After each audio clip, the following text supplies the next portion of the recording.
Well. Hello and welcome everyone to this beautiful Saturday that we have here today, the 16th of December. We're nearing the end of the year, all sorts of festivities going on around the world. And today I am going to be bringing you the casts of this wonderful 1v1 event. It is called, I believe, the Christmas Comes Early 1v1 tournament. And it is a pretty standard, simple tournament setup with a novel twist on it. In fact, it's just a simple 1v1 double elimination event.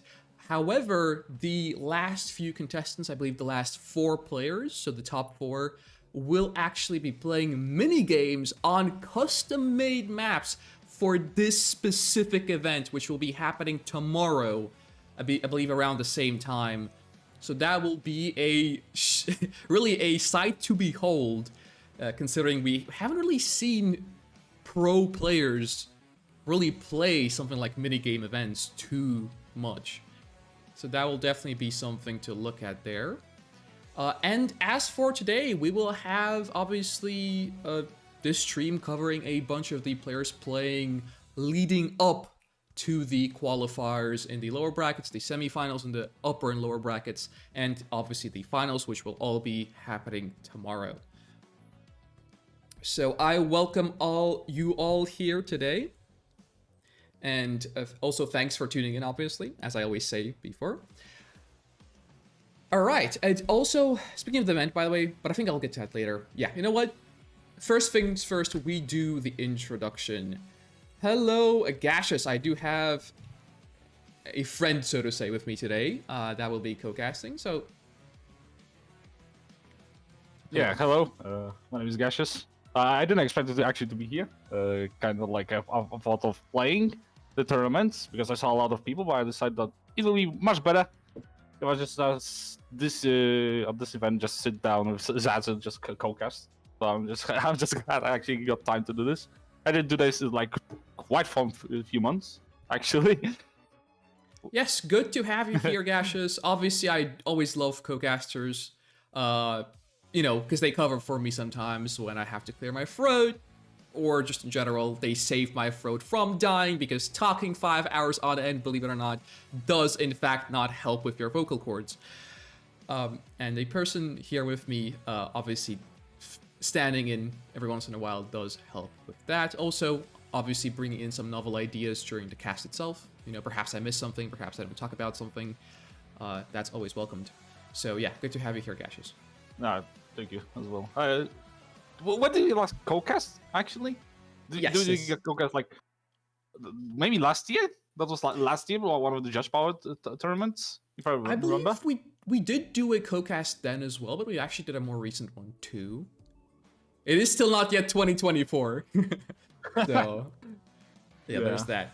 Obviously, we're currently waiting for brackets. Let me actually check the brackets to see if they're up. The brackets are up! Look at this! We're right on time, right on schedule. Wouldn't you like to see that? Let me see if I can... Remember, there we go. There it is. Brackets for tournament will be ready in 10 minutes. Yeah. Actually. So I mean, actually, they're generated now, I think, unless they're getting changed. Probably getting changed.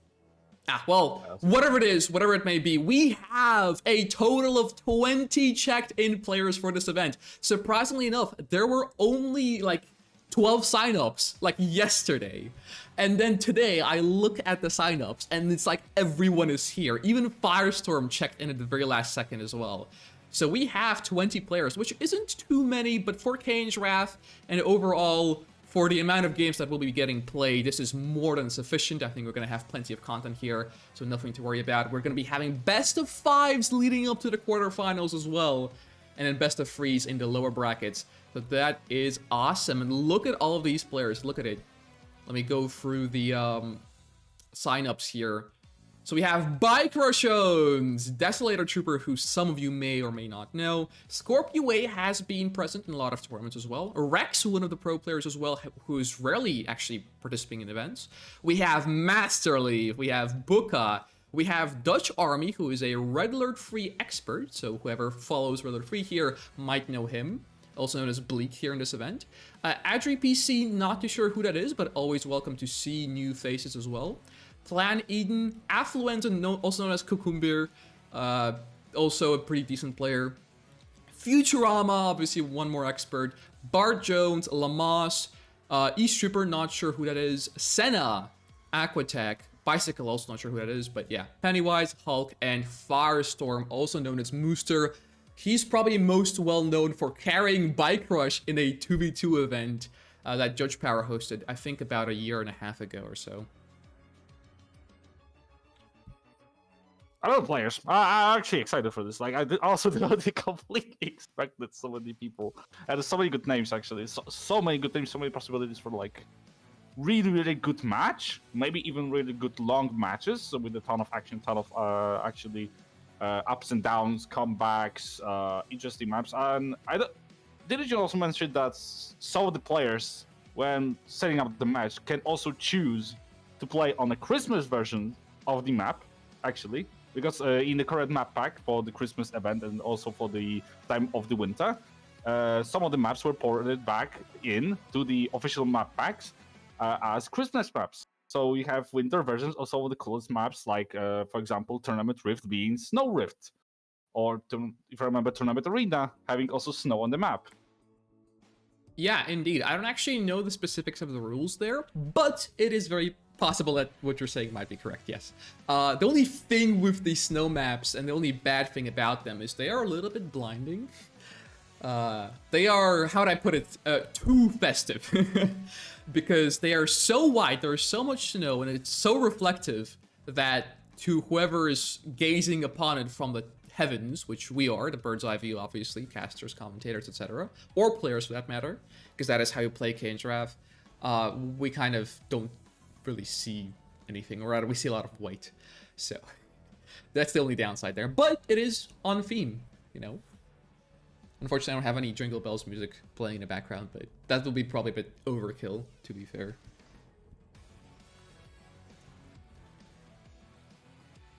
Alright, and did Chaosid say that the brackets are being made? He mentioned on the news channel that they're gonna be ready in 10 minutes. In 10 minutes, awesome, awesome. Yeah, okay. So brackets are still being made, yeah. Then what I see is just, I see it because I have access to it. And these are not official brackets, which is good, because I didn't announce them as one, as official brackets. Yeah, but you know what? So far, so good. We don't have a delay. Yes, the brackets will take some time to be made, but Chaosid is making sure that we're going to get very good finals. We're going to get very good brackets all around. All year round, you could say. That's a bit of a pun there, but anyways. And that's why he's handcrafting the brackets, probably with some use of randomizers as well. Gacius sounds like he could sell me a house. I might be. I might be. Who knows? Like, my future is still up. It's still open. Depends. Yeah, getting into the housing market of things. Might not be the worst thing, to be fair.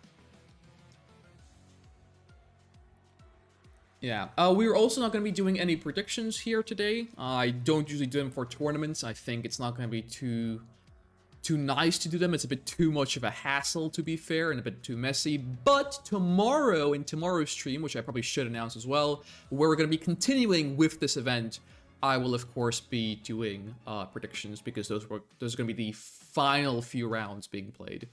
And that's when the predictions really do matter. Since that is when we're going to see all the pro players, we're going to see Bike Rush most likely. I mean, you know what? You never know.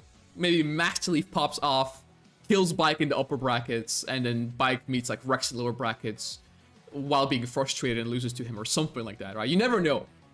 In KNGRAF, it's such a game that everything can really happen, but most likely we'll see Bike, most likely we'll see Leaf, most likely we will see maybe like Futurama or Senna or something in the final 4 players list.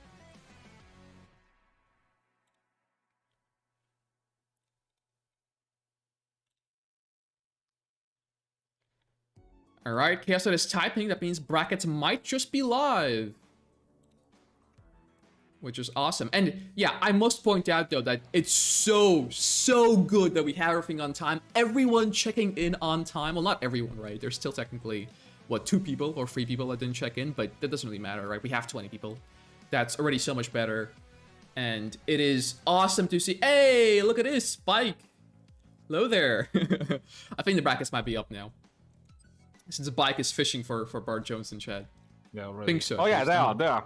I Awesome. Yeah. So now we have the brackets. The official brackets are now Aquatech Pennywise. Gonna be the first few competitors there. Senna Futurama, Dutch Army Buka, Firestorm Desolator, Azure PC Eastreeper, Bike Rush Odes Bart Jones. Oh boy. So out of all of these, I think I kind of want to look at Dutch Buka. I genuinely want to look at Dutch Buka. Yeah, there it is. Yep, we can do that.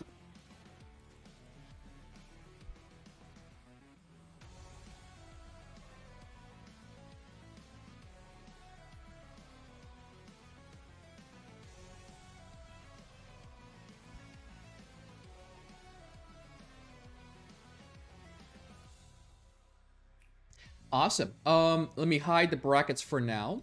It is going to be best of 5. I'm not sure. Is the map preset or who? Wait, it must be preset, right? Somewhere. Well, I'm sure the players know what they're doing. Famous last words. All right, we're waiting for Buka to come in and get it started.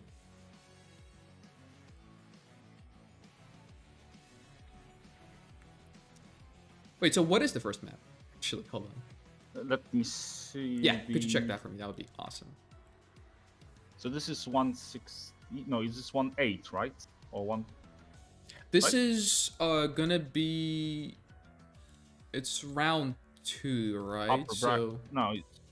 So that's. Oh wait, yeah, quarterfinals is 1/4, 1/8, 1/16. 1/16. Sun doesn't rise.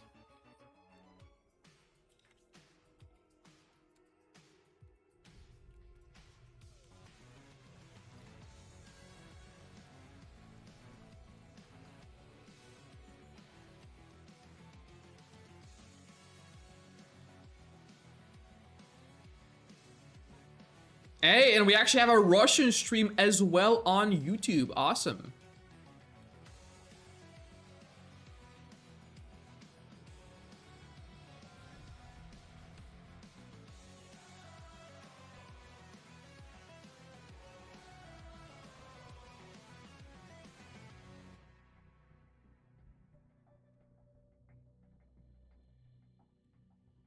Awesome. At least I think it's 1/16, right? Because it's quarterfinals is 1/4. Round 3 is gonna be 1/8, and then round 2, which is where we're at, is gonna be 1/16.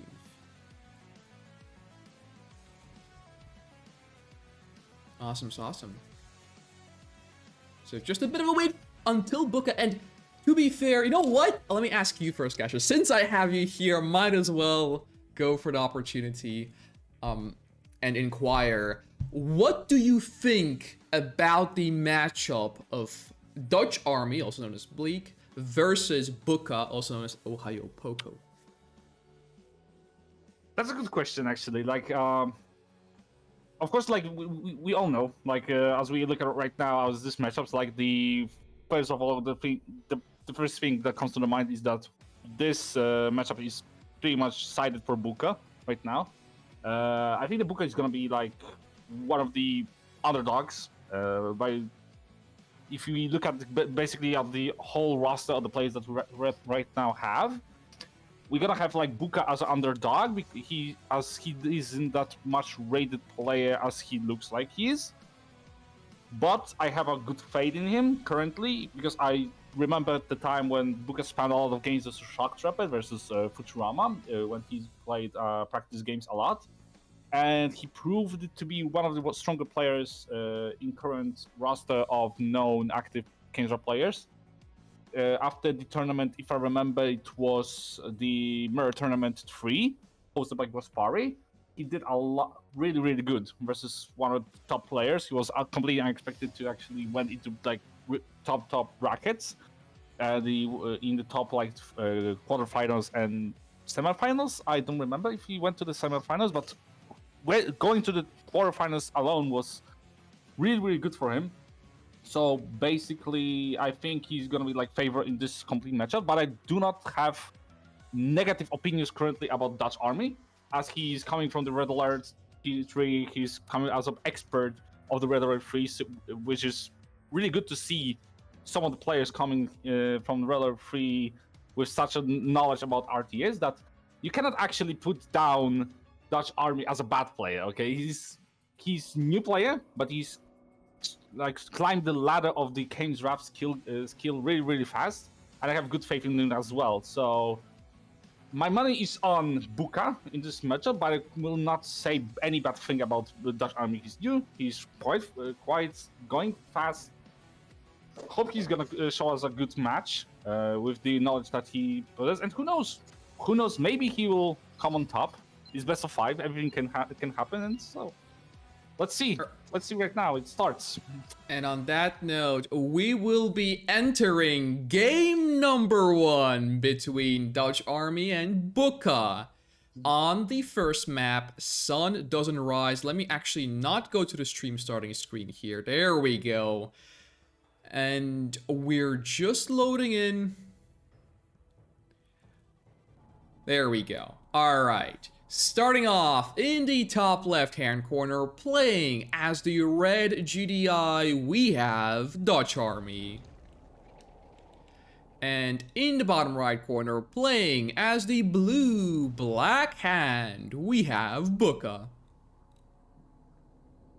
Okay, and as you said before, Gacius, yes, Buka has had some awesome performances in the past.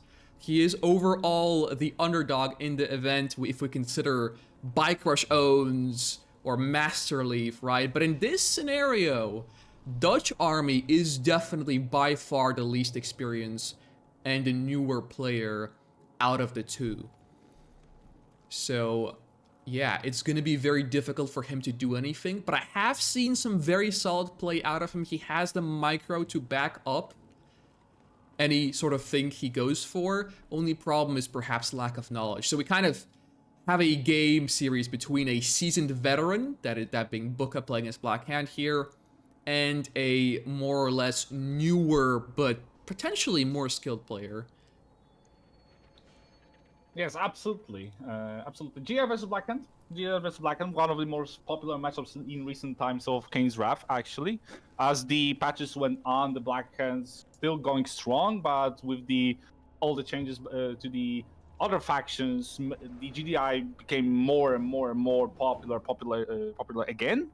So it's nice to see GDI rising to the one of the best factions in the current state of the Kane's Wrath, and this matchup is kind of popular. It's really popular, especially like the GDI being considered one of the factions that is kind of friendly for the newer players, but at the same time, Black Hand isn't much difficult either, since it's kind of also considered one of the easier factions to play right now, and in hands of really good player with the good mechanics and good knowledge, Black Hand is really deadly. Yeah, Black Hand definitely a very potent faction. It does, however, struggle in the late game, and from my personal experience, Dutch Army has been known to have a very solid late game as GDI. Perhaps not hyper late game, but at the very least, there is a time window opportunity where he just spams out Juggernauts, base pushes with a Marv, and he does it really well. And Black Hand will definitely struggle against a play such as this. So Buka definitely needs to step up his game and make sure he does not fall into a position that he will not be able to recover from in the late game. And here we're seeing a secret shrine on one field going into racks and infantry from Buka. Pretty interesting, pretty actually aggressive opener from the Buka, or more like a safe opener, because it's kind of all-rounder opener when you start with the secret shrine to get Black Disciple upgrade as fast as possible. Costs only $1,000, really fast to make, only 30 seconds, and you can sell off the secret shrine later, because as I noticed a lot in Black Hand's gameplay, not many people goes for the Purifier playing that early with the secret shrine. It's like only mostly for Black Disciple upgrade right now. It's all-rounder. It can be played defensively, it can be played aggressively, but I think the Buka is going to choose the aggressive way, as the Black Hands these days are tuned to do. All right, yeah, I mean, so far he's definitely doing something more on the aggressive side of things, going for earlier infantry. Who actually does that? I'm not actually entirely sure. I think Futurama might like something like this more, where he goes for more like mid-game infantry. I mean, that's where Blackhand infantry shines in general. And here we're seeing Dutch army losing the first APC. He doesn't have AP ammo yet. The command post is very vulnerable, but the watchtower spam is here, and he's able to at least safeguard his command post. Another APC goes down. Obviously, forces a lot of watchtowers right now, which is kind of making the Dutch army delayed. And a lot of this infantry is trading really, really well. Like, he killed already like 3 APCs and some of the watchtowers, which is great trade for Buka right now. It certainly is a delay. It doesn't allow Dutch to build up a large force earlier on that he would be able to control the map with. And in the meantime, Buka is just going into eco, playing it more slow and steady. And now he has a full other group of infantry prepared to go already. But then again, there are developments on Dutch army's side of the map as well. He has gotten AP ammo, he has established eco, and is ahead by a war factory, actually. Buka instead opting to go for tech, and flame tanks are now on the map as well. Super elite flame tanks, actually. I already spotted like 3 flame tanks going on the map. And while he's sticking on the top of the side of the map, he might take out the refinery. Oh yeah, you are right, and there's nothing there to stop it. It's burning the harvester, but now Buka retargets and the refinery just gets sold off. Great ABC is here, but it's a little too late to save that first refinery. And that's a very good pickup from Buka. This is kind of what will kind of really win him the game. But without stuff like this, he might actually start losing. But so far, so good. As another flame tank coming in here, and there's once again nothing in position to stop it. Infantry in the middle as well, wreaking havoc. MCV down to half HP for Dutch army. Infantry does get cleaned up, but the flame tank on the left-hand side burns down a war factory and a refinery with it. In the meantime, Dutch army going to be harassing Buka in his second field as well. He sees the tier 4 drop here as well. And the tip vein gets used. Oh, Dutch knows how to dodge it. Yes, he dodged the tip vein. Only 2 pit bulls go down. Actually, 3. He goes right back into it. Never mind. 5 pit bulls go down. But he does pick up 2 harvesters. And the tier 4 gets instantly sold off by Buka, which I think is a mistake. It's kind of not something we should be really going for. And the click goes down, though. And Dutch is out of refineries in his second field. He's only down to a single refinery. This is basically big trouble for him. He doesn't really have much going on. A few units of his are trying to contest Buka's MCV that is already on the front lines. Buka going for multi-MC with tier 3, but he does have obelisks coming down now. And extremely well played from Buka. Pretty aggressive opener with the fast tier 2 into flame tanks, as well as really, really good tier 4 usage. And all around infantry spam, pretty much controlling the map, allows the Buka to push out the second MCV, push out the Redeemer quite fast, delay a lot of economy for the Dutch army, and this position for the Dutch army is pretty much settled. GG gets called 1-0 for Buka. Santa's Rise is being finished. Buka takes game number 1 between him and Dutch army, obviously. On the map Santos and Rise, we'll be heading into map number 2, which will be the map pick of the loser, I presume, which will, of course, depend on whatever Dutch army wants to pick. Also, if you guys didn't notice, the new tip vane was used. Yes, the new tip vane. The tip vane that was introduced in R21F version, which is basically the version that equals the vanilla tip vane that we love and know from 1.02 version, the last patch that was released by Electronic Arts. And this tip vane has a delay now before it does the damage, but the damage after the delay was up, so it does more, but still allows the player to react fast enough to get out of the range of the tip vane. As you may notice with the pitbulls, with the Dutch army reaction, he managed to almost save entirely of the pitbull force, but decided to run into back at it, which is actually a good showcase of the new change for the tip vane. Allows more of a safe way to actually dodge the tip vane. So do not screw entirely. Yes, it is no longer an instant kill on tier 1 units there.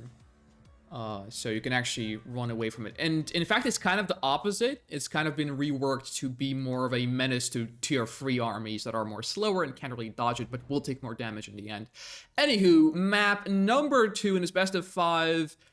Here, playing on Torment Crater in the very bottom. As the red GDI, we have Dutch Army. And in the top, playing as the blue GDI, we have Bukka. So it is going to be a mirror match on Torment Crater. I think Dutch actually kind of asked Bukka to pick GDI here. Yeah, he did. He now actually did. Yeah, so that's kind of funny that Bukka obliged. I guess he doesn't feel any sort of a threat from Dutch Army, which, you know, might bite him back in the end, but that remains to be seen, of course. We are seeing the Engineer opening from Bukka, which is also known as the Hammerhead opening, which is mostly viable on Torment Crater and on Highlands. It's basically when you go for a fast tier 2 and a fast airfield and go for a Hammerhead and airlift 2 engineers to your opponent's tip spikes. The reason why this could work is because, you know, 4 tip spike economy is very good. That's basically it. That's true. That's absolutely true. But on the maps like Highlands and Crater, there are actually structures nearby to protect the tip spikes, so it kind of forces the GR player, before making such move, to also train at least 1 Grenadier squad to clear out the bunkers before landing the Engineer and safely take the spikes. However, it might also be not worth it to go for Grenadiers, because with the R21, the geometrics around the tip spike has been fixed, so you no longer are able to shoot through the structures and kill the Engineer with this. So it might actually benefit from just landing on the opposite side of the bunker. What are we gonna see? We're gonna see that we see the VX coming to the tip spikes. That's true. But if there's no Hammerhead and no, he's waiting for the Hammerhead. Okay. Yeah, and Dutch actually sees this, so Dutch knows it's coming. Now, the thing with Dutch, though, is I'm not sure if he actually knows this opening. I'm not sure he knows this build at all. So the thing is, the Hammerhead here will be able to secure the Engineer, guaranteed. So on the right here, we're looking at the Engineer landing, and it starts getting shot. Oh, that's a good micro. That's a good micro. I'm actually not sure it would still kill the Engineer. Okay, there's the landing. He's force firing. Oh! And the Engineer lives, the Rifleman squad goes out, but yeah, it gets killed, or almost killed by the Hammerhead. The tip spike falls regardless. And here we see a Pitbull, 2 Pitbulls out of Dutch Army. 3 Pitbulls, actually. Hammerhead might actually start dying here. Ooh, 1 Pitbull gets sniped by the Rifleman squad. That's unfortunate. Still a second spike who isn't captured yet. But now the Bukka knows, but he does. He might be risking That's it. a snipe, yeah. Ah. Yeah, so let's look at the harvesters here. We have 4 for Dutch Army with a bunch of Pitbulls, and still it's actually 6 no, not 4, 5 rather, 5, with the 1 on the second field, of course, as well.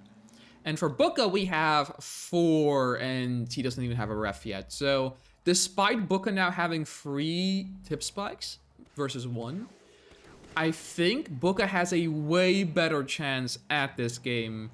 Sorry, no, Dutch Army, rather, has a way better chance at this game because he's just ahead in raw eco power. But he needs to know how to convert this, and this is not always easy. In fact, it's probably always difficult to do, especially on a more campy map such as this. Yeah, especially when you see the second war factory being popped out from the Dutch Army. We can see the Bukka is just trying to pump out as many Predator tanks as possible before the 5 Pitbulls arrive on the map. But also, like, because of his camping build order, he allows Dutch Army to safely just macro up as much as possible. And even though Bukka possesses 3 spikes, that doesn't give him as much as advantage as we thought he would be, because if he got 4 spike, he might actually be better. But right now, we just see map control from the Dutch Army right now. Interesting, none of the players are going for Blue Tiberium. They kind of forgot that he's kind of free right now.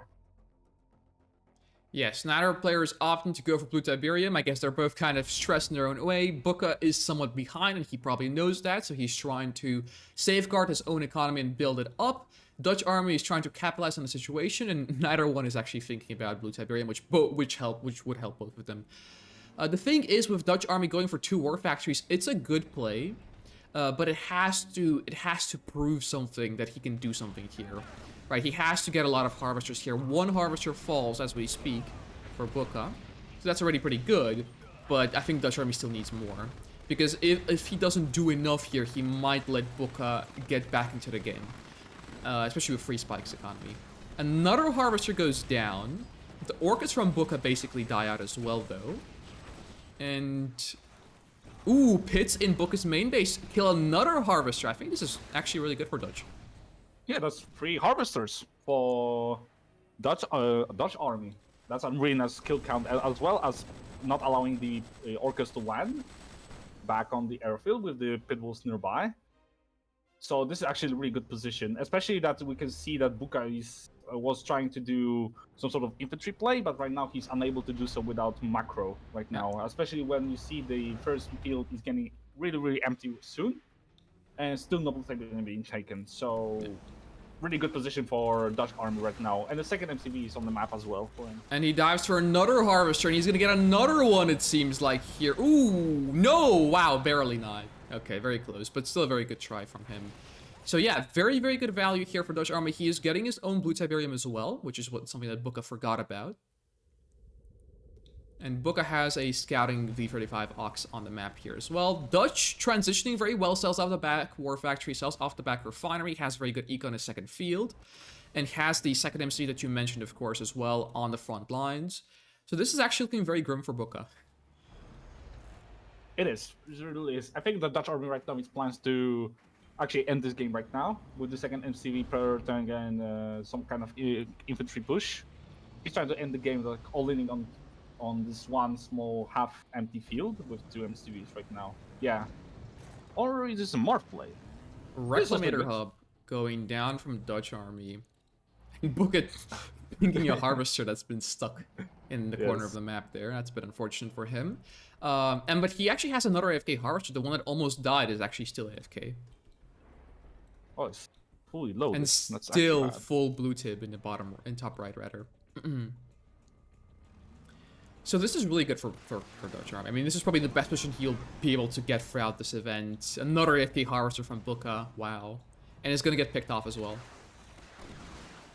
Yeah, the pitbull play, the pitbull map control is really good from Dutch army right now, preventing any of the Orca damage being done to the harvester line, and as well as having some kind of scouting information on the sides to see if there's any sneaky play from Buka, if there's anything that he can be worried about. But right now he's in any trouble whatsoever.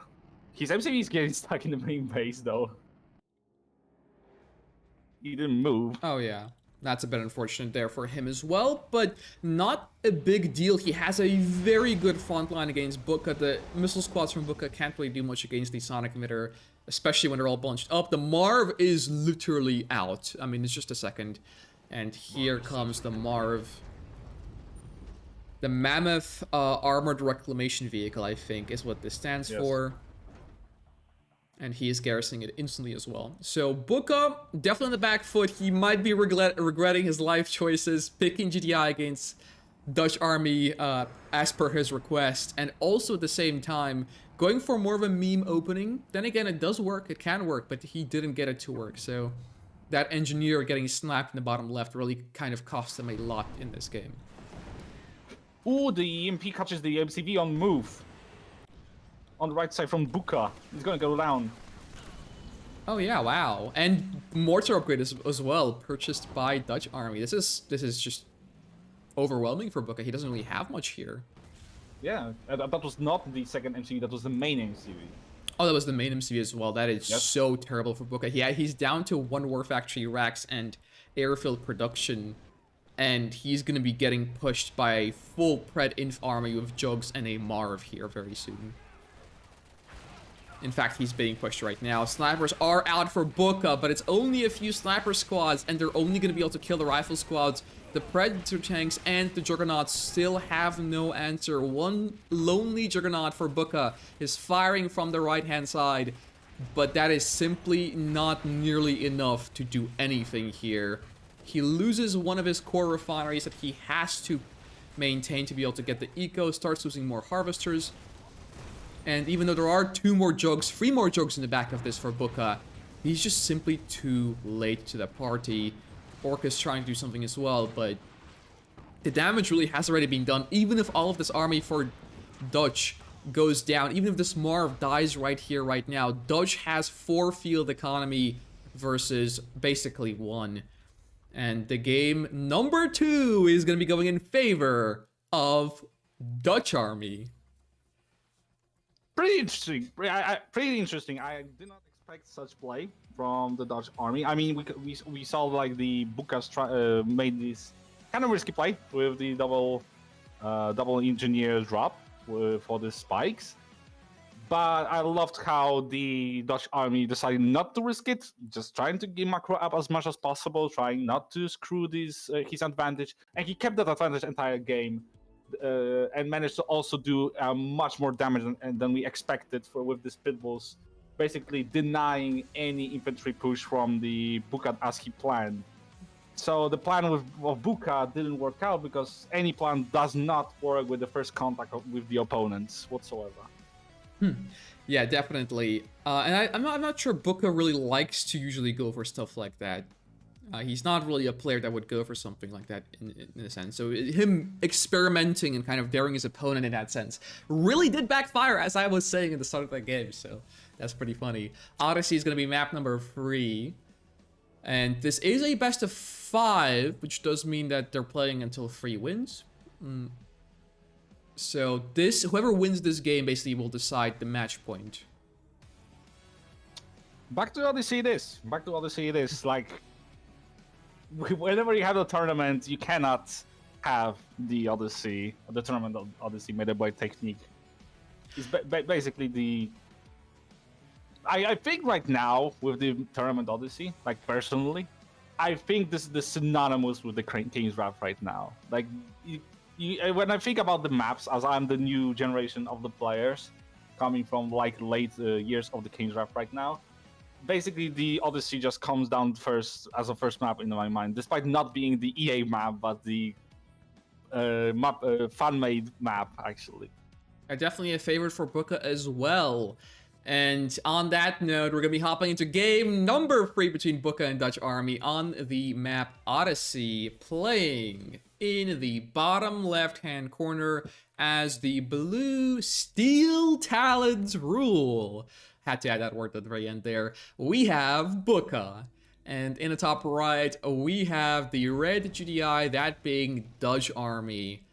Now, it is interesting, sort of funny for me to see Buka playing Steel Talons. Also, are you seeing this right now? I'm seeing this. I absolutely seeing this. Yes, your eyes does not lie to you. We see the Surveyor on the map.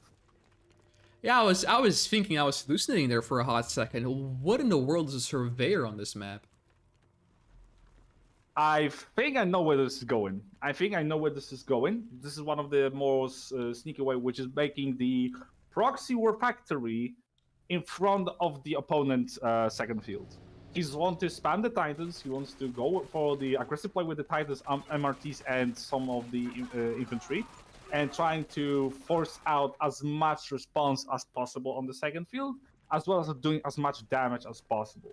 Just making a lot of damage by sneaking the Surveyor in, and I think it wasn't spotted. Completely.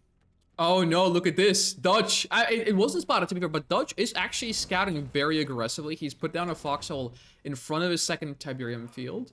And, oh, this is so sneaky though. What in the world? I've never seen this before as well. Like,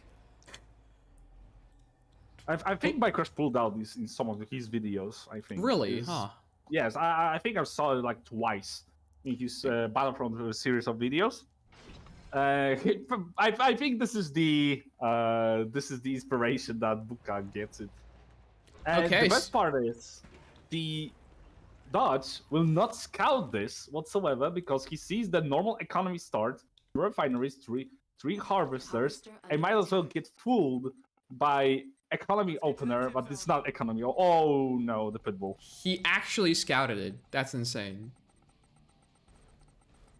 Let me just hold on. Let me just check to make sure. I do have delay on my stream rate. Yeah, I have 90-second delay. Okay, so he just scouted a surveyor. All right. Well, that's gonna be unfortunate for Booka, but will it be game over? Though is the real question. Will it? Oh no, it definitely won't. War Factory goes down. So it's not as much of a surprise. Perhaps the Christmas surprise here for Booka has been ruined. Dutch knows what he will gift him for Christmas here. But thankfully for Dutch also knows. So yeah, Titans aren't gonna be unheard of here for him, and he will know that it's coming. Oh yeah, look, there's no Voxels. there's no refinery, so there's no much of economy damage gonna be done. There's gonna be mostly infantry trying to stop any Titan infantry push right now. So basically, the Dutch army is on the good position right now. Yeah, and actually, Foxholes here are almost the perfect defense. The only downside they have to them is you obviously cannot move with them around the map, so these Titans can wreak havoc elsewhere, but for just holding your position for the time being, this is a really, really nice way to go about it. He even snipes the rifle squad of Booka here, takes back his own foxhole, and he has very good scouting all over the map. He sees what Booka is up to. He has the Pitbull doing some work on the power plant of the opponent as well, and he's just going pred tanks, and he is actually kind of fine. Booka went for tier 2 on his main base. Oh wow, that is actually very questionable. I guess he's trying to go for tier 3, but then Steel Talons doesn't have sonic emitters. So I'm wondering where that tier 2 is actually heading. Oh, maybe Orcus? Orcus. Yes, you see Orcus. Oh, we do? Okay, cool. Yeah, Orcus it is. But yeah, and in the meantime, we have Titans pressuring Dutch army, but Dutch has a lot of pred tanks, and the watchtowers help deal with the infantry. So Booka's push, albeit looking kind of scary, is actually doesn't really have much going behind it, going forward. And Booka's micro of Titans isn't the best. The barracks gets sold, so there's line of fire for the pred tanks of Dutch army, and he defends.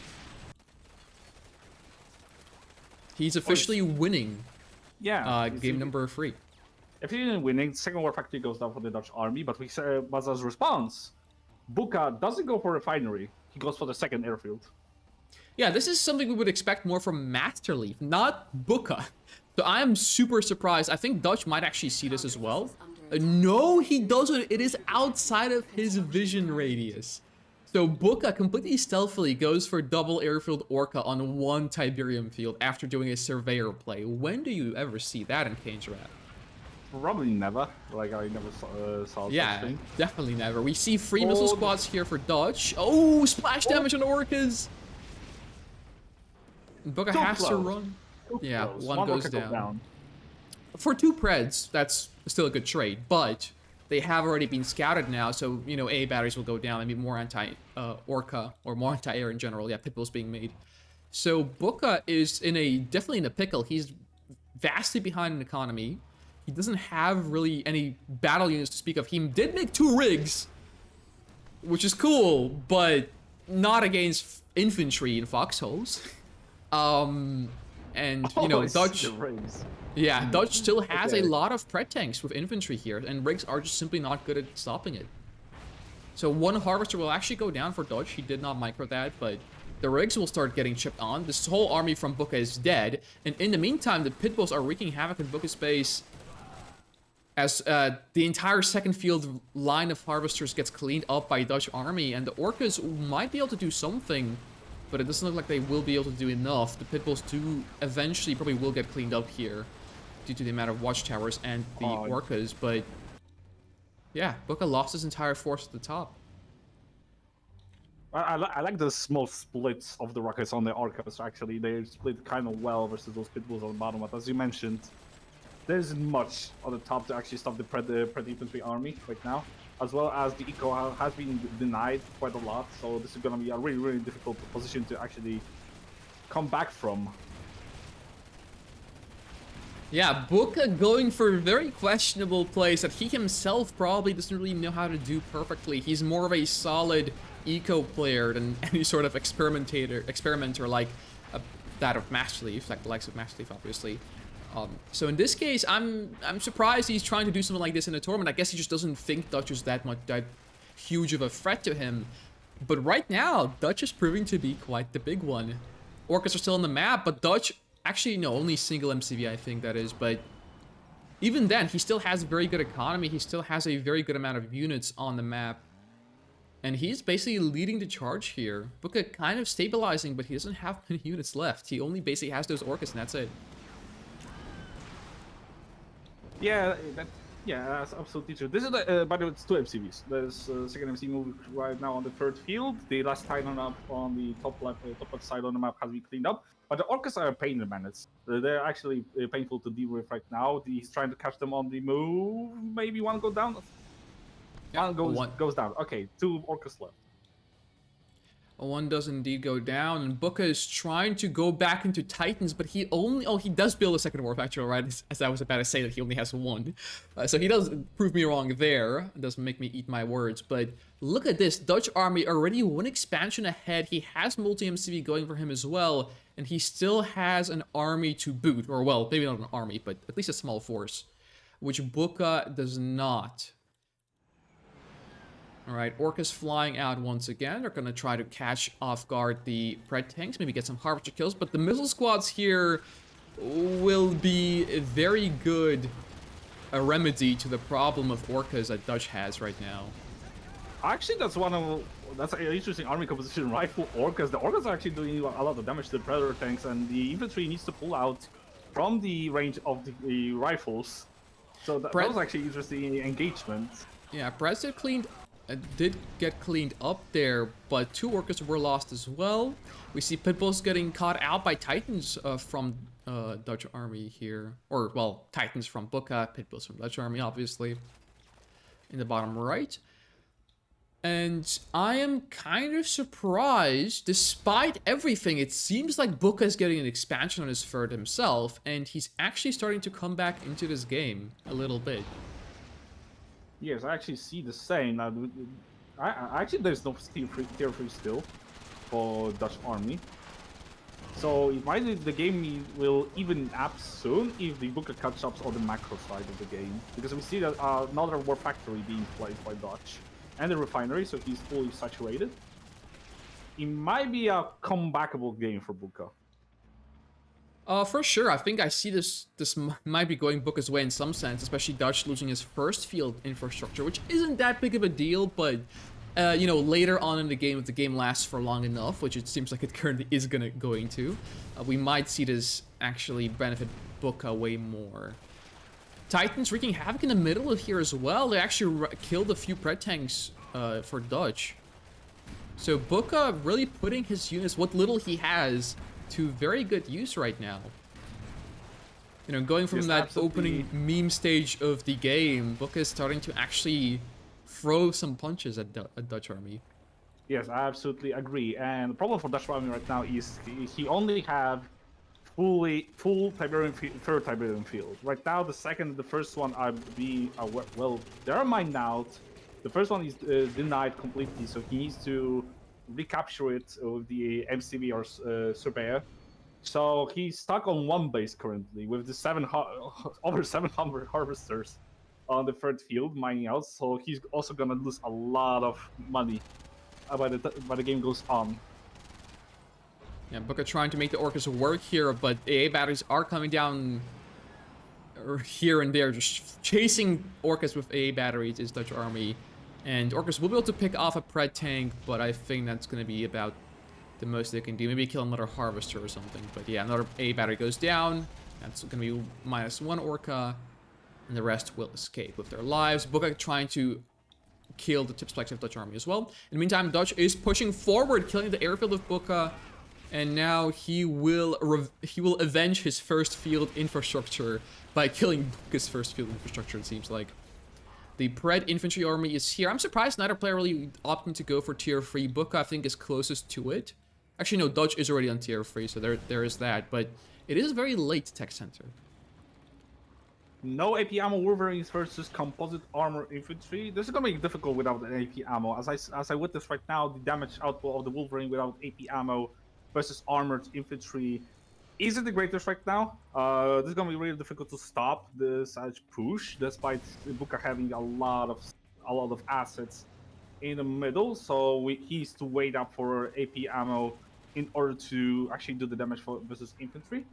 Both spikes are being denied for Dutch army. Dutch army is recapturing the Bukas though, so that's really good for him. Yeah, that is actually really nice. Booker killing Dutch's spikes, Dutch saying no you when recaptures Booker's spikes instead. So Dutch army once again going to be on 2 tip spike economy. Booker actually doing a lot of these orcas, though then again they are kind of dying every once in a while too. I'm surprised Dutch not going for any sort of firehawks, maybe try and put an end to orcas here. Instead, Booker just being a menace, killing power plants, which is kind of funny. Like, it doesn't actually do any damage, but makes you low power, right? 2 Dutch... harvesters going down from Booker on his 3rd field. Oh, wait, free. Oh, it's free harvesters, wow. We finally witnessing the tier 3, actually, from both sides, which is... Oh wow, both sides tier 3. Finally, after like so long. AP ammo is up for the Buka. He might try to win the engagement on the ramp of the base of Dutch army right now. It might actually work with the AP ammo. Wolverine's actually a ton of them, shredding even through the armor of the Predator tanks. Booker stepping forward with a wall of steel, almost going to his own Orca Strike. Actually, no, this is Dutch's Orca Strike. Actually cleans up 2 units. That's pretty nice. But Dutch has the high ground. That's the one exception here, and Dutch will have a faster railgun upgrade than Booker. Now, Dutch also only has 2 mammoth tanks and 3 pred tanks, but the railgun will definitely aid in his cause. Orcas from Dutch also helping out. Titans are falling one by one. And the wall of steel no longer looks so powerful. No longer so potent. The Sonic Emitter goes down and Mav tanks are dead. But there's not enough Titans left and they don't have the railgun capacity to do anything. Another Mav tank coming out of the Wharf actually seals the deal, and Booka's push has been defended. Yes, having defended, the timing of the railguns popping out for the Dutch was actually perfect for this situation. With the 2 mounts already on the field and 3rd one popping out at the last moment to clean out the rest of the Titans. The Buka's railguns, though, weren't queued up before the engagement, so we didn't witness actually timing attack from him with the railguns popping out. But right now, this is an interesting situation. Almost all the fields of the Dutch army are empty, and Buka's 3rd field is still half full. So we can actually maybe see a comeback from Buka if he's, of course, going to respond correctly to the incoming small counter attack with the infantry and 1 mammoth tank. The problem here in this game, however, is actually both are going for Firehawks. Never mind. But yeah, both are going for Firehawks. Buka does have more Firehawks. He has the air superiority, but Buka doesn't really have any units on the ground. So Dutch actually has map control because of that. And since he has map control, he can actually steal Tiberium from both fields. And keep in mind, as you said before, he does also have both tip spikes, the only tip spikes on the map currently. Right, so Booker does have a lot of eco left, but Booker doesn't really have much other than eco left. That's the problem with Booker. And in this case, I would actually rather be Dutch army than Booker, for sure. I think it was a big mistake by Booker not waiting for railgun before actually engaging that engagement there. He had way more armor that would benefit from the railgun upgrade than Dutch did. So he should have just waited to give it a second and then engaged. Interesting way of using the air units, because Buka decided to went for mass air right now, upgraded Orcas with hard points, upgraded Firehawks with hard points right now. But if they're gonna actually be useful in stopping this push, I think they won't. Since Mav tanks today had a huge buff to anti-air, and there's missile squads in the mix, like, yes, he's gonna clean up probably maybe even all of the Mav tanks here, but he's losing all of his army for it.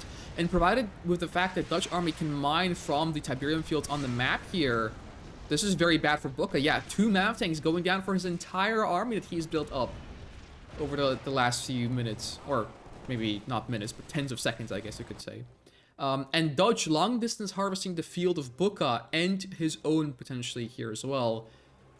And in the end, he is the one with the units. Buka does only have 3 Orcas and a Firehawk. And there's a whole base push happening here for Dutch Army. The tier 3 was placed in a very, very dangerous spot for Buka, and he does pay for that as well. He loses tier 3. He cannot make any more Firehawks. Only Orcas now. Or Hammerheads for that matter. Oh, all of the Dutch Army Firehawks go down for like 1 or 2 Orcas currently. The upgraded hard points on the Firehawks finally paid off, as we eat this right now.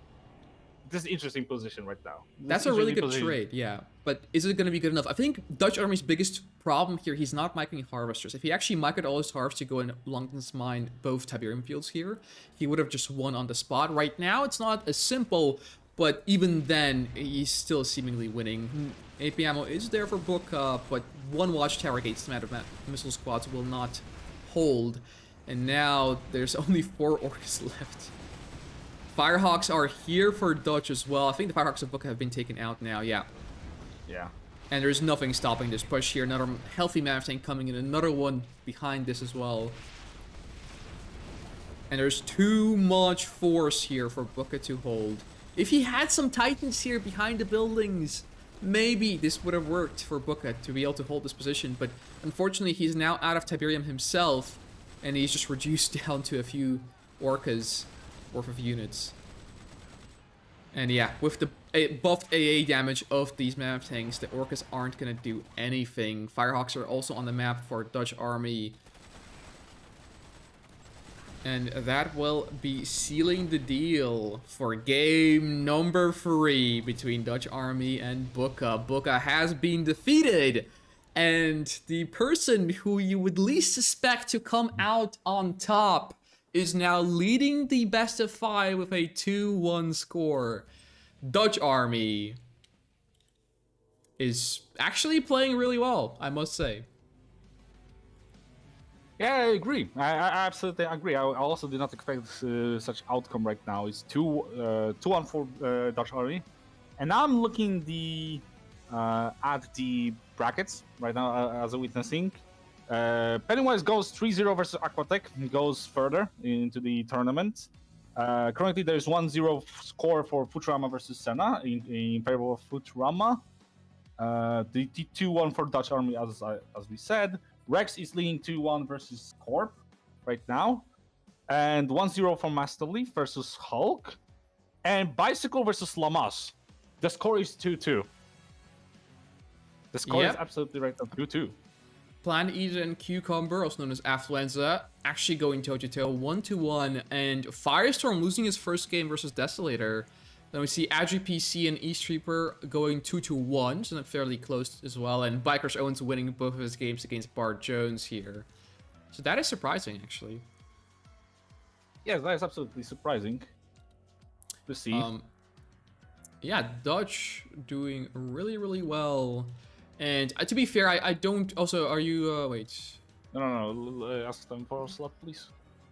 Yeah. Yeah, there we go.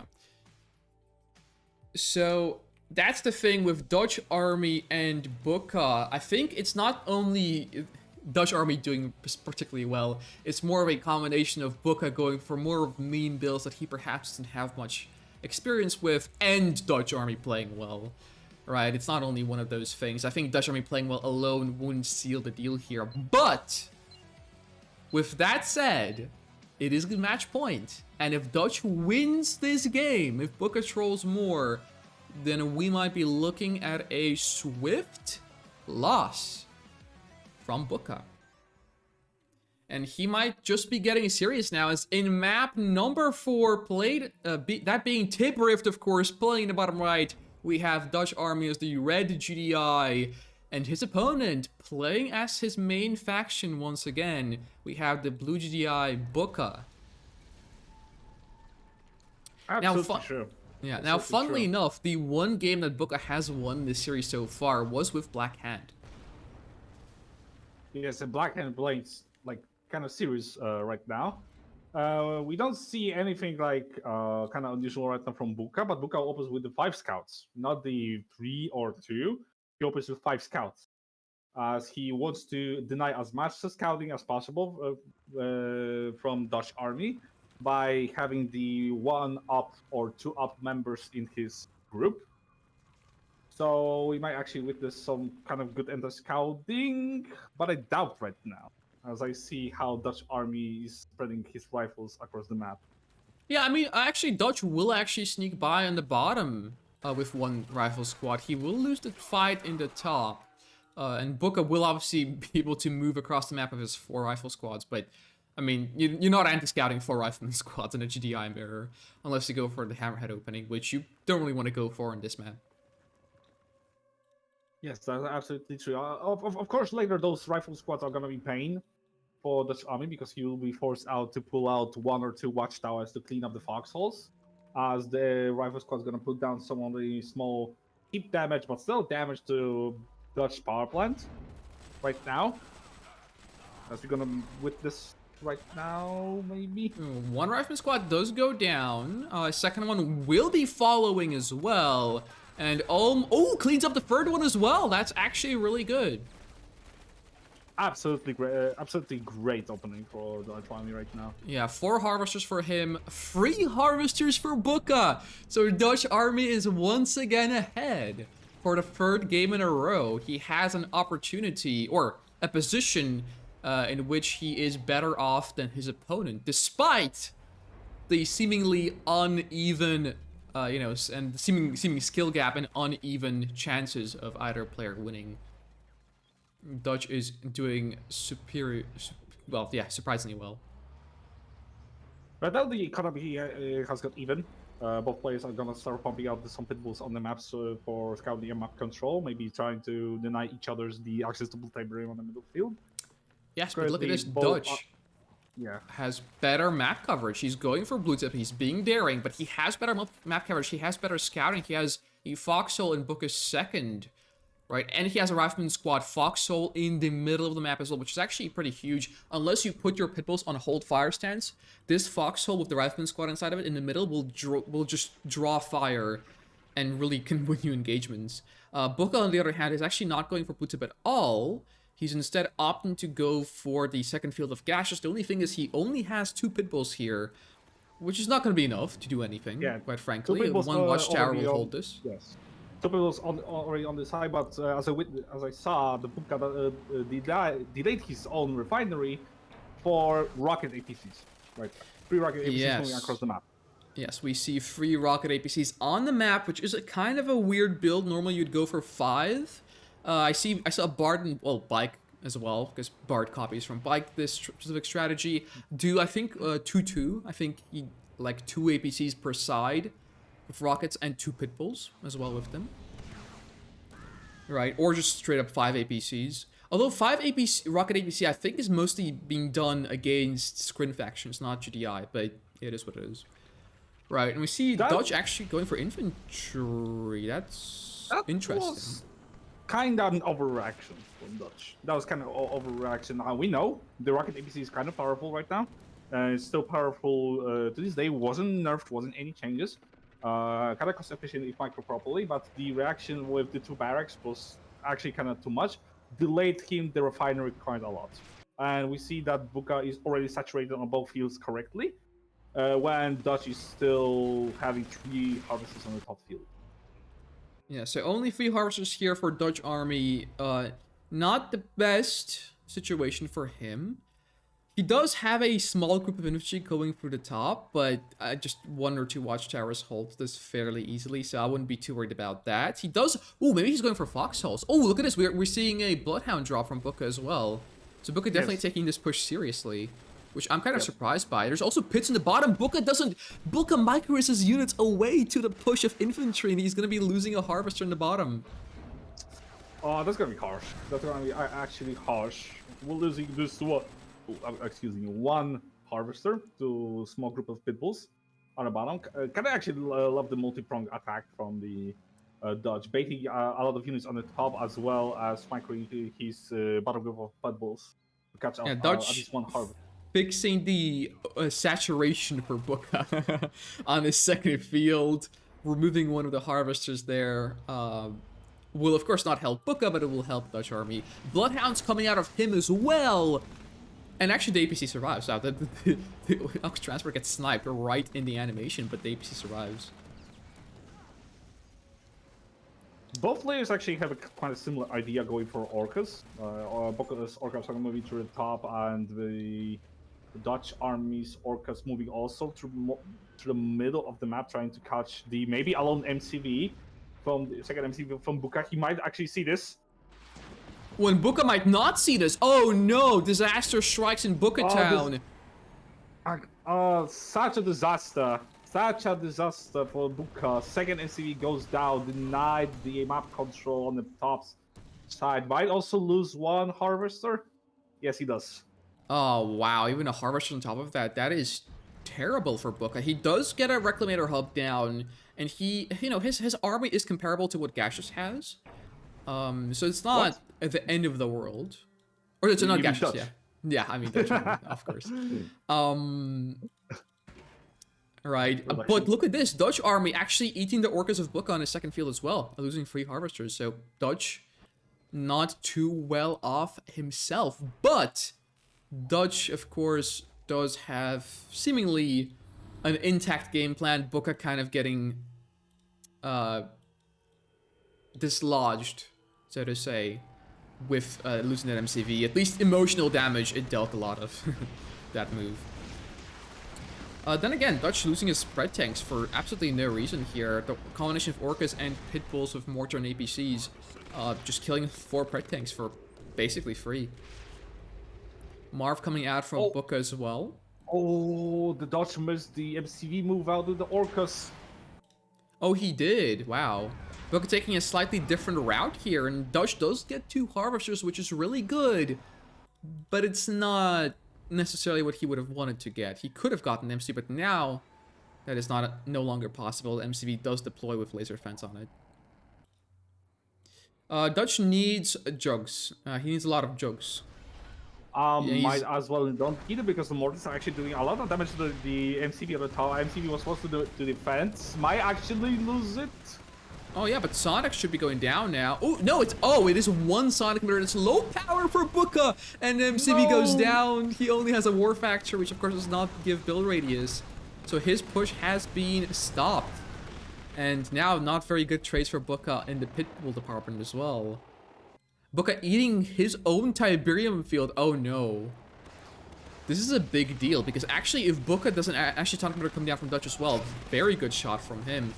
The problem is, if Bukka doesn't rebuild his MCV here and doesn't capitalize on him eating his own Tiberium field here, he might be stuck in limbo where he ate his own Tiberium field and his opponent is harvesting his.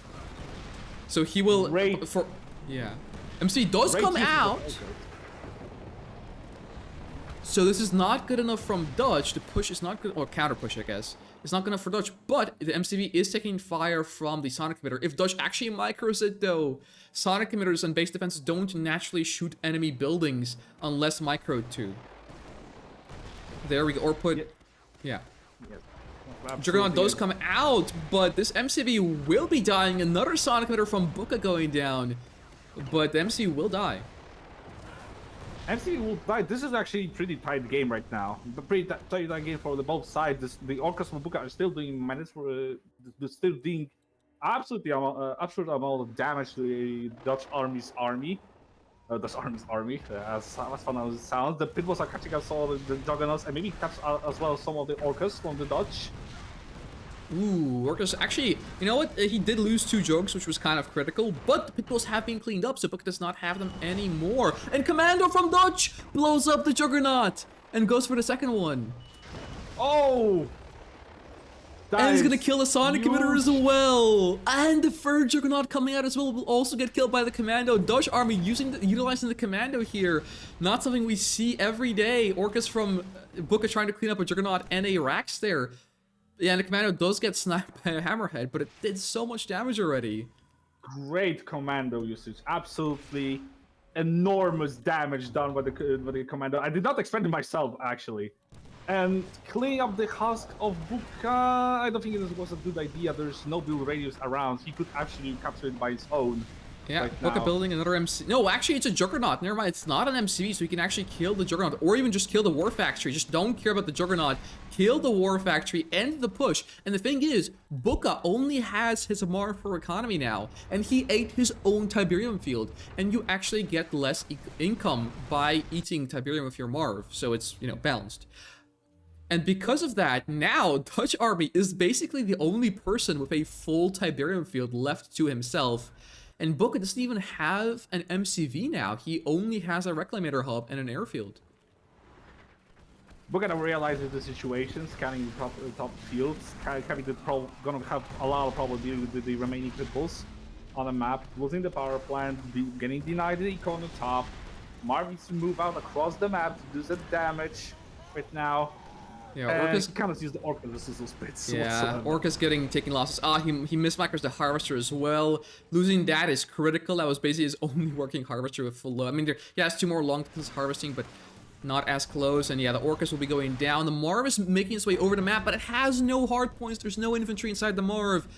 And just like 2 free jugs will be able to take care of that, especially with EMP nades. You don't even need jugs. You can just kill it with just pure grenadiers if you have enough of them.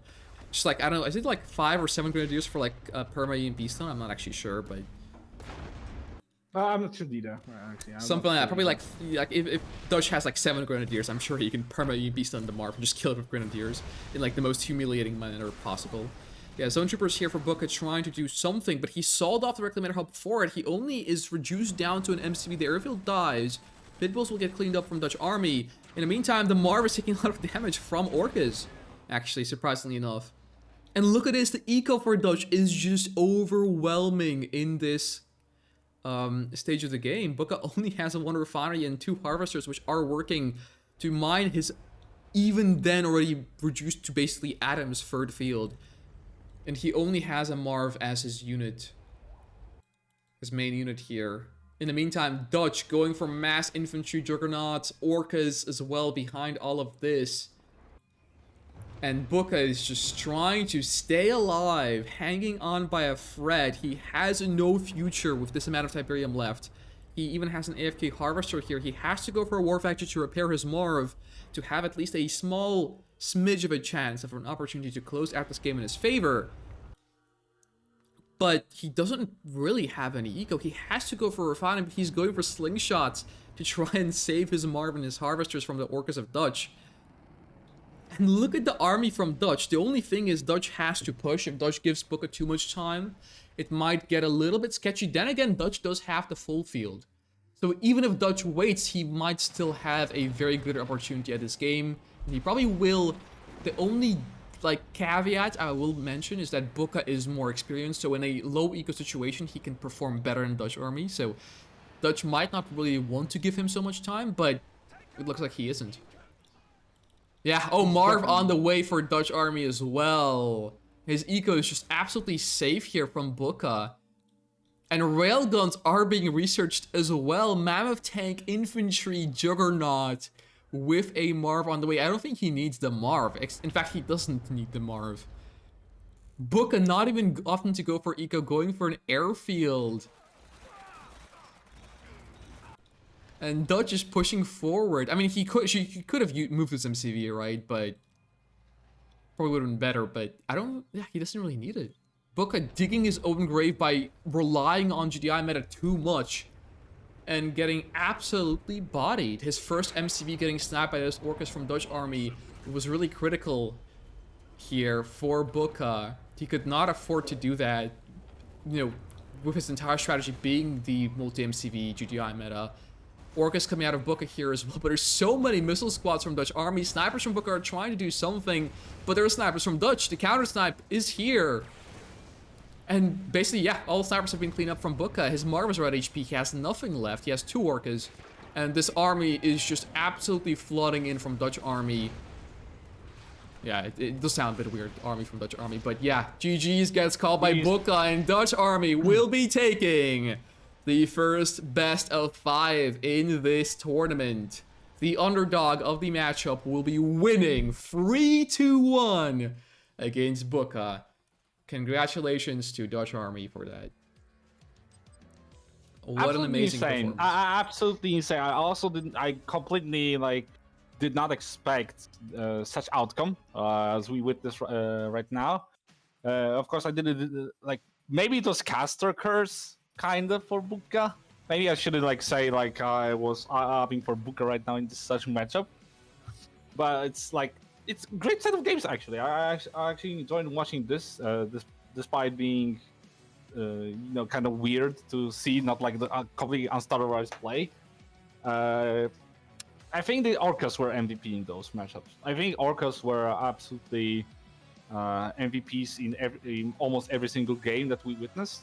A lot of Orca play that we don't see often these days, maybe as I witnessed in my games.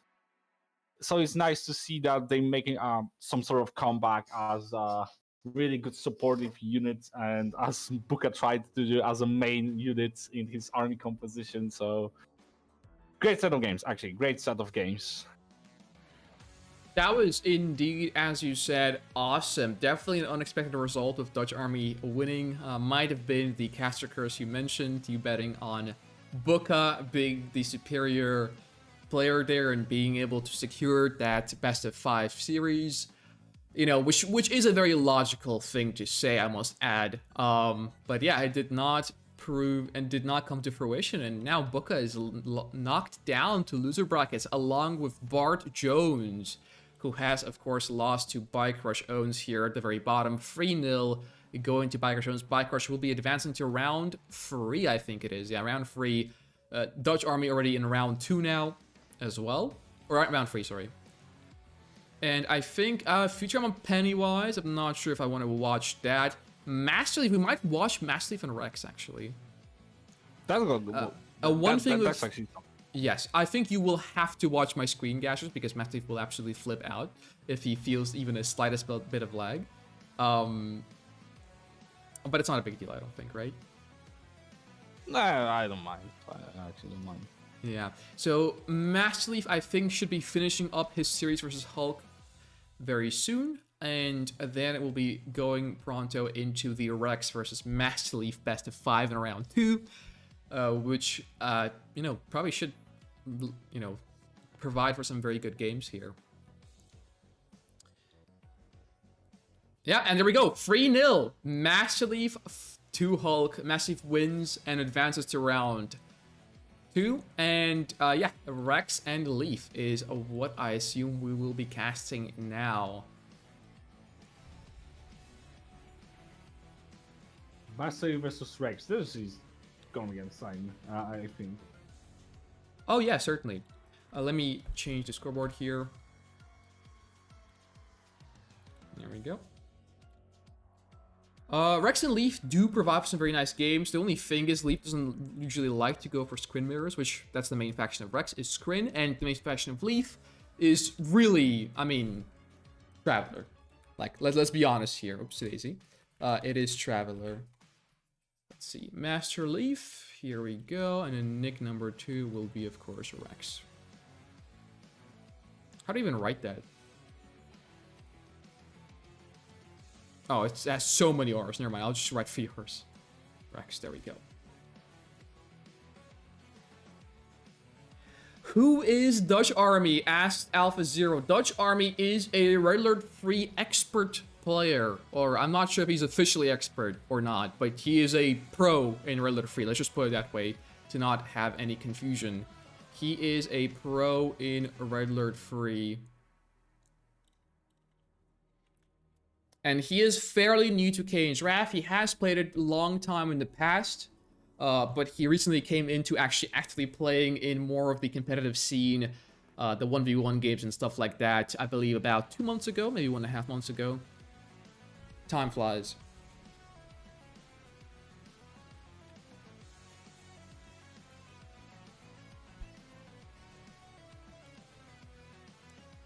Yeah, yeah, Bart Jones says, yeah, I'm always versus Bike round 1, bias Russians, OMG, like 3 1v1 events in a row. Oof. Yeah, Bart's not having it easy on his side.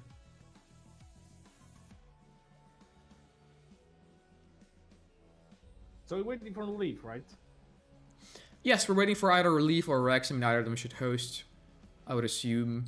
I think I want to specifically cast that specific matchup, obviously. Because, you know, it just seems like the more competent matchup out of the ones we have in front of us.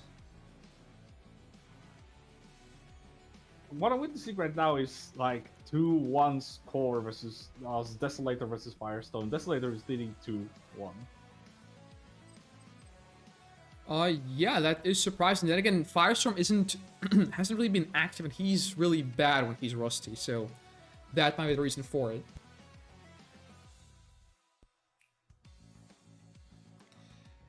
Yeah, most likely, yes.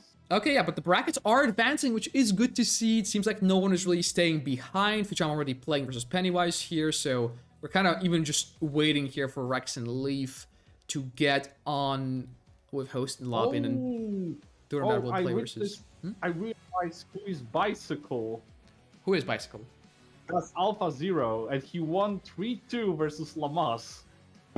Oh, really? Wow. Congrats to Alpha Zero for that win. That's surprising, actually. Lamas would probably, I would say, tend to be considered the better player, but you know what?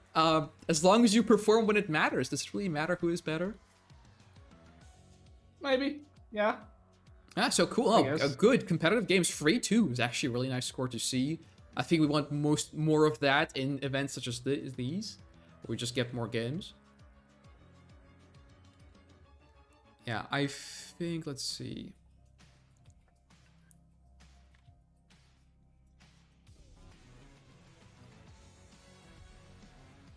Let me actually change the colors in anticipating what Max Leaf will pick. I think he might pick either green or purple. I think I'll just go with purple and see what happens later.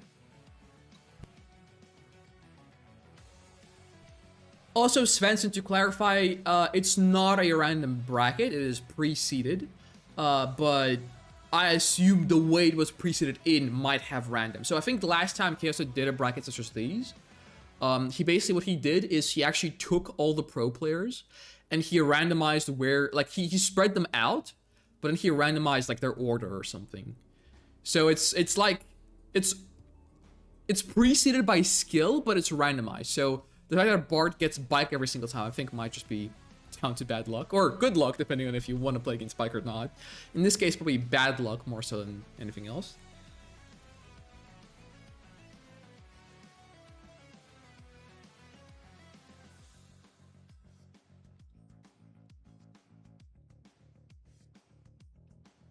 Okay. As a witness right now, as I see in the brackets, Desolator comes on top versus like versus Firestorm 3-1.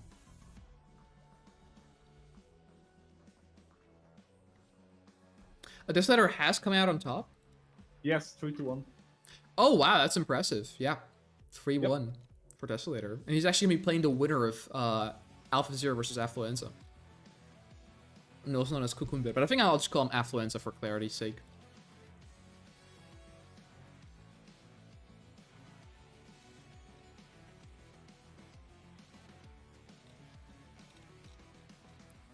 Oh, wait. Where did Master Leaf go right now? He's not online, it seems like.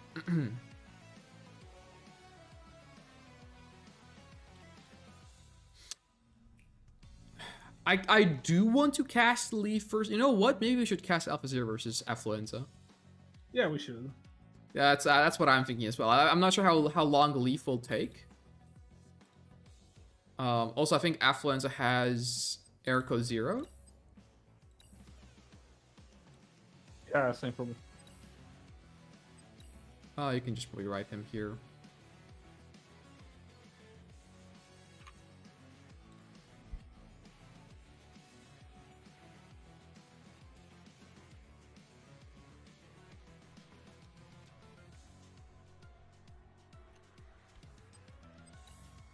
Okay, I'll host.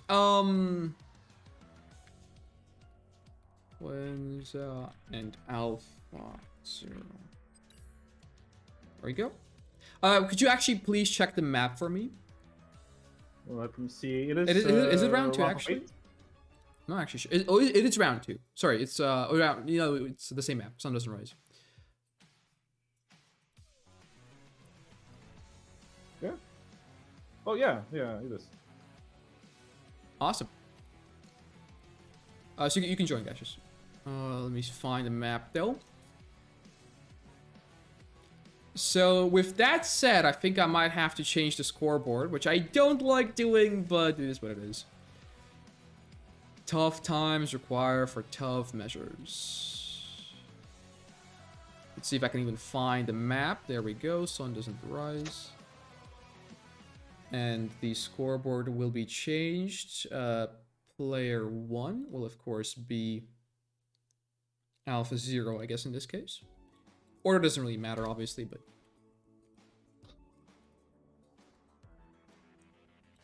And player 2 is, of course, Affluenza, also known as Cucumber. I like to call him Cucumber, but he's known by both names. Yeah, everyone calls him Cucumber. Yeah, he's picking orange, actually, which is not a very common color. In fact, it's a very uncommon color to pick. Probably the most uncommon color, actually. Like, I don't think anyone likes orange in Kane's Wrath. But apparently, I've been proven wrong once again. But hey, I like to be wrong. That means we are looking at some unexpected events here.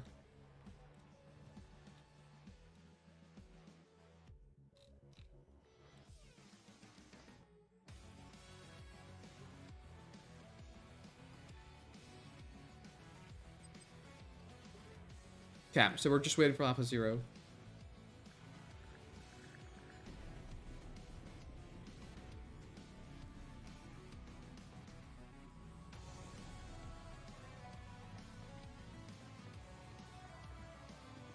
Watch Alpha 0 not turn up and then leave and Rex start hosting. I have to change the scoreboard again. That would be tragic.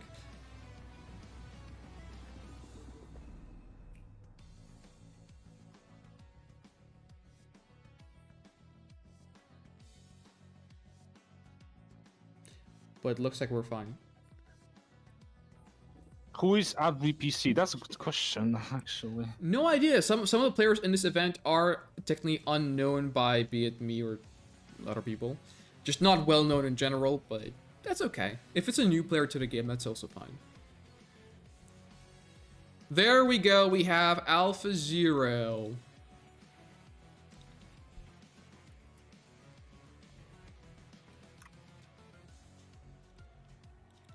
Can I go? Are there any rules against random? Let me see. Oh wait, I turned off the command post for whatever reason. Okay. I don't Fuck. suppose so, but I'm not entirely certain. Elimination.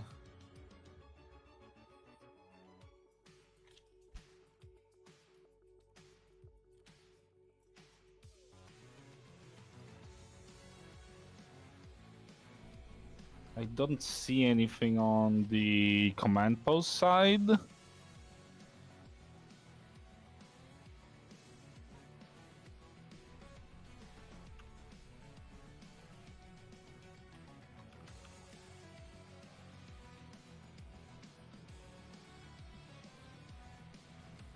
Let me ask Chaos. Yep. All right. Just X up in the meantime. Yeah, I think it's gonna be fine. We'll see. If Gator acts up on us, then he gets angry. What can I do? It's fine for random. He can. Okay, awesome.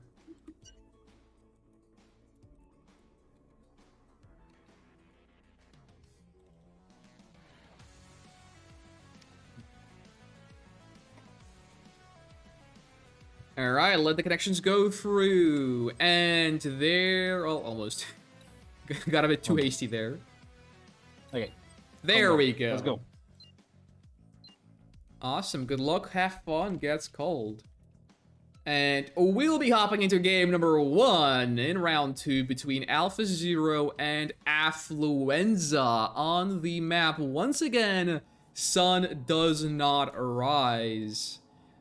And in the top left-hand corner, playing as the orange, I think it is GDI. Yes, indeed. We have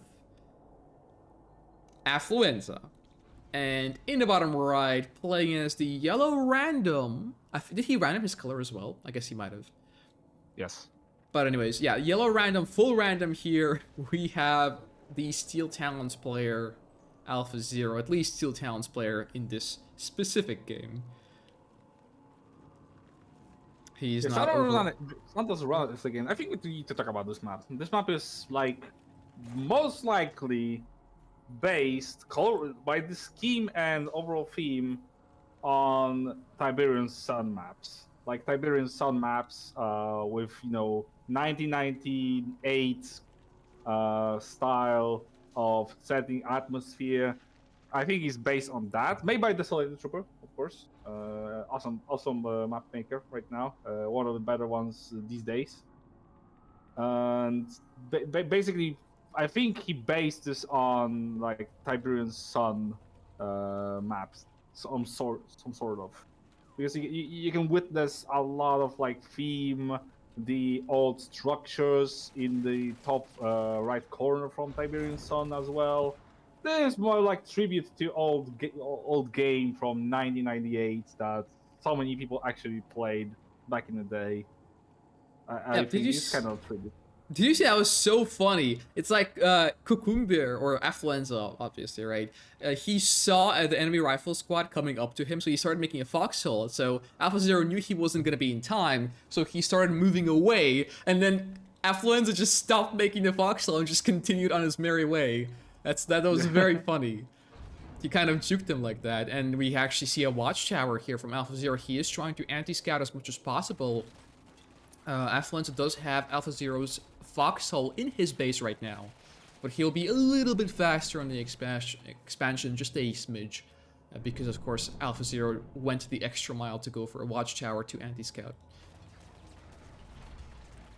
Economy start for both players, going for the 6 harvest quite early in this particular matchup.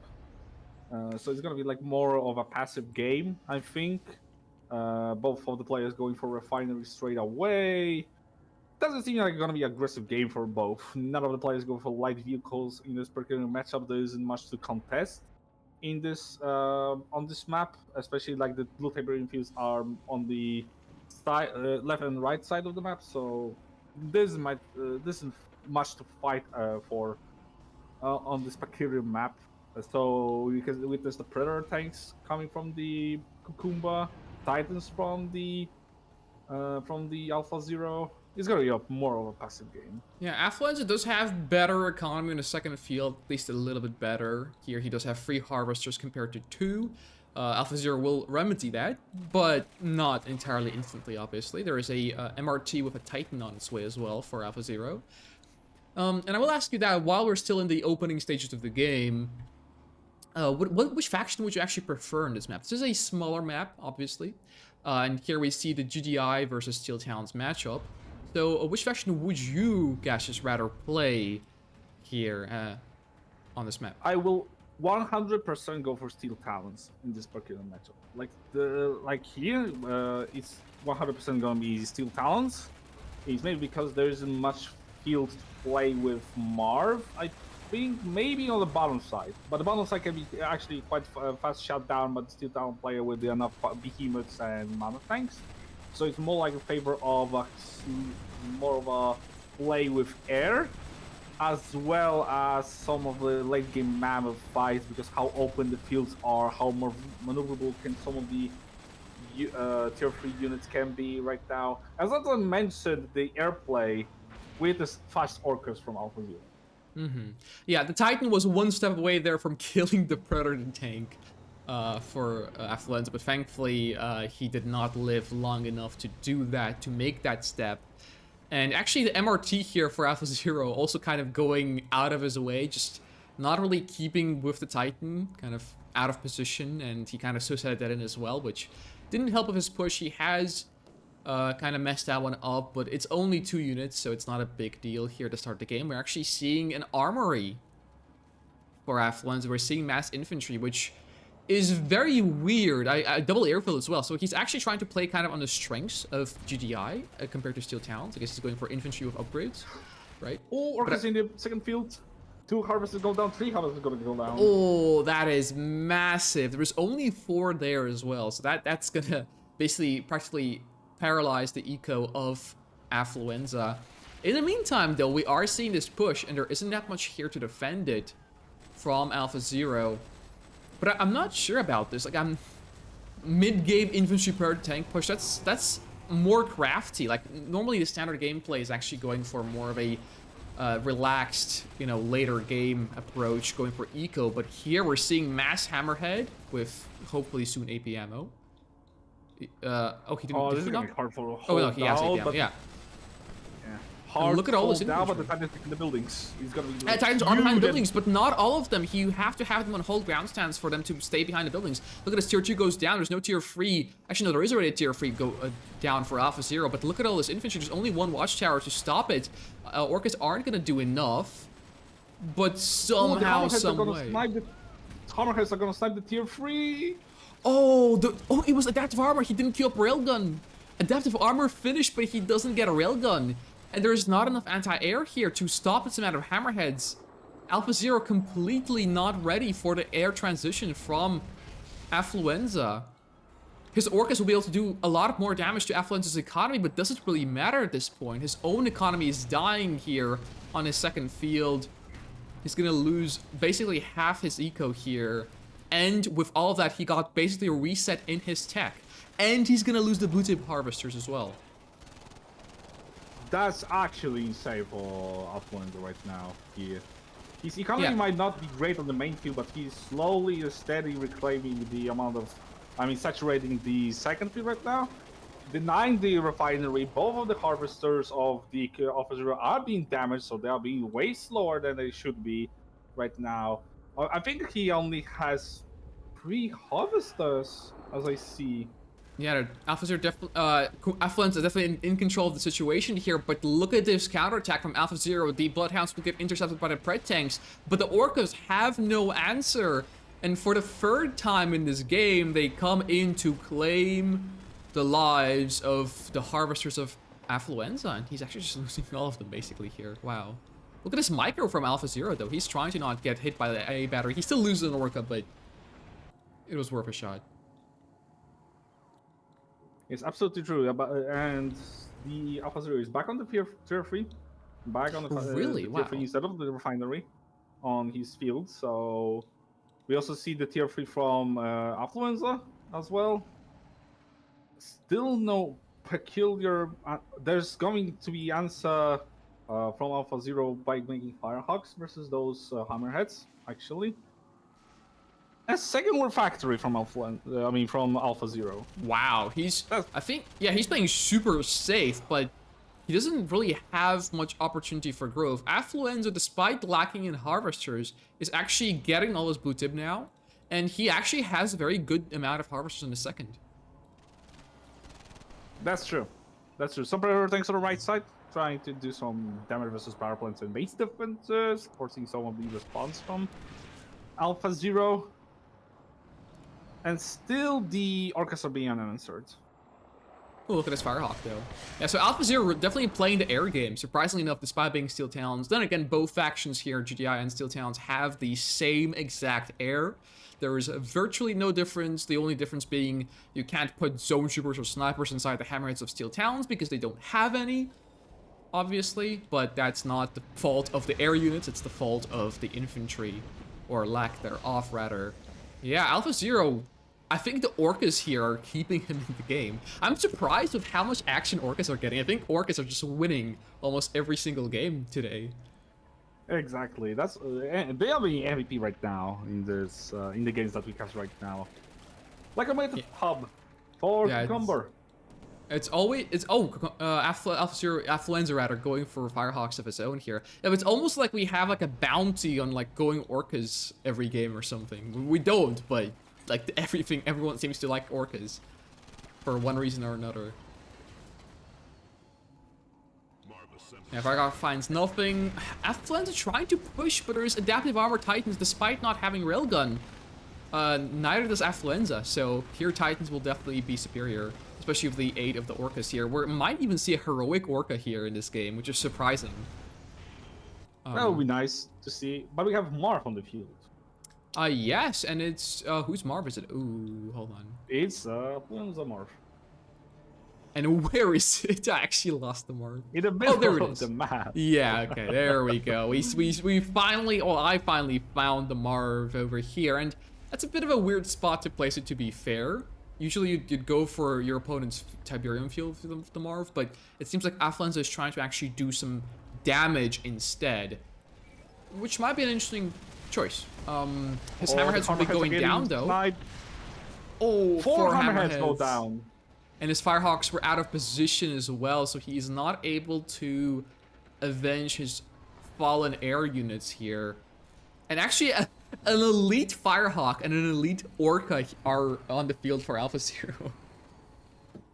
So that's pretty funny. And now there's Behemoths here for him as well. And this Marv, all of a sudden, is really being asked the question, what did you lose here? What is your business? That's why I was with those EMP grenades. Yeah, I think the final Hammerhead there went down. And Affluenza trying to push forward with his MCV. Now, of course, Steel Talons, the matter of being Steel Talons is you do not have Sonic emitters, and Affluenza does, so he should be able to have Sonic drops coming down. But there are 3 Behemoths in line of sight and fire of this MCV of Affluenza. So Affluenza just kind of trying to do something, make something work with the Marv and the MCV, but not quite making anything happen. The Elite Orca does unfortunately die, so we might not see a Heroic Orca just yet. MCV does get bombed. Affluenza is still keeping MCV alive, though, for now. Oh, yeah, right as I say that, never mind. One Sonic emitter does go down. It will potentially finish off a Behemoth, but it will be traded off. No, actually, Behemoth lives. That's true. That's unfortunate for Fluenza right now. Fluenza is in a good position right now. He established himself on the third field. He has access to Alpha's Blue Tiberium right now, so he can actually maybe harvest it. I wouldn't do it, especially when he has control over it. So he has safe passive. Yeah, I can't. Ooh, nice Firehawk exchange here for Affluenza. He kills all the Firehawks of Alpha Zero with the exception of one. The elite one does die as well here, though. But yeah, the thing is, though, you say a better position. I cannot argue with that. But look, compare this position of Affluenza to what he had just about 2-3 minutes beforehand. It seemed like he was totally winning, but he reset attack for Alpha Zero completely. But look at this! All of a sudden, EMP goes down. The Marv is caught out in the open. There's 5 Behemoths firing down on it. And the Firehawk from Alpha Zero still takes care of the Hammerheads. And this Marv is dead. It's gonna go down. Oh, great EMP from Alpha. Awesome. Yeah, Commando is here, though, for Affluenza. And we see, once again, for the second time today, we see a GDI Commando that could very well do a lot of work. Tier 3 will be getting sniped. But I think that's all she wrote. The Watchtower and the suppression from the Behemoth shots will take care of that. But look at this, Affluenza losing his Juggernauts here as well to the enemy Titans that now have Railgun and all these Behemoths. Look at the Behemoth line. Affluenza might be on the third field. He might have the Blue Tiberium on, all the Blue Tiberium on the map. And he might have had the tech advantage for literally eons in this game. But right now, Alpha Zero is the person who is looking at the winning push. Yeah, exactly how I was said, but right now Alpha cannot stand against the wall of juggernauts that the Affluenza has right now. He needs to pull back with the Behemoths, try to keep the as much advantage as possible, and try to do as much damage with the Titans that are moving to the right side. But now they are being denied by the Zone Troopers, by the Sonic Emitters, and I think he needs to pull back, macro up, and keep as much advantage as possible and as many good trades as possible right now. Yes, the main problem with the position of Alpha Zero, despite having the seemingly better army, he doesn't quite have the expansion set up yet. He's only now getting his refineries on his third field. Also, of course, Affluenza has all the blue tip control on the map, which is huge. Some of the Hammerheads to the left side of the map, trying to find as much damage as possible, trying to cheap out the MCV to the left side. Being denied by the tungsten ammo. Ooh, one Hammerhead gets sniped as well on top of that. And the Marv is out for a second time. for Affluenza. This time around, though, it is going to the left. It has learned its lesson, and he does not want to get stuck in the middle there once again. Ooh, nice Firehawks snipes here, or Hammerhead snipes by Firehawks for Alpha Zero as well. Well, actually, wow, gets all of the well, almost all of the Hammerheads, but... Ooh, maybe he's gonna get all of them. Yeah, gets all of them, wow. Solid.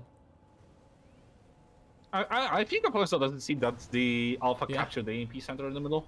Yeah, the EMP center might be huge. Actually, how far on cooldown is it? It is ready. Ooh. Ooh. One good EMP can decide the game right now. It definitely could, especially when we consider Juggernaut versus Behemoth fights. Not only do Behemoths already have an advantage because of higher HP, with an EMP. Ooh, the EMP fires off. He only gets the Marvin 1 Juggernaut though, but look at the positioning here. Alpha Zero has the Behemoth line and he gets Shockwave. Actually, both of them get Shockwave. Both Shockwaves firing off at the same time, but one of the Shockwaves kind of missing. Zone Trooper Drop Pod coming down as well, getting Shockwave by Affluenza's Shockwave. He's pinging it in panic. Everything is EMP'd right now, but look at the stack on the Behemoths of Alpha Zero, and the Zone Troopers finally land, and all of his Behemoths just fall. His MCV is here as well. And yeah, GG gets called, wow.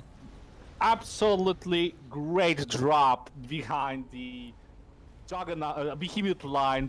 They dealt so much damage as I witnessed.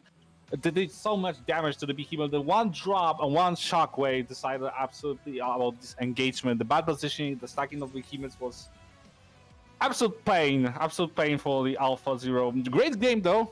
I love the game so far. It was kind of close, kind of for both of the sides. I hope this whole series is gonna be like that. I hope it's gonna be like that for rest of the best of 5. This is a best of 5, right? Yeah.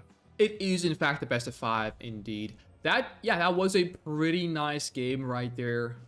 Ooh, Leaf and Rex are kind of playing. But it's fine. I'm going to just keep casting the Alpha Zero and Affluenza match series to be true to the series and to finish casting it, obviously.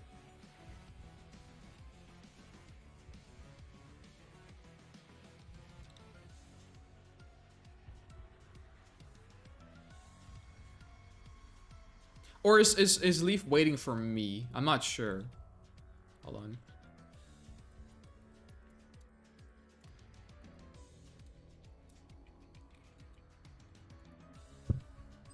Let me just tell that to him. All right, are they waiting for me to host? That might be it. Whoopsie daisy. Probably yes. I forgot that I was host. Whoops.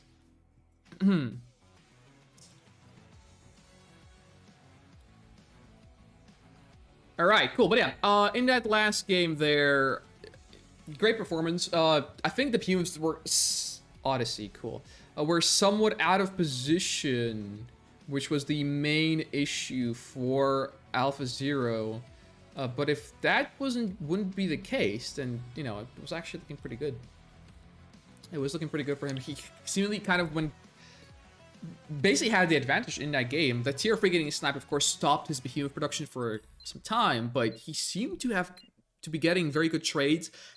Affluenza also EMP'd his own drop pod there with his Shockwave, but I think the EMP for Alpha Zero was kind of lacking, unfortunately, and he didn't split his Behemoths enough.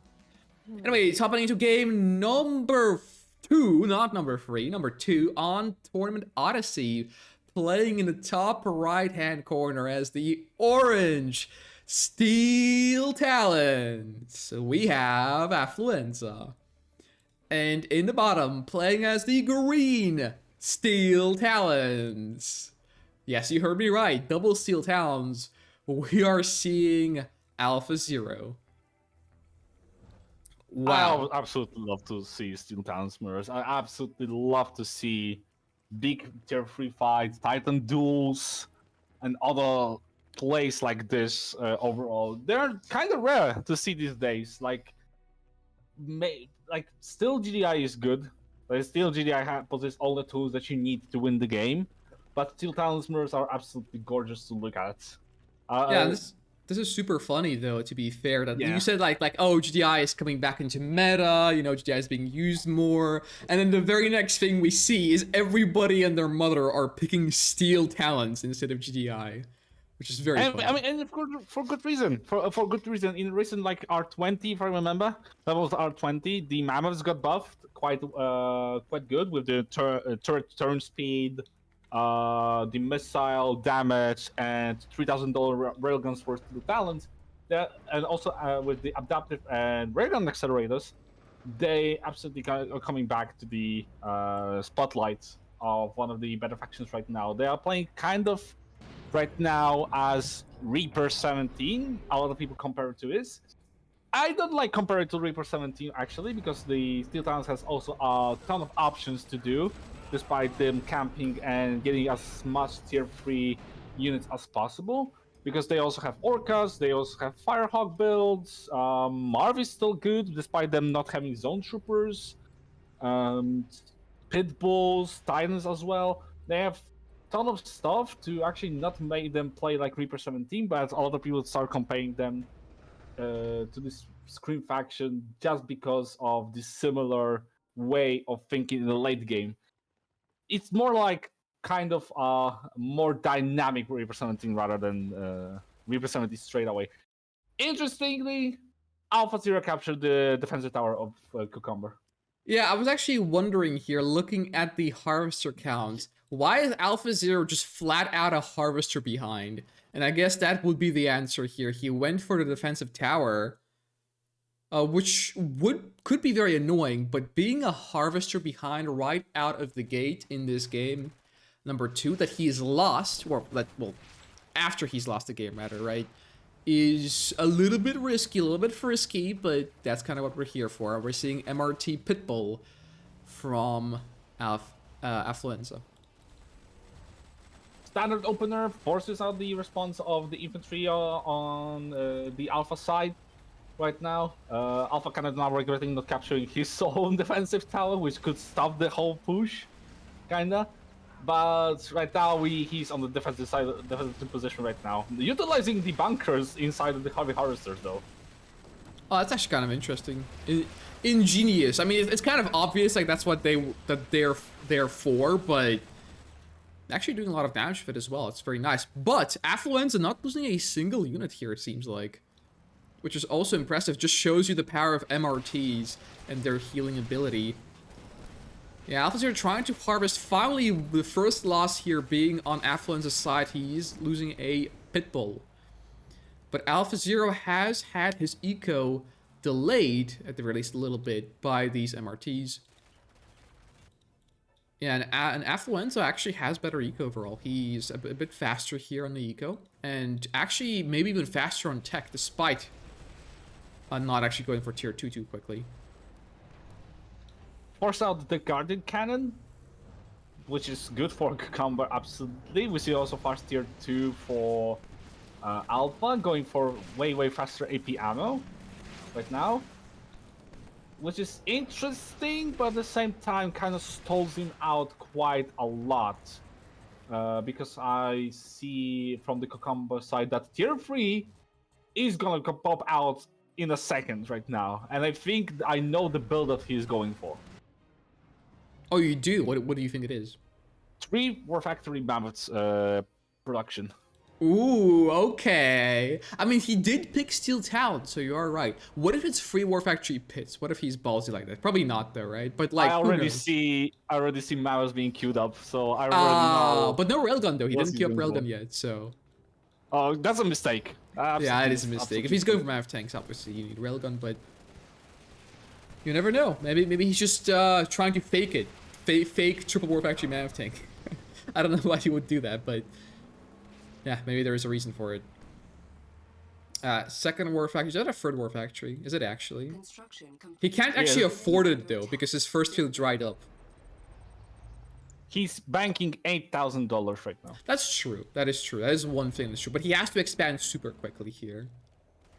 And then Micro's eco on the expansion. In this build, peculiar, he should also get 1 airfield just in case. Just in case of anything. I think That's he does true, right but the thing is, right, going for free War Factory kind of means, especially when you don't have a second field eco anymore, kind of means that you are kind of boned. Like, you cannot afford to go for an airfield. Like, if you delay your expansion too much, you just won't have an eco, and you just cannot justify your build order. Like, you'd rather go to War Factory at that point. Yes, that's absolutely true. The airfield response is mostly versus screen because you're afraid of any Mastermind Prodigy play. Just to like have some hammerheads flying around, just to deny any of the disintegrators flanks, the Mastermind Prodigy play, and other like unexpected play from screen player. Right now, the Affluenza cannot expand due to Alpha Zero's defensive tower and the pitfalls on the ramp. But the battle tanks on the other side of the map, though. Oh man, he's flooding in. He does not care about waiting for Railgun. I mean, who cares about Railgun Accelerator anyways? It actually comes online. Railgun Accelerator as well, I think. Has it been used? I think so, yeah, it has been used. Yeah, and oh my god, the Railgun is not yet done for Alpha Zero by like missing by like 10 seconds, and that 10-second delay might just cost him the game. The map tanks are just flooding in. There's nothing here. The infantry is out of position. He's been trying to deny the expansion of Affluenza, but instead of that, he's getting his main base denied himself. Yeah, map tanks are going to be pushed back now, but there's no eco now, and there's no MCV left for Alpha Zero, and GG gets called, and that's game over. That's the power of the steel talents I wanted to see. The railgun accelerated the timing attack with the railguns. Absolutely, really good play. Really good call for pushing on the map with the 5 to 6 mammoth tanks being made. This is the power of this build. You can get the 6 to 7 mammoth tanks really fast in this particular in this build, and Affluenza just did this perfectly. With the small issues that I just saw with the if he could like pop out the third war factory faster, he could also get these mammoths way faster, and his first field didn't dry up. But build was perfect. Build was perfect in such mirror matchups. I absolutely adore people to do this. This build was introduced to me by Dimitri, which I'm glad he introduced it to me. So yeah, absolutely perfect play.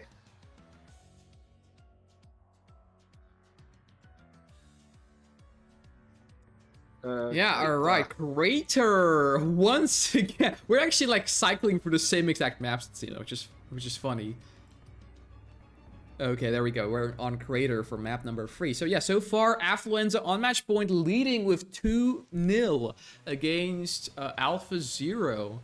And picking Steel Towns once again for the third game. Wow, that's... So actually, out of 3 games here, if the players stick their factions currently, we're gonna have 4 Steel Talons picks and 2 GDI picks. Small note from Chaos It on the news channel for both viewers and players. The first day is for all matches excluding upper bracket semifinals, lower bracket semifinals, qualifiers, and the finals. Mm-hmm. So you're gonna witness mostly matches below semifinals. So up to quarterfinals only day. Yes, for anyone new joining, there you go. I have announced that at the start of the stream, but an update is never too bad. Alright, yeah, so hopping into game number 3 between Affluenza and Alpha Zero, playing once more on the map Torment Crater in the very top. As the orange Steel Talons, we have Affluenza. Keeping true to his, well, not his faction, but the Steel Talons faction. And in the bottom, playing as the Cyan GDI, we have Alpha Zero. I actually wonder, because he picked GDI. He didn't go random or anything. He picked GDI. So that's quite interesting. I'm not actually sure what's the main faction of Alpha Zero. I know Affluenza is a main of GDI, which is all the more confusing as to why he's picking Steel Talons instead. But I guess since it works, it works. Yeah, Right. I also don't know the main faction of Alpha. I never witnessed him playing like the top of the like versus top players in like any tournaments. So it's kind of hard for me to see what his main faction. Who knows? Maybe he'll reveal it in a chat soon after the series. Who knows? Maybe he'll Yeah. rewatch the VOD or maybe some replays out it. Potentially. Yeah, all right, we're getting more Potentially. I hope factories so. from both.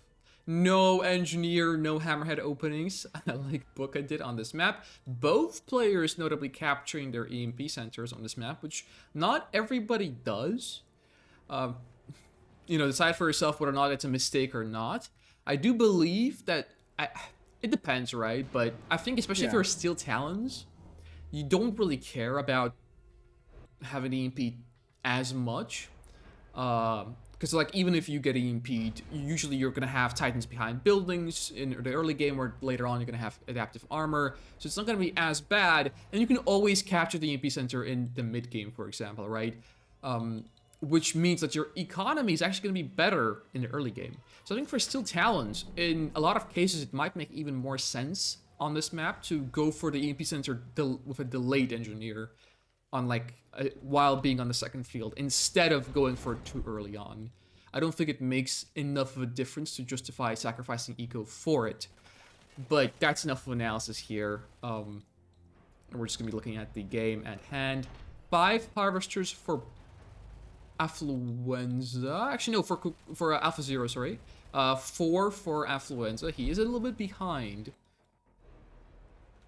Little bit behind. I think the timings of the refineries are going to be like quite similar. But, yeah, very similar. So it's not a big deal overall. Affluenza remembers the blue tip exists. Oh, awesome! Booka could probably learn from him, but just a joke. But I mean, to be fair though, I mean he can in the department of Butaberim at the very least. Right here we see 6 harves. Wow, 7 harvesters for Alpha Zero. Very good economy starting off. And about 5, 6 for Affluenza. He is 1 harvester behind. We're seeing APC Rocket, or actually maybe just APC, never mind. Or no, it is APC Rocket, yeah. From Alpha Zero. And again, witnessing that fast tier 2 for faster AP ammo. Sorry, tier 2. Which is quite interesting, but getting the value from the AP ammo early on is kind of hard, especially on the map like this. Might be good decision, because we witnessing the second war factory from the Affluenza. AFK harvester for Affluenza on his second field over here. But yeah, I don't like tier 2 like that. I think I actually probably hate it, to be fair. It's very late for any sort of push because he's not even pushing, right? If you want to do like a pit APC push, first of all, doesn't really work against Steel Talons, especially against Steel Talons, right? Second of all, like it's just not awesome, especially on maps like Crater. And in this case specifically, if you don't go straight for a tier 3 or airfield into tier 3, which is the Firehawk build order, I don't think it's very justified to go for a tier 2 like that. One people gets traded off for basically free here. Affluenza losing a pit. And yeah, second refinery goes down a second field of Alpha Zero. I think this is just not a precise build order. I think if you go for tier 2 like that, you have to prove to the world that it's actually logical to do it in that specific order, and I don't think fast AP ammo justifies that. I don't think free APCs with AP ammo really are worth sacrificing 15 seconds of eco. We have fast AP ammo from Alpha Zero, but we also have fast mortars from the Affluenza. Yeah, that's surprising, but the thing is, look at what Alpha Zero is making. He's making APC pits. Mass APC rocket pits, which will do better against pit mortar than pit mortar against APC rocket pits. Pit mortar, however, is a little bit quicker. EMP fires off. It does lock down half of the pit bulls, and the APCs are right here.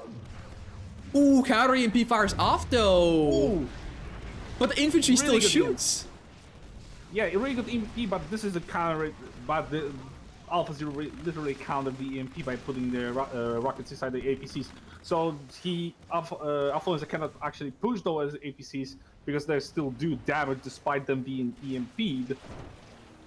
And that's So- the thing. Yeah, mortars also don't fire. They have to stop. You can't run and gun with mortars. So Affluenza not really using his mortars despite, you know, kind of going for them very aggressively with his build order.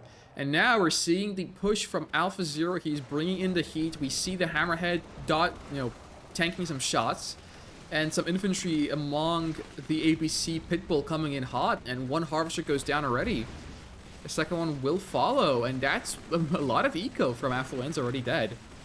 Pitbulls with mortars for him trying to fight back, but there's not enough of them left from the prior engagement. 3 of them die almost instantly. 4th one will follow. Mammoth tank comes out, gets 2 crushes. Another Harvester going down for Affluenza though. And he will defend with the Mammoth tank. And Alpha Zero's MCV also getting stuck like Bookas here. Wow. And look at this. Affluenza is coming in hot with his counterattack. The Mammoth tanks are here. And the Hammerheads aren't going to be too good against them. Again, the timing push with the railguns and railgun accelerators is popping off right now. The Juggernauts are being crouched down by the railgun accelerators. Right now, the timing attack is again trying to work. The supporting pitbulls are coming in to clean up the Hammerhead right now.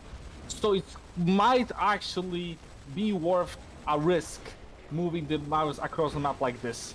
Very close though. There's only one Mammoth tank left on red HP with a sliver of health, and the pitbulls are also been reduced basically down to nothing. And in the end, if we compare the 2 attacks, right? Look at the amount of harvesters left for Alpha Zero and for Affluenza. Affluenza having to use literally the entire rest of his harvester line to reinforce his second field now. So that was Affluenza's MCV also getting stuck. So both players getting their MCV stuck on the corner. A lot of stacks, a lot of NCVs getting stuck right now on this map. There's something completely off right now. In the previous match on the Crater, in the previous series, they also got were like stucky. What's going on with those MCVs? Yeah, I guess you just gotta have to be careful, micro, around the cliff there. Bobby, Alpha Zero's MCV gets stuck again. What's going on with this map? Both I players don't know. falling to the curse of pathfinding. Maybe we should expand the ramp a little bit. Or just not have a cliff here, but yeah. Actually, yes. So that might actually cost like damage to macro despite not being like damage from the opposite player, but damage from the game itself. Right now, because the Cucumber is now on the 3rd field faster than Alpha Zero, because Alpha Zero should be there already with the at least 1 refinery ready to be placed. That is true. Yeah. And currently, though, Alpha Zero does have a worse position overall. He has a big army, to be fair, but as long as Affluenza holds this push, he should be fine. He's gonna have more Tiberium overall, and these Hammerheads are not a scary fit. Oh, EP firing off, killing half the Hammerheads, locking down half the army, but the Zone Troopers are here. Mortars do claim some of the lives of those, and Map Tanks obviously won't be very good against Zone Troopers.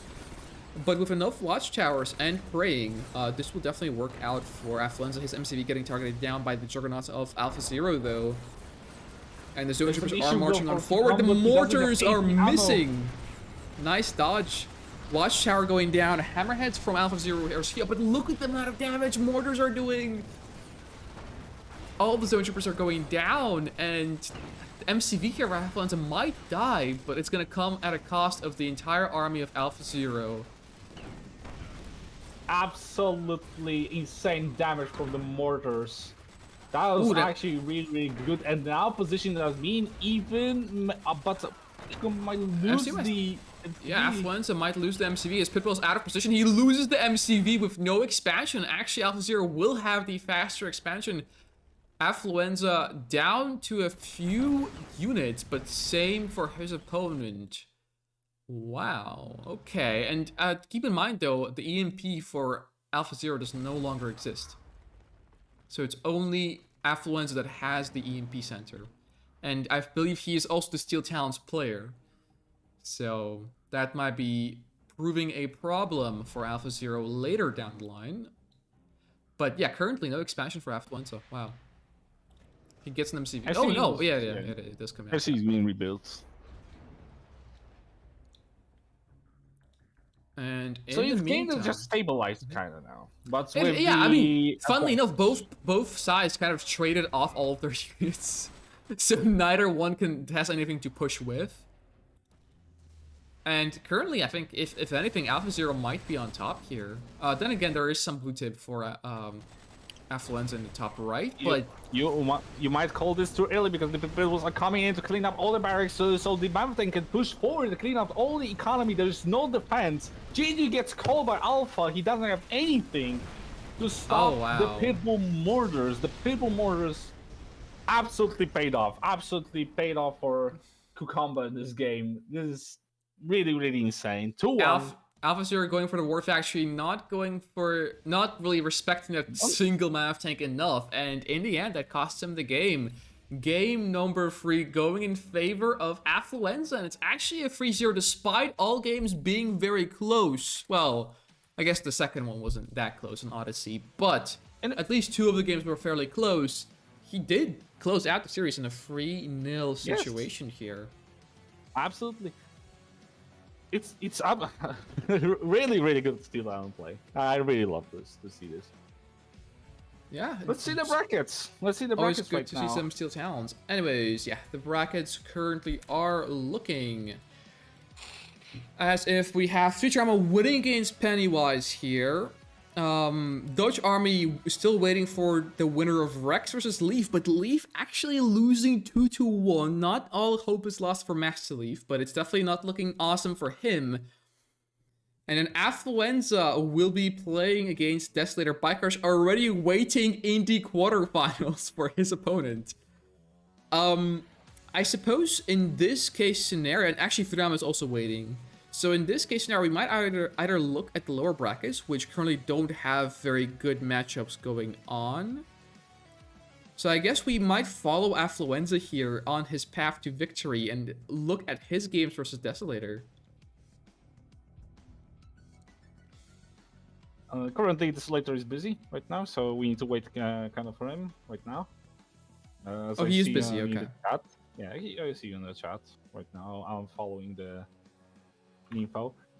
Maybe lower brackets have something good to see.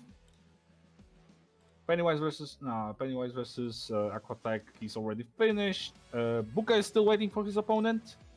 He still waits for the series to finish, but Lamas versus some opponent from the upper brackets right now. Bart is moving forwards. He's gonna play versus Estripa. And there isn't many actually game. Yeah, you're right. We should wait for Affluenza versus Desolator. Yeah, probably the best course of action here.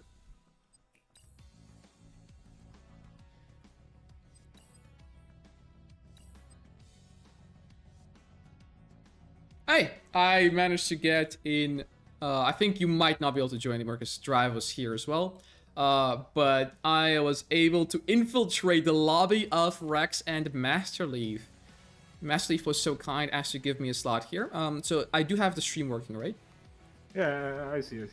Cool. So you will be able to comment on some stuff. Scoreboard, I will just, I think, hide the scoreboard. It is going to be a one-off game, most likely. Maybe 2 games, we'll see. But look at this. Leaf playing a Reaper into Traveler? What is this? Oh my lord. Yeah, what are we even looking at here? Let me just hide the scoreboard real quick. And yeah, here we are starting off on the map. Torment Allay. This is, I think, the 4th game between those 2 players. Currently, Rex is leading 2-1. And in the bottom, playing as the purple Traveler 59, we have Rex. And in the top, playing as the blue Reaper 17, we have Master Leaf. What an odd choice. Absolutely odd choice. Absolutely, this is really in favor of the Traveler player. Absolutely. because it's really hard to snipe the Prodigy Mastermind play, Cultist as well. Yeah, Disintegrators moving, making their way across the map. Then again, I do think Master Leaf is really keen on some of his builds against Squin factions. As any Squin faction, I think he did a lot as Traveler, but even then he also did them as a Reaper as well. So he might have something cooked up in this matchup. Then again, though, I'm not sure, because overall, I think by any sane person that plays the game actively, they would consider the matchup of Traveler versus Reaper just super bad for a Reaper. In this case, Leaf is playing Reaper, so it really, it has to be that he has something cooked up, right? I mean, there's no way he's just going into this completely blind, just hoping he's gonna win somehow. Now, it looks like he is gonna kill the spike of Rex here. There's 4 buzzers on their way, and they will be getting targeted down. 2 Sin Squads dive, and that's gonna be it. 4 Sin Squads survive, and a Gunwalker has to be made to kill them off. Spike does fall, and this is a big commitment from Rex already. Then again, speaking of big commitments, we are looking at a base push Devourer tank play from Master Leaf. He's moving across the middle of the map here while distracting Rex with the Sins. I'm not sure if Rex sees this, actually. Oh, Rex does not see it at all. He might have scattered the tier 2 potentially, but I'm not sure, actually. Yeah, Rex is not prepared at all. He's expanding. Ooh. Oh, no. Master Leaf might... Oh, he's going for blue tip.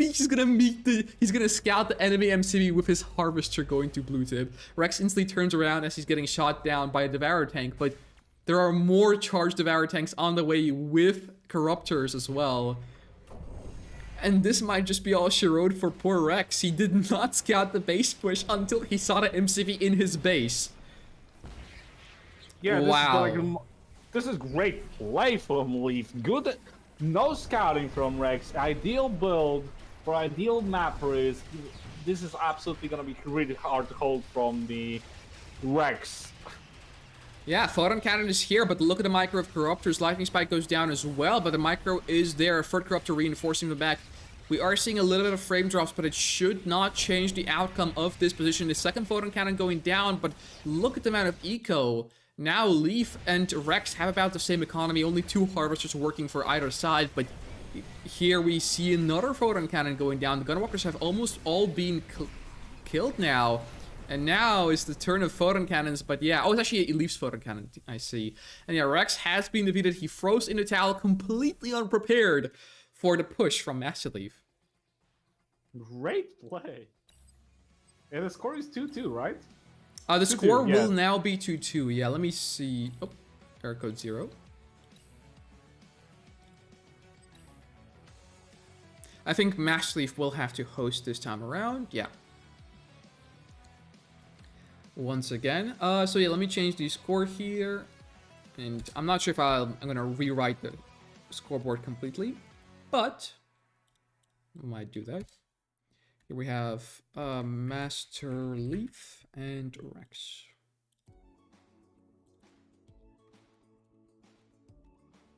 Oops.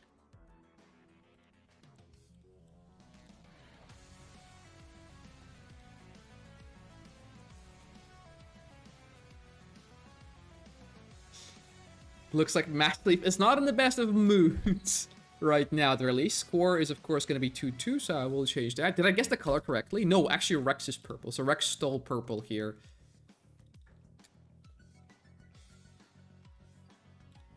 There we go. The color I have to change now, because if I don't have the color properly, it's okay. But if I have the color completely wrong, then that's not awesome. Let's just have Leaf as green for now. He is playing random after all.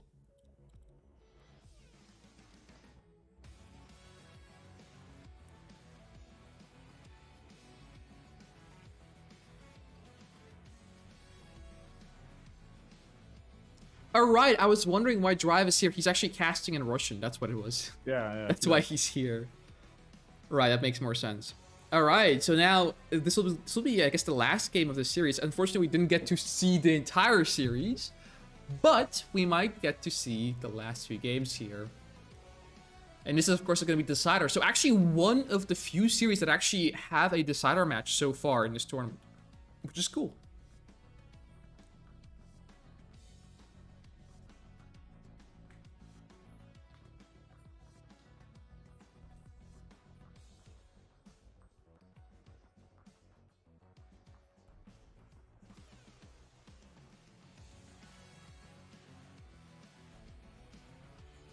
Okay, we're waiting, I suppose, for the connections to start the last decider game. Ooh, Leaf picking Zocom against Traveler. Now that is a little bit more, how do I put it? No, thought through faction to pick. And Rex counterpicking with Skrin. And here we have the counterpicking galore, but actually Leaf doesn't go for like GDI or something pick. He sticks to Zocom. That's interesting. I think he loves the Zocom on the Hamster Garden so much. Like, I think I've seen a lot of play from him with the Zocom on this map. Some of them successful, some of them not, but he's just trying to experiment. And here we'll be moving on to the decider game between Rex and Master Leaf, playing in the top right-hand corner as the blue Zocom. We have Master Leaf. And in the bottom left, playing as the purple Skrin, sorry, we have Rex. All right, let me turn on the scoreboard now. There we go, because it is now accurate. And the map, of course, will be Hampstead Gardens that they will be playing on the final map in their series. It is a best of 5 after all. We are seeing some latency. I think it is because we have 2 observers in the lobby. Hopefully not going to annoy the players too much. But I am very, very curious to see what Master Leaf has going with the Zocom pick here. He already showed us he can win Reaper versus Traveler, which is definitely not a simple matchup for the Reaper player. And now we're going to be looking at Zocom versus Skrin, which I think I prefer Skrin, actually. What do you say, Gacius? I think I prefer Skrin as well in this map, simply because how Zocom lacks some of the tools that the other factions possess right now. But the play with the surrounding armor hammerheads or surrounding armor Zorkas can actually be deadly if used correctly. They can have to survive the shard launchers, volleys from the plasma missile launchers. So might be even matchup right now. Of course, in the hands of a good player, Zokan can be deadly, but still in an even the skill-based matchup, Zokan will lack. I will prefer Skrin at all in this such position. But who knows? Master Leaf is known for the sneaky plays, for sneaky unorthodox plays. So we might actually witness some of the best Zokan gameplay we might ever see in a really, really while. Ah, we'll see. Zocom, to be fair, it's a faction that has very, very good tools. They have ceramic armor and aircraft. They have Zorkas that are very, very potent. They have very good infantry as well. And a good Marv and good Sonics. Well, as in the Sonics are standard, but they are good compared to Steel Talons, which don't have any. The thing is, they really lack a heavy hitter. They don't have any railgun Mavericks. They don't have Juggernauts or any artillery. So Zocom really struggles later on in the game, and if you're able to intercept or in general nullify the effect of their tools, like, Firehawks, for example, then Zocom doesn't really have anything going for them, especially later on in the game when you get to tier 3. Like, tier 1, tier 2 Zocom is probably one of the best factions in the game. They have the best tier 2 upgrades. They have AP ammo, which is arguably the best upgrade in tier 2, and they also have ceramic armor, which is probably the biggest HP buff upgrade for any unit. True. So I absolutely agree. With this, basically makes the Zocom absolutely absolute beast of a faction on mid game. Oh wow, EMPs are getting captured by Master Leaf with his engineer. In the meantime, let's not get too distracted here. We have 7 Harvesters for Rex, and we have 8 Harvesters for Master Leaf. Okay. And tier 2 from Master Leaf, I think we might see Firehawks. Or it's going to be something special. Oh, oh, it's APC Engineer. It's APC Engineer, but the Gunwalker is tailing the APC. Master Leaf might not be able to get this Engineer out, unfortunately, here. Yeah, the APC will just die. And the Engineer will go to waste. Another APC Engineer getting chased away from on the right side of the map as well. So, Master Leaf trying to do something like a judge power play, trying to be very sneaky. But, yeah, even though he does save this APC, it has already been scouted, has already been countered, and Rex is going to be feeling very good about his position. He's already on tier 3. And Master Leaf is going for Zorkas. Only one airfield Zorkas, though. I think it's more of a play of Green Zero, because Green Zero love to do a lot of APC engineers, and especially it's a Green Zero play on Green Zero made map, so it's kind of like maybe a kind of reference. That's my theory. That's my theory, but like maybe just a small hint and reference towards Green Zero, how he played. Master Leaf is actually going for the tier 3 snipe. It has been placed in a very awkward position, very exposed position. Storm Column drops down, but it wastes a shot on the APC. Zorka's coming in, 3 of them loading out on the tier 3, and the Zorka strike comes in as well. Tier 3 gets sniped. That's huge play. Who needs Firehawks, after all, when you have simple units? Yeah, Rex making the mistake of putting his tier 3 a little bit further into the map, a little bit more exposed, and Master Leaf instantly coming in and exploiting that weakness of Rex. And the tier 3 falls, and all of a sudden, Rex's position doesn't look nearly as pretty. He does have Crane, but he doesn't really have much tripod production. He only has 1 field economy now as well. And he's actually going to be going for a gravity stabilizer too. So now, basically, Master Leaf essentially asks Rex the question, why did you go Crane? You don't have any units that you can build anymore because I sniped your tech. And you're kind of actually in a very bad position. You kind of... like, the Crane is basically useless. Like, he's not able to use the Crane to its full extent now because he just doesn't have the eco for it anymore. And Master Leaf is actually in control of the game. The decider match, this is when it matters most. And he still has the EMP sensor, by the way. He's still, I think he's getting the EMP ability very soon, in probably like 10-15 seconds. Another APC engineer does get sniped here by, I think, the tripod or the gunwalkers, or the combination of the two. Commando is finally out from Rex. A second MCV from him as well. Ox Transport tanks the Storm Column shot, and one Harvester gets sniped by these Zorkas, with one Zorka, dying for it. This is now the interesting position for Leaf. Yeah, Master Leaf is on the expansion. There's double War Factory pumping out tripods for Rex. But Master Leaf also has 2 MCV. Oh boy. Second MCV Marvson gonna come out. The sonic ability pre-placed. Yeah, pre-placed sonic emitter. Yes, just to keep up, just poke out the drone ship. Just to keep the pressure on, the drone ship needs to pull out with the teleporter or the mastermind. And Leaf is now in this great position. If he also gonna hold the small push with the tripod and some gunwalkers on the left side, then he's gonna be insanely well positioned. Oh yes, certainly. I mean, in this case, I actually wonder why Rex decided to go for double MC. He's probably cursing at himself right now. Asking himself why he didn't instead spend the money on something like Devastators to try and stop the push on the right when we killed the refiners on the left side. Speaking of the left side, we have double sonic emitter drop defending the push from Rex, and Rex cannot do anything about 2 sonic emitter drops with Hammerheads and Zokum Orcas as the support units here. No AP ammo for Master Leaf, and I think he forgot to queue it up, but does it really matter?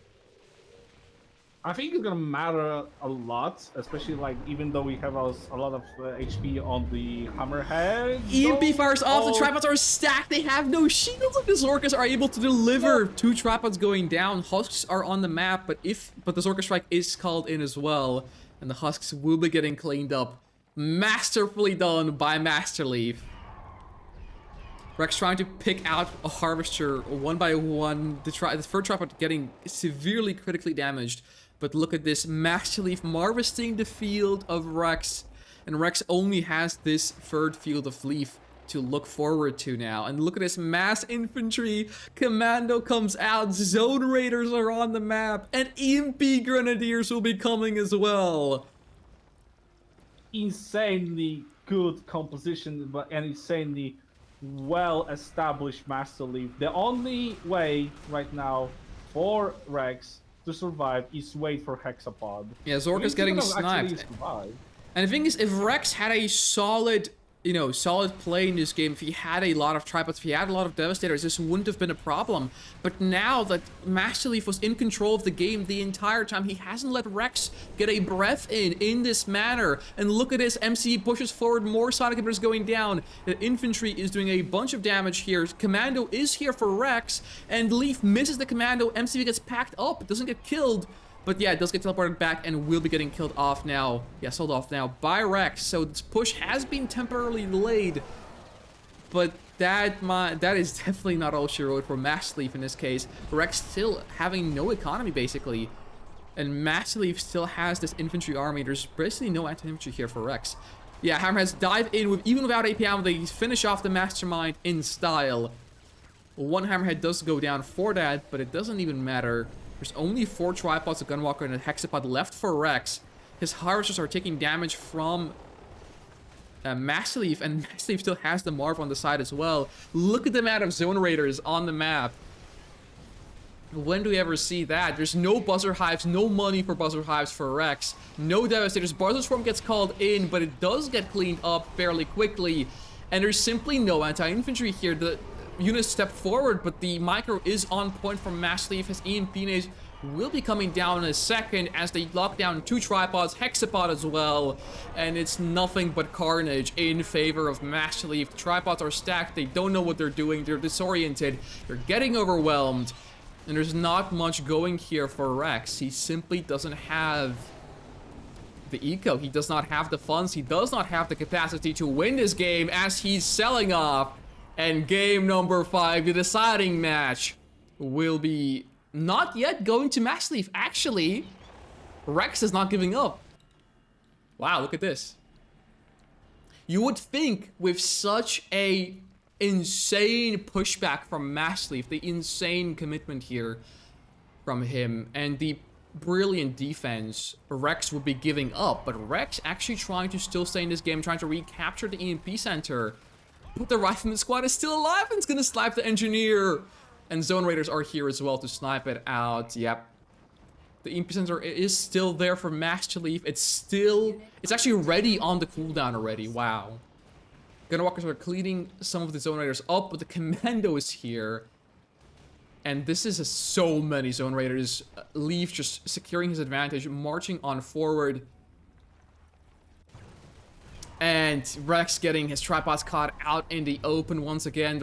2 of them are severely damaged. Master Leaf just needs to get an MCV out. He has a War Factory in the back. He actually has an MCV, so he just needs to push with his Marv, really.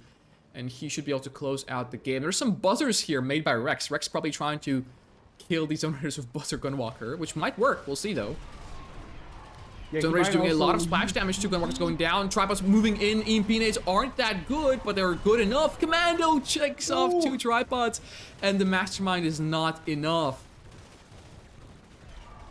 Yep. Insanely Rex, like, unfortunate tripods walked into the front of the Commando so he can plant 2 bombs in the spare of milliseconds. Oh, the Grenadier's actually doing so much damage though, but the Marv is here, and there's a problem. There's nothing here left in Rex's hands to be able to finish this Marv off. There's only 2 Gunwalkers, and that is all she wrote. He could try TP the Engineer and catch the Husk here, which is exactly what he's gonna do, but the Husks are getting killed off, and the sniper teams are here as well. Just absolutely 0 chances for Rex here. Leaf locking out all the opportunities he has to win, and finally closing out the final decider match between Rex and Master Leaf. Leaf will be taking game number 5. What ultra well played! I love this Zocom. Absolutely, that's what I said. One of the better Zocom plays that we witnessed in like recent time. Insanely well played, insanely good army composition, insanely awesome, good micro, well-established WMCE position, with basically denying any economy from the both sides of of this hamster garden map. Props to Leaf. Yeah, props to Leaf for, you know, going all the way to the decider match so we could witness that last epic game played by him. Definitely some very nice strategy from him. I'm surprised how, you know, how beat down Rex was in the end there. Like, he just simply was unable to push. It seemed like he was just simply lost and outplayed in that last game there. Awesome performance from what I would think was actually not a very good matchup for SOCOM. Yeah, now it's gonna be Master Leaf versus Dutch Army. I think I will let Drive cast that series. And I think I will probably cast, I assume, either Affluenza and Desolator, or something in the lower brackets, which currently seems like not much is going to be happening. It's going to be Rex and Lamas. I guess that is a series I could cast, or we could cast rather, but yeah. Also, Alpha Zero and Scorpio A. But I think we will stick to the upper brackets right now, and I wonder where Affluenza is. And, Affluenza and, of course, the other player, which does later. I'm gonna ask them.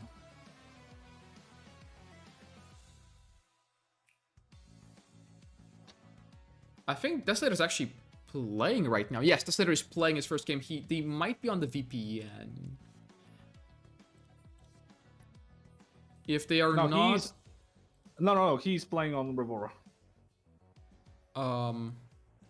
Okay, he is. Okay. Cool. Okay.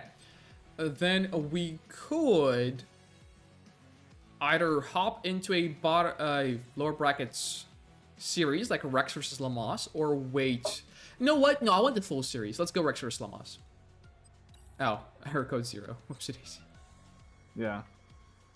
It's the time of figuring out how many R's Rex has in his name to be able to type to him. 6. Okay.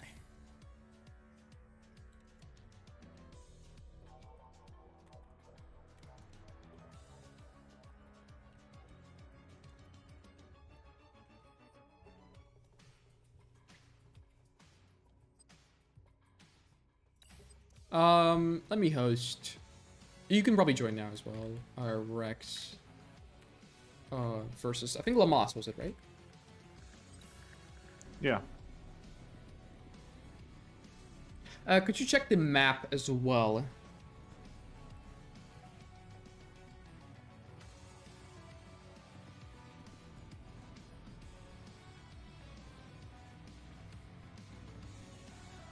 Okay, well, that was awesome though. Definitely some really good games, despite the fact that the first few series we've seen were mostly GDI and Steel Towns being played. We have seen some awesome games played.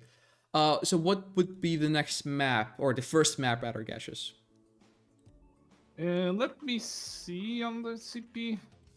Yeah, so while I adjust the scoreboard here. This is what exactly? This is the lower brackets. Top 8. I mean, 1-8, right? I'm not sure. This is gonna be round 2, so this is gonna be the finals, semifinals. So that's top 2. That's 4, 8, 16. It's actually Sun doesn't rise. It's actually top 64, I think. Right? It is just Sun. It is just Sun doesn't rise today. Okay. Yeah. So you need to read the map.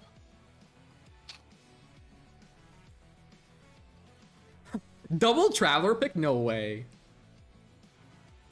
Hey, look at this. The colors actually line up because Lamas picked green, and I picked green for Leaf in the last series, so it's pretty cool. Anyways, hopping into the loser bracket series, following Rex here, playing on the map Sun Doesn't Rise. We've now seen this the third time in the bottom right corner. As the green Traveler 59, we have Lamas. And in the top left, playing as the purple Traveler 59 as well, we have Rex. Of course, Traveler being one of the main factions of Rex here. Lamas, on the other hand, I've not seen playing Traveler too frequently. Me neither. I didn't even. I mean, I witnessed some of the traveler play from Lamas quite often. From him being more of a decent limb, but we see the stasis chamber. We see the stasis chamber, so this is gonna be like. We see the stasis chamber from both players, so we're gonna witness decent rushes from both sides with the fast legs. So yeah.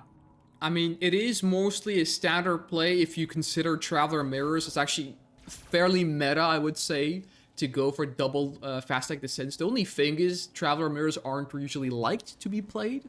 That's why we don't really see this matchup too much. That's why people might forget or just not know flat out that this is the meta play, but this is actually how you play this matchup. Yeah. Even trades all around, but actually Rex might have a little bit better, a little bit more of an advantage, but actually not quite. The height difference, actually, the terrain here kind of messing with his micro here. He's gonna come out on top, but there's more descents from Lamas, and Lamas will be winning this engagement. Well, that is a duel. Ravagers from Rex! Oh, Ravagers getting kind of stuck here, but they will start working on descents, but they are taking a lot of damage. Descents doing, I think, cannon damage. They do insane damage against Ravagers, because Ravagers don't have cannon armor. And the only Ravager squad being made was killed off. Portal dies now as well. And now there's just 3 descents roaming around for Lamas. And there's even no Buzzer Hive. If Lamas just went in and tried to kill the Harvester, he would have won the game on the spot. But he's going to go for a more safe opportunity. He does not know, obviously, that there is no Buzzer Hive from Rex. And now there's Buzzer Hive, so there. And also the Ravagers got hit by some buzzer that was sneaking between the descent, so the sniper damage also did so like a lot of like chaos between this Ravager squad that we witnessed. So oh yeah, but the Ravager squad 1300 down the drain for Rex is absolutely huge. The spike lives, but it doesn't even matter because both players have both their spikes alive, and Lamas is ahead by 2 Harvesters. Now, there is another Ravager squad out for Rex, but I'm not sure if Lamas should be scared about that. He just simply has way too much eco. Yeah, he's in a super good position right now. Almost fully saturated. The 5th Harvester is coming out. He will not be scared of the Ravagers. I mean, Ravagers can do damage to Harvester with the ability that is called, let me see, Tiberian Agitation, right? But I think it needs like 3 squads. No, so for a Harvester you need 2 squads. For a Refinery you need 3 squads and a little bit of auto attack to kill off the Refinery, or 4 squads to one-shot it, right? And here though, the Buzzer Hive. He does get the Harvester, but it would cost 2 Ravager squads for a single, even full Harvester is not worth it. That is 2,600. I mean... 400. That's also 400. It's 1,200 per squad. And one was a 400, one was a 600. It's actually 3k. It's actually technically worth it, but the problem is not that it's necessarily a good trade. The problem is that Rex is actually so far behind. And he's using his advantage, well, not advantage, but this, I guess, his bad position to try and convert it. I suppose a good trade is still a good trade, but he's a bit too far behind, I think, to be able to afford to take trades such as these. And yeah, Gunwalker Descent. Lamas is turning his aggression with the Disintegrators moving across the map on the left side with the support of some of the Gunwalkers. And basically, he's turning, like, he's trying to keep the pressure on. He knows that Rex doesn't have much. He's gonna cut the Harvester moving to Blue Tiberium. Oh yeah, it's really bad. And the thing is, as I said before, right, Rex is was too far behind to be able to afford that trade. He used his very expensive units, basically his entire army, to suicide him into a single Harvester, and now he is paying for it. Another Harvester going down as well. This is just very bad for him now at this point in time. He just simply did not have enough defenses built up to be able to hold these descents.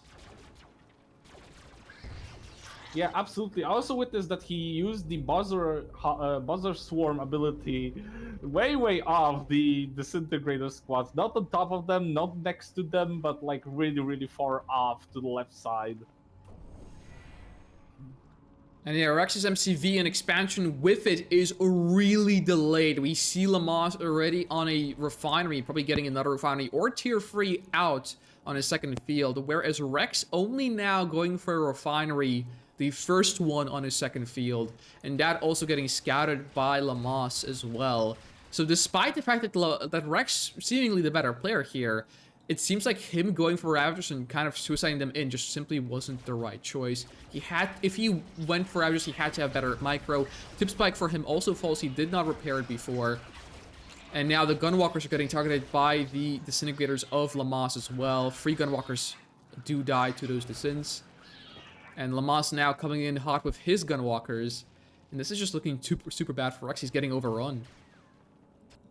Yes, he absolutely getting overrun. I mean, he's trying to pull as much damage with the Ravager squads as possible, but with such amount of Gunwalkers on the map already, I don't think this is gonna be worth it whatsoever.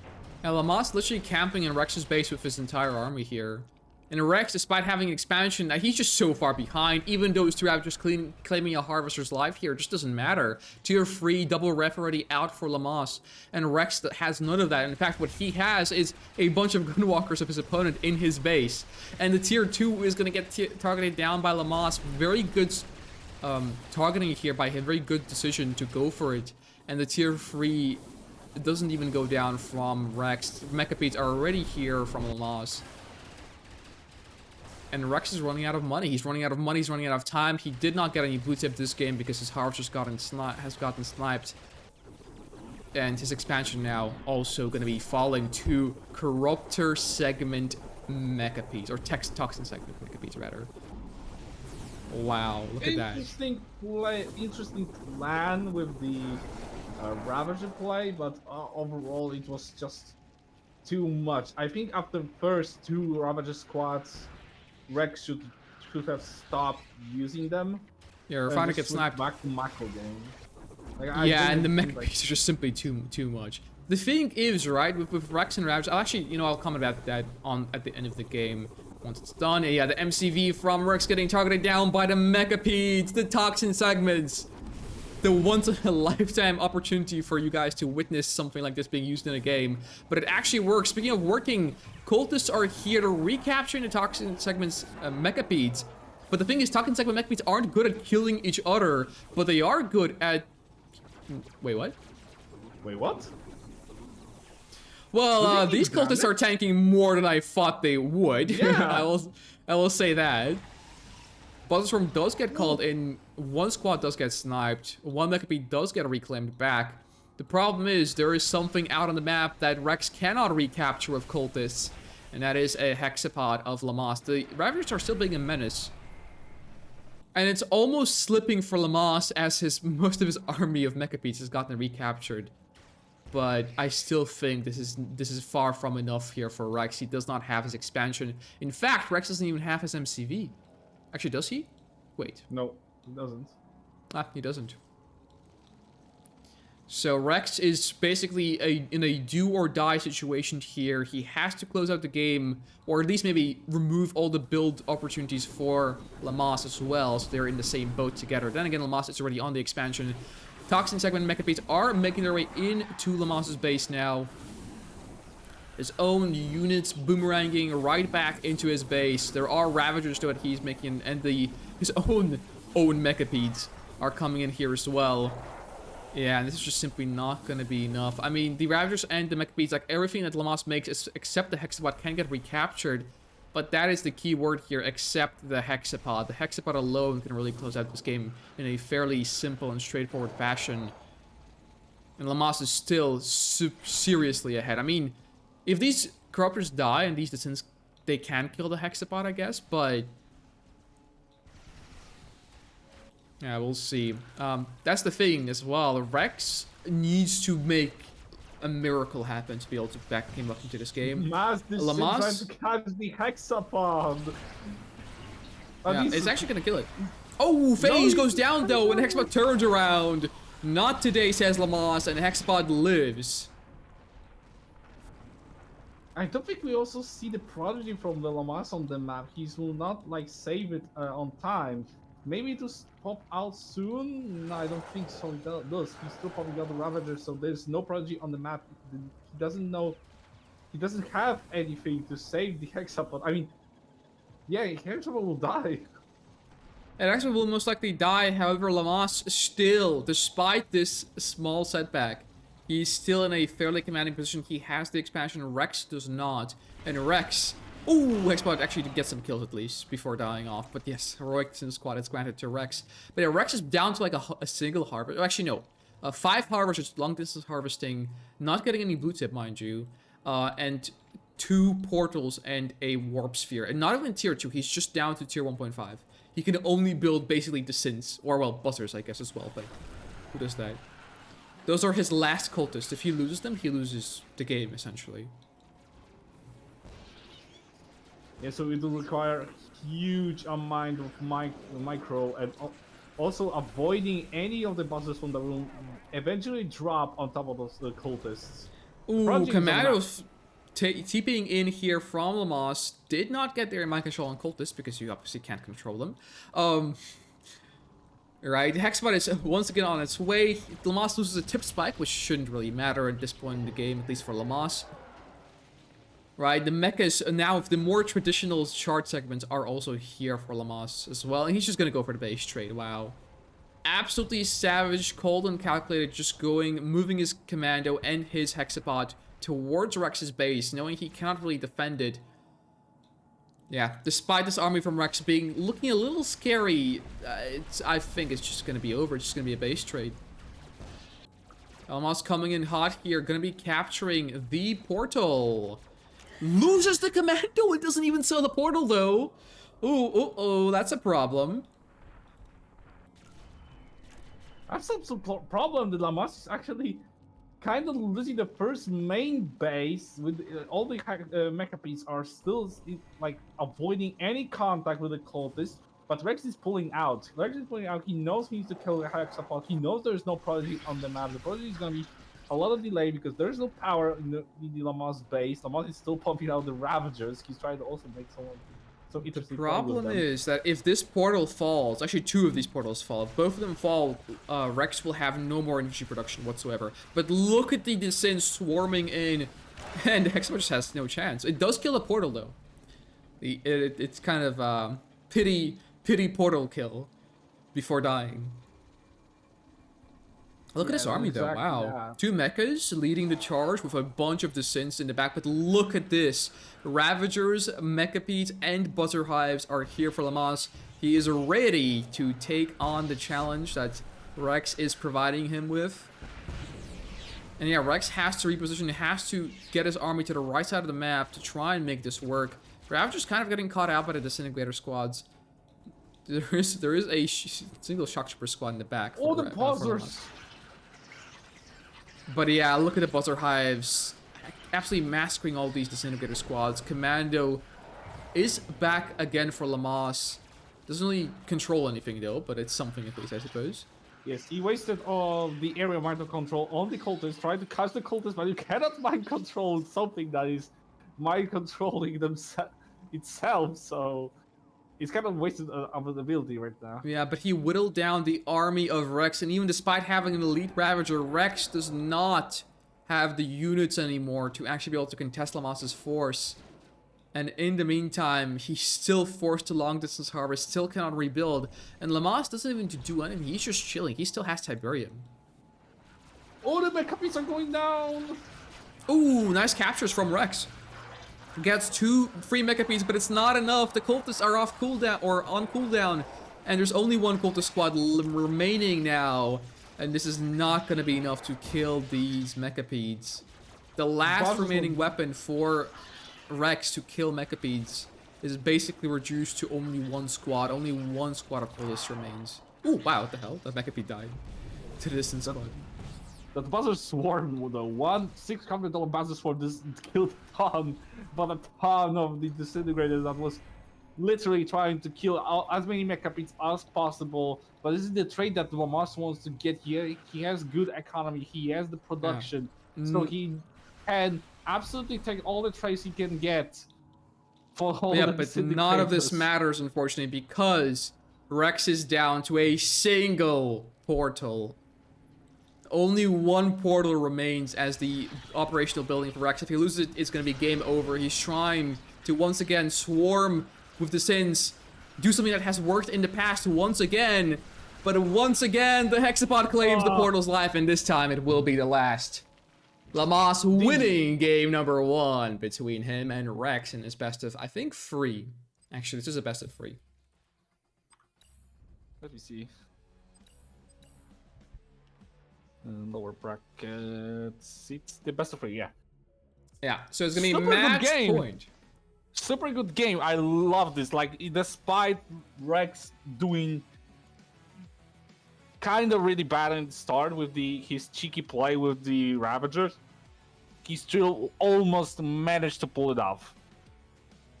Yeah, but it seems like suiciding your entire army for a single harvester, even though it is a good trade, isn't actually the way to go sometimes.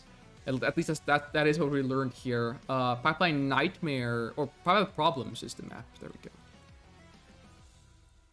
Of choice for Rex.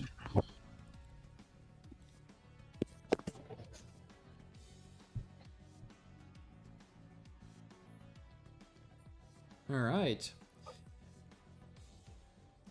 Ooh, are both players sticking to Traveler Mirror here? Actually, I wonder. I don't think I've ever seen a Traveler Mirror on Pipeline. I wonder what the meta is, because usually, I said before, right, you would want to go for fast like descents early on in a Traveler Mirror. However, this map is a little bit special in that you have to crawl to your blue Tiberium field. So I wonder if because of that, it's actually better to not go for Disintegrators at all. And instead just crawl with Crane and just forget about the Sins. I think most likely. I think most likely this is gonna be like play. I think he's gonna the script player is gonna be more of an eco side on this map, especially like because he can withstand longer late game with the growth accelerators on each field. So the Blue Tiberium can get more and more value faster for any of the Scream player, any of the Scream factions. But we'll see. This tournament is actually quite really good. It's doing really, really well. Yeah, that's true. Actually, while we wait, we can look at the brackets in the meantime before Lammas already's up. Right, currently in the upper brackets, we are seeing Leaf and Dutch Army still playing, it seems like, their first game. Affluent's already claiming 1 victory against Desolator Trooper. Bikers and Fudorama obviously still waiting in quarterfinals. Right, in the lower brackets in the meantime, we have Bart Jones waiting in round 5 here for his opponent. We have Scorpio and his opponent, which is Alpha Zero, still haven't finished their first game, it seems like, and Lammas are playing versus Rex, obviously. And then the winner of Lammas versus Rex will play against Buka, who has been knocked down by Dutch Army. Oof. And then Pennywise waiting for his opponent as well, just like Bike Rush owns. Okay. So far, so good. I believe we are playing until semifinals, not mistaken. Semifinals in the winner and loser brackets. Yes. Alright, so that means probably three more series to go. Or Just to like, cast, rather.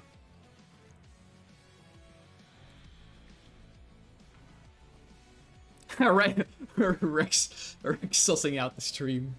He's like, delay on?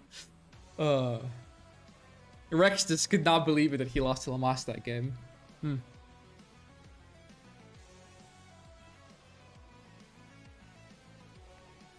Alright, everyone is ready, and we're going to be hopping into game number 2, that is deciding match. Or, well, not necessarily deciding, but it is going to be match point for Lammas. So Lammas wins this game on Pipeline, he'll actually knock Rex out of the event completely, which is going to be surprising. But yeah, anyways, playing in game number 2 on the map Pipeline Problems, in the top, as the purple Traveler 59, we have Rex. And in the bottom, playing As the green Traveler 59, we have Lamas. The man who won the last game when no one thought he would, to be honest with you. I'm not sure if there were any Lamas believers in the chat, but this was definitely not the outcome that I was thinking about. We're seeing a stasis chamber and distance right out of him, whereas Rex opting to go for a crane. So I guess today is the day. No. Oh, is it all in? No way! It's an all-in! I was about to say. All-in! I was about to say, like, maybe today's the day we're gonna find out whether or not it's viable to do a fast like descent rush against a standard play on this map. Never have I thought that this won't be a standard fast like descent rush. In fact, it's gonna be an all-in from Lamas. Fast legs is finished. His MCV will get sold off. And he is unable to anti-scout the buzzers. He just goes straight for the middle. He does not give a shit in this case scenario, and he's just beelining for that Rex base. The only problem that I'm seeing with this play is the nature of the Squid MCV. Because the Sins can attack up.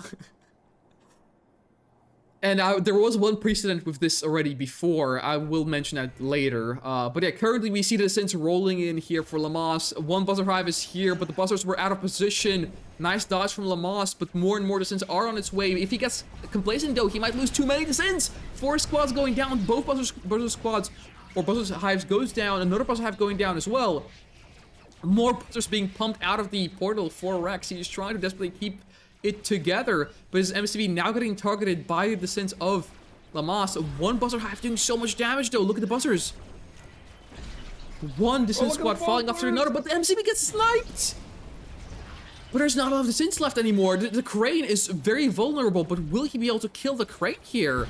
He kills the buzzer hive, but there's so many buzzers chasing. You can't kill the crane. He can't kill the crane. Rex lives. So close to winning, yet so far away.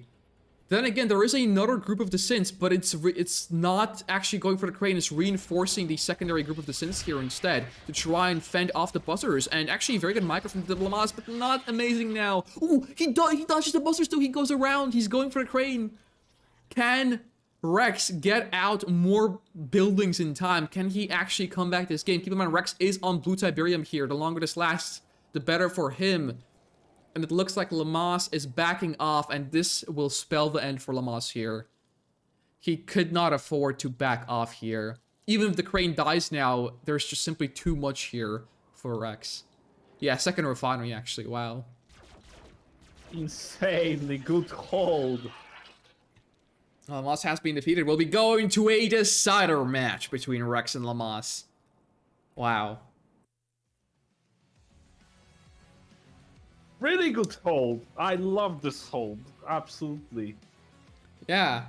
Rex just saw the Descents and he just put down his pedal on the buzzer production. Or, yeah, just put down his foot on the pedal. And just started pumping buzzers like no tomorrow. Buzzer hives, buzzers from portal, buzzers everywhere. And he made it work.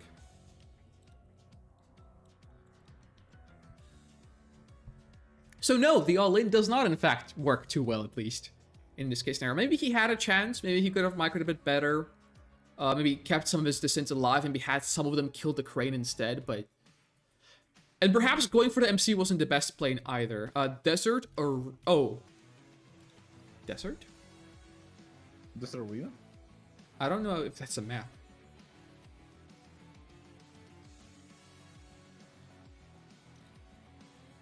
Is that... Wait. It's not a Christmas map now. No. Decrepit Arena.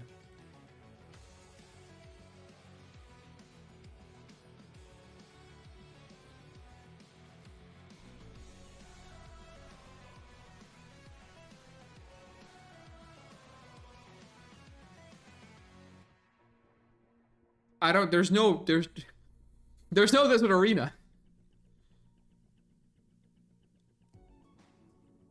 There's Desert Field, there's Desert Meadow. There's Decrepit Arena, but there's no Desert Arena. There's Present Box Arena, but...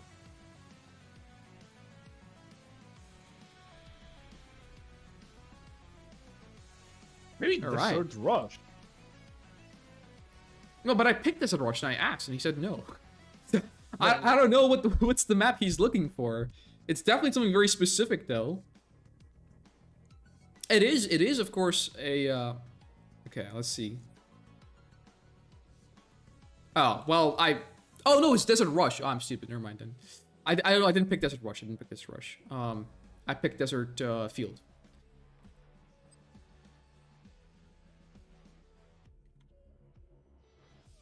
That is a map. I think the minimap was remastered by Desolator. I'm not sure if the map itself was remastered, but the map itself was also. Yeah, the map itself was. Oh, it was? Okay. Also remastered. Yeah. Awesome. It's awesome.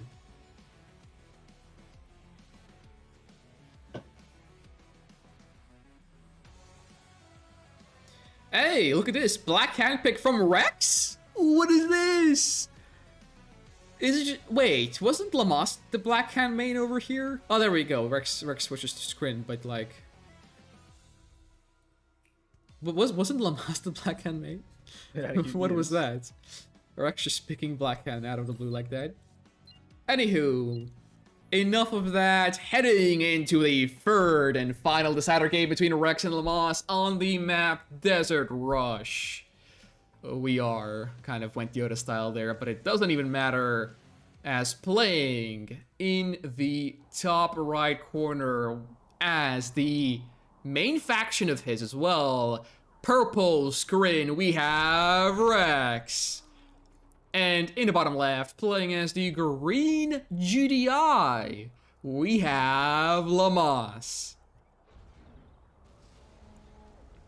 Why there is something that doesn't involve Traveler?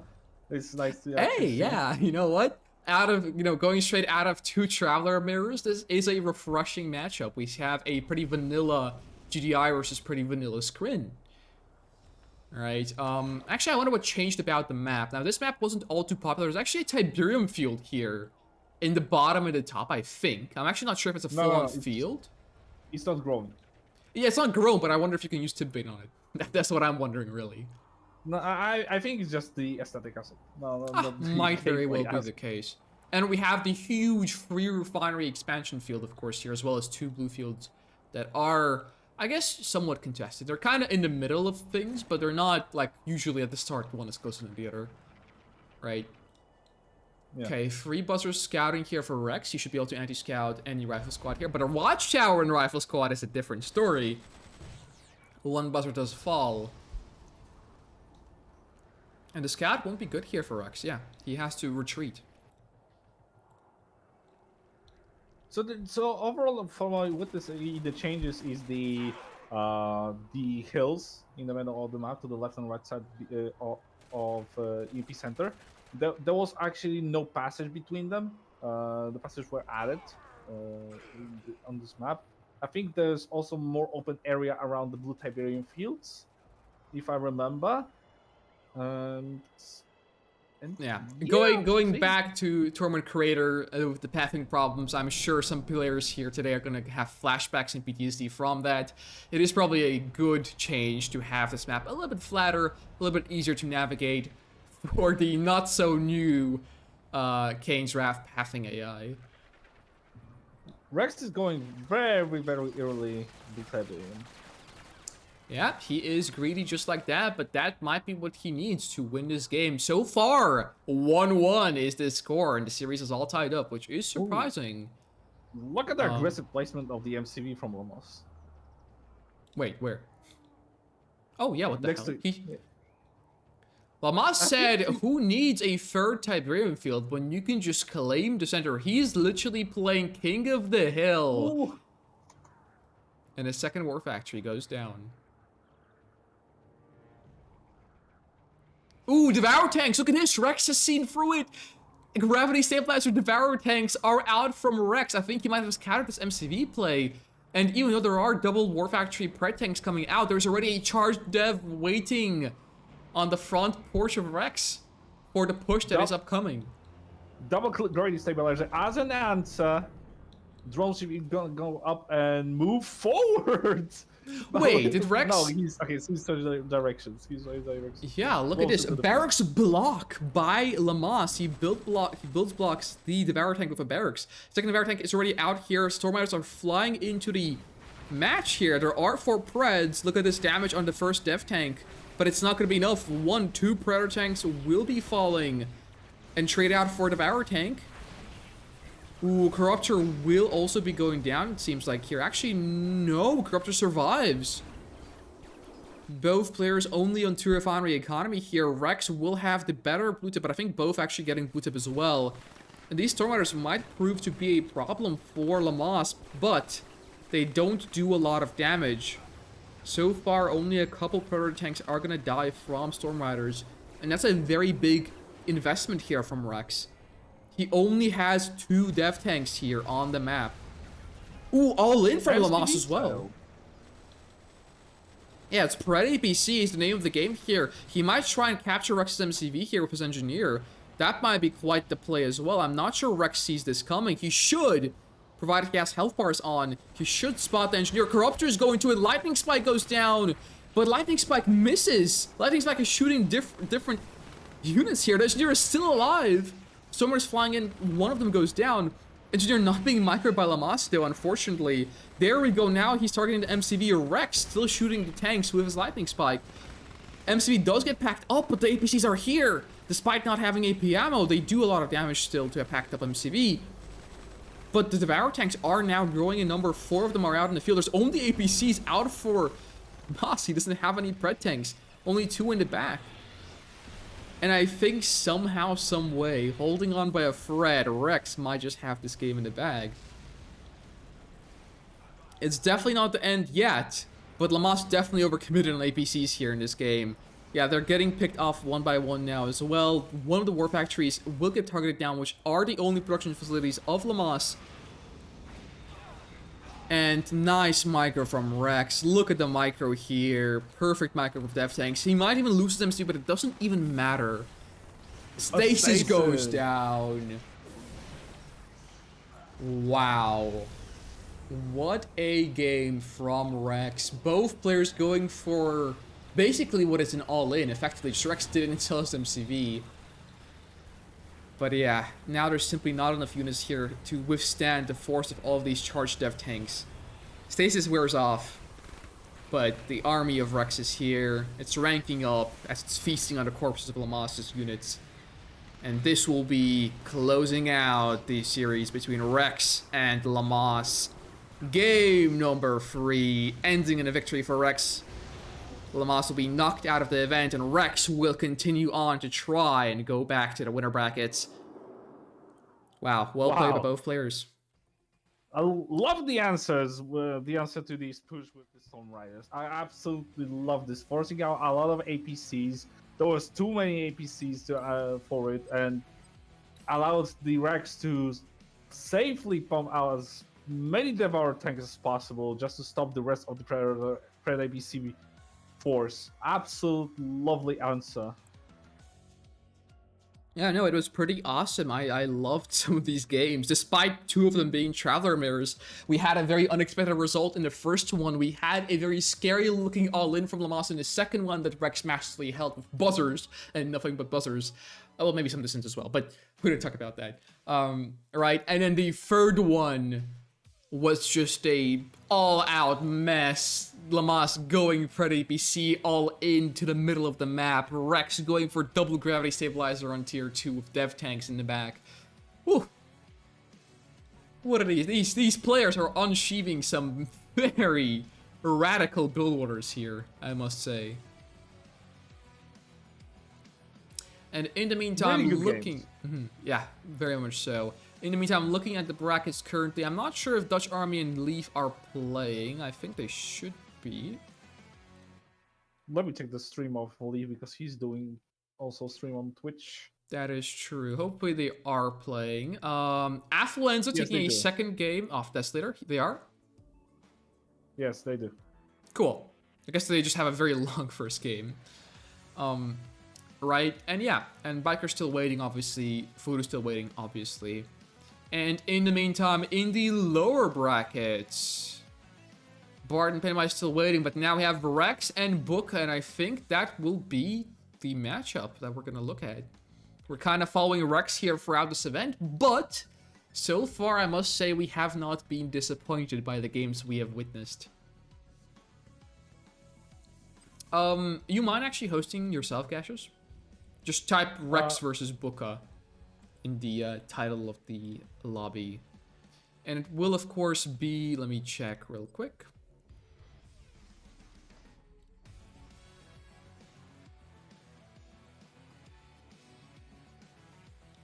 What's the first map, by the way? I don't know. To be fair, no idea.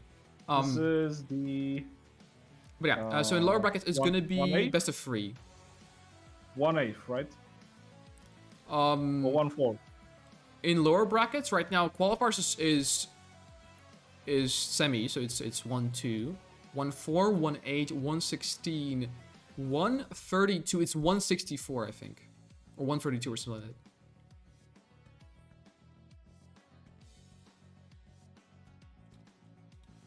No, like.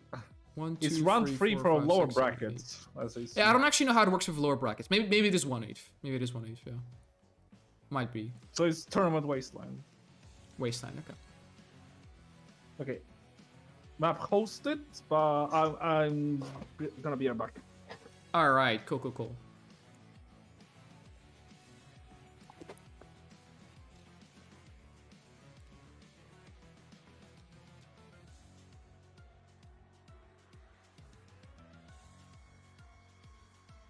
Awesome. Yeah, so far definitely some iconic games that we have witnessed here today, which is a pleasure to have happen, obviously, in a tournament that I am casting. I will mention, just because why not, we're waiting anyways, big thanks to Iluhan and Svensson for sponsoring this event. It's all thanks to them that this is possible, of course. Thank you, of course, for the viewers for tuning in and the players for participating, playing, and delivering some awesome content on top of it. Always good to see stuff like that. What is the secondary event? Asks Lamas. Perfect timing to actually, talk about what's going to be happening there as well. What will actually happen is the top 4 players at the end of this day will be playing mini games tomorrow. So there's, I believe, 3 custom maps that were custom made for this specific event that they will be able to play amongst each other to get some extra prizes. So there's actually a second prize pool specifically for those mini games that is not connected to basically the main prize pool of the event, you could say.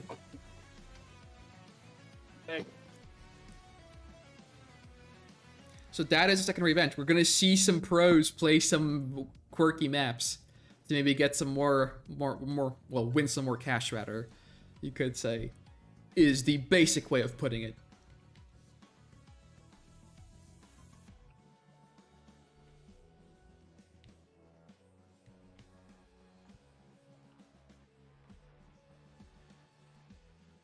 All right, we are waiting for Booka to join the lobby.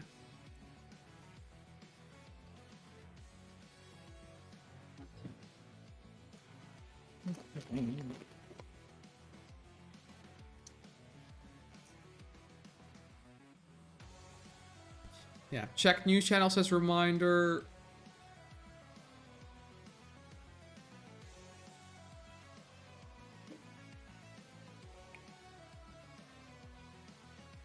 Yeah, so basically it describes what's going to be happening there in the news channel. Yeah, 2 rounds of Christmas-themed King of the Hill and 1 round of Christmas Monotronic. And there are preset rules for the event, which I think I will read out once that commences.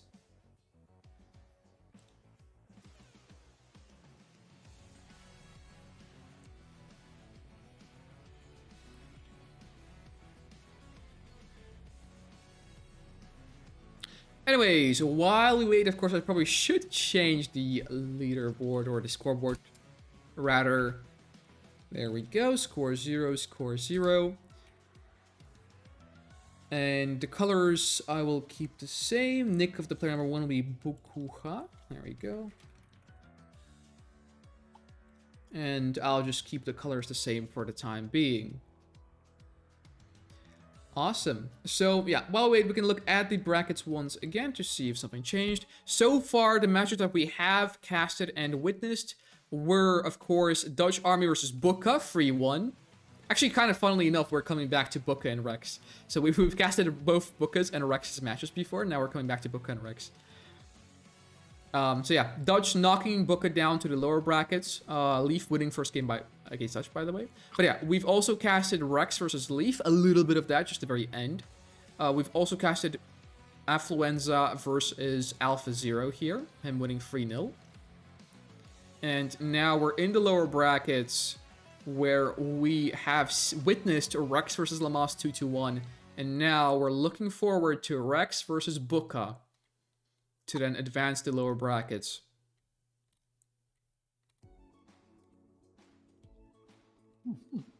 Yeah, it seems like Affluenza is going in the direction of winning the best of 5 against Desolator here. So he might have to face Bike Rush Owens in the quarterfinals, which is kind of funny.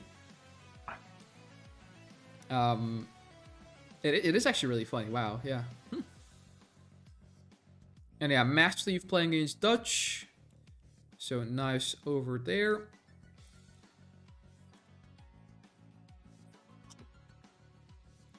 Not sure where Bukka is, to be fair.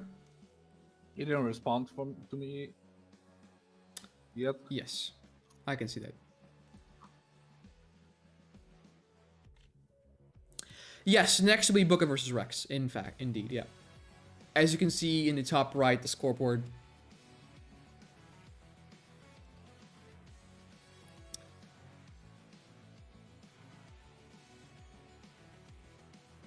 Yeah, so we're looking at something like Futurama and Master Leaf in the quarterfinals, which I probably would want to cast.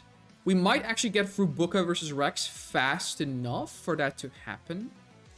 Or for us to be able to get there. Because there are still, probably at least 2 games being played between Leaf and Dutch, right? But Bukka does need to hurry up for that.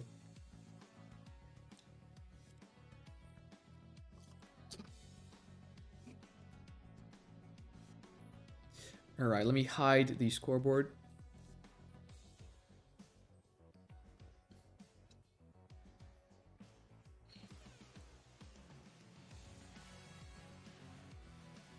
Let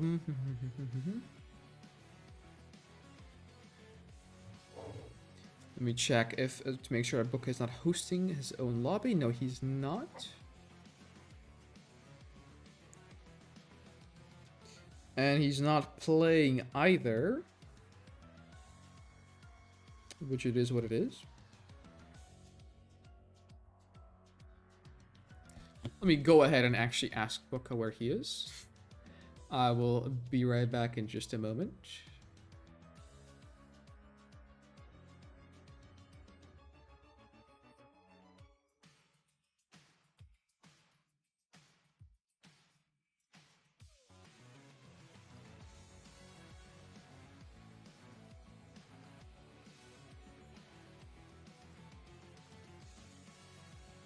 Okay, we do not know. I don't know where he is. He did not respond, so I assume he's a little bit AFK right now at the moment, which is not necessarily a big deal. But, you know, it would be nice having this move along a little bit, because loser brackets always are going to be, you know, behind the winner brackets. Ooh, Affluenza winning 3-0. We're going to see Affluenza versus Biker Shows. I don't think I'm going to cast that, though. Because, I'm sorry, but Affluenza versus Bike Rush Owens is simply not going to be a very fun cast. It's not going to be very fun games necessarily, right? I just don't see it going any other way other than Bike Rush Owens winning that series, and that's just not very fun to cast. Now, Bike Rush Owens versus Futurama or Master Leaf would be way easier of a decision to go for, but in this specific case, I don't think it's worth to do that and to go there. Yeah, basically. I think I will have time tomorrow in terms of like casting the games of quarterfinals. Maybe I will do that. I am not sure. Yeah. I don't know if you have time to do this. Oh yeah, I will certainly have time for casting. I will make sure I cast this specific event and finish casting it tomorrow. Unless something like an emergency, of course, comes up, but I have no control over that. But as long as that doesn't happen, I will be there. I will be casting, so just you guys wait. Tomorrow will be the next... well, the final set of games that won't be being played today that I will cast. Is that Booker? No, he doesn't have maps.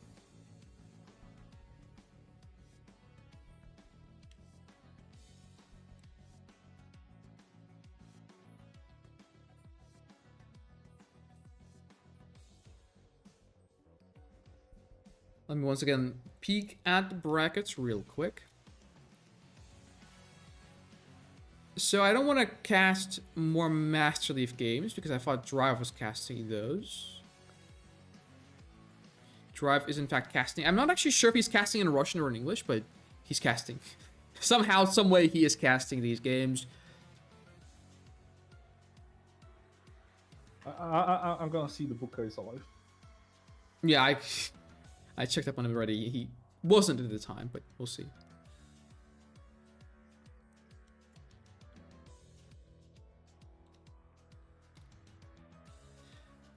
Very interesting tendency, though. Thankfully, Rex did not get knocked down all the way here, but he was very, very close to being knocked out. Oh, there we go. Booker is here. Awesome sauceum. We can continue without further ado in this next series, which will also be a best of 3 because that is loser brackets.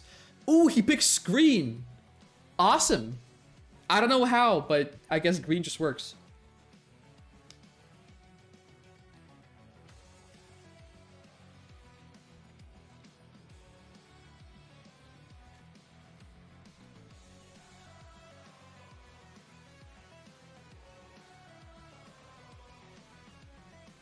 Okay, waiting for Booker to X up.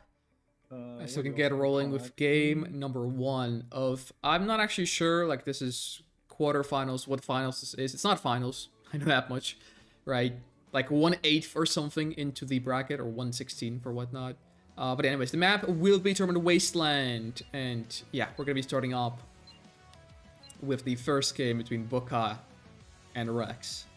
Both players have suffered defeats so far. Let's see who can emerge victorious in this final showdown, because, you know, it's a do or die situation. Whoever loses gets knocked out.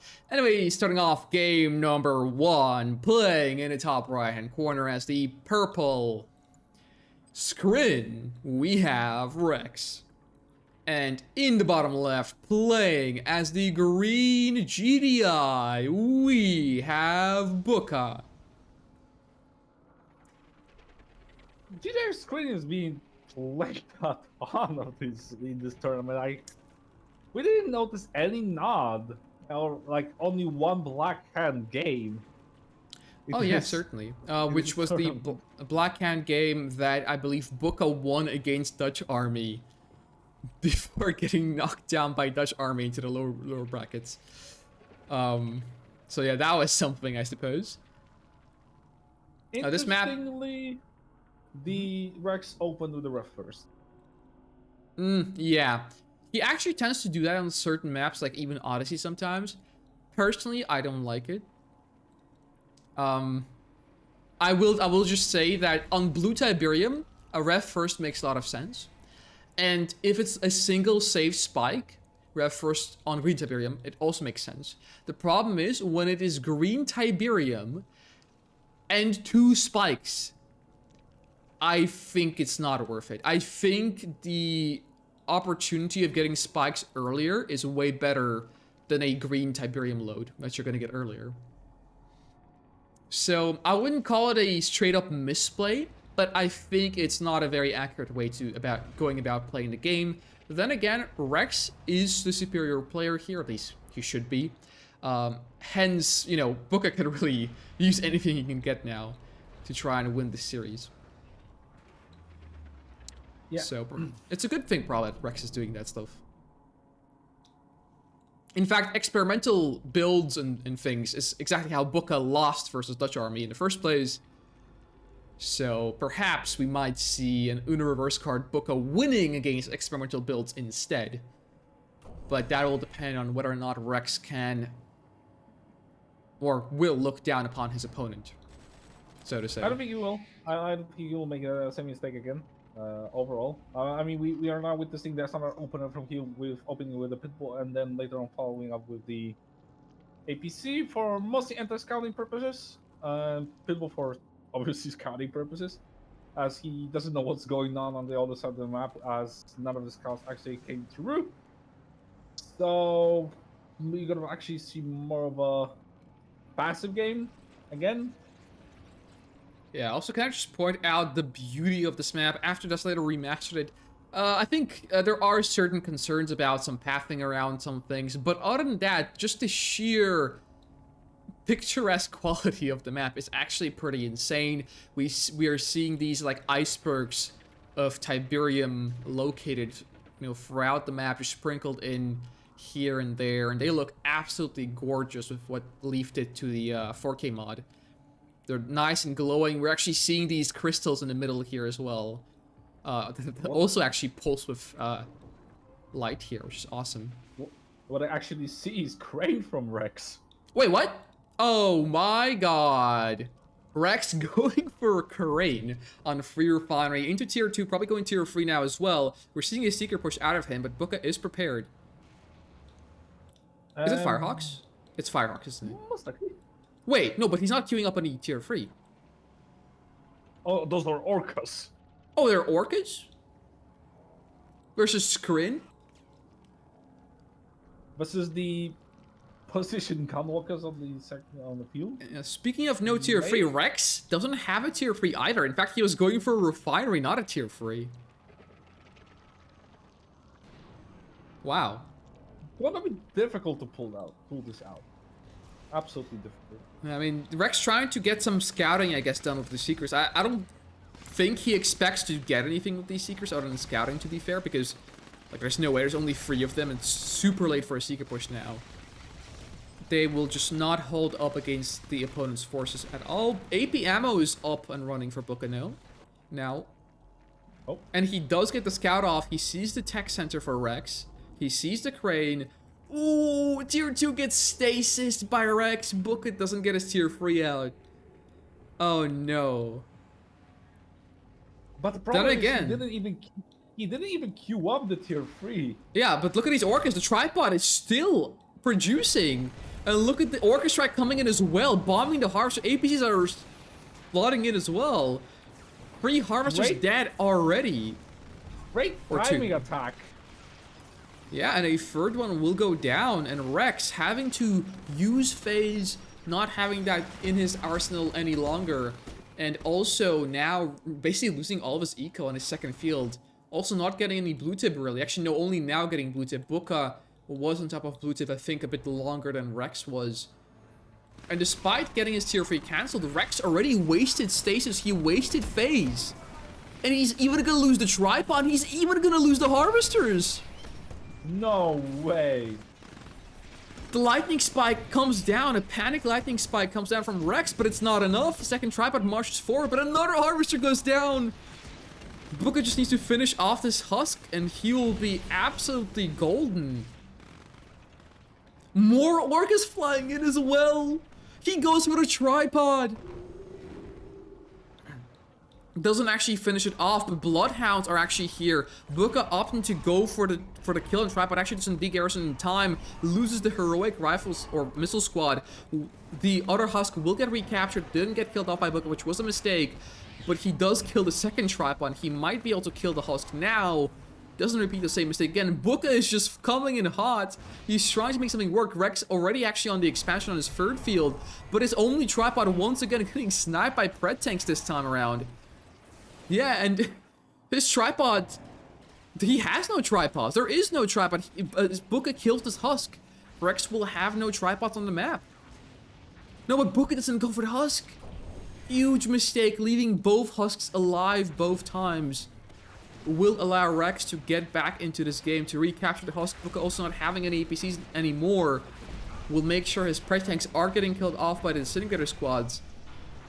But Sniper Team getting called in as well. But look at the eco though. There's no eco for Rex. Absolutely gorgeous play. I did not expect that. Mass rocket APC with the AP ammo and time all of this at the same time with the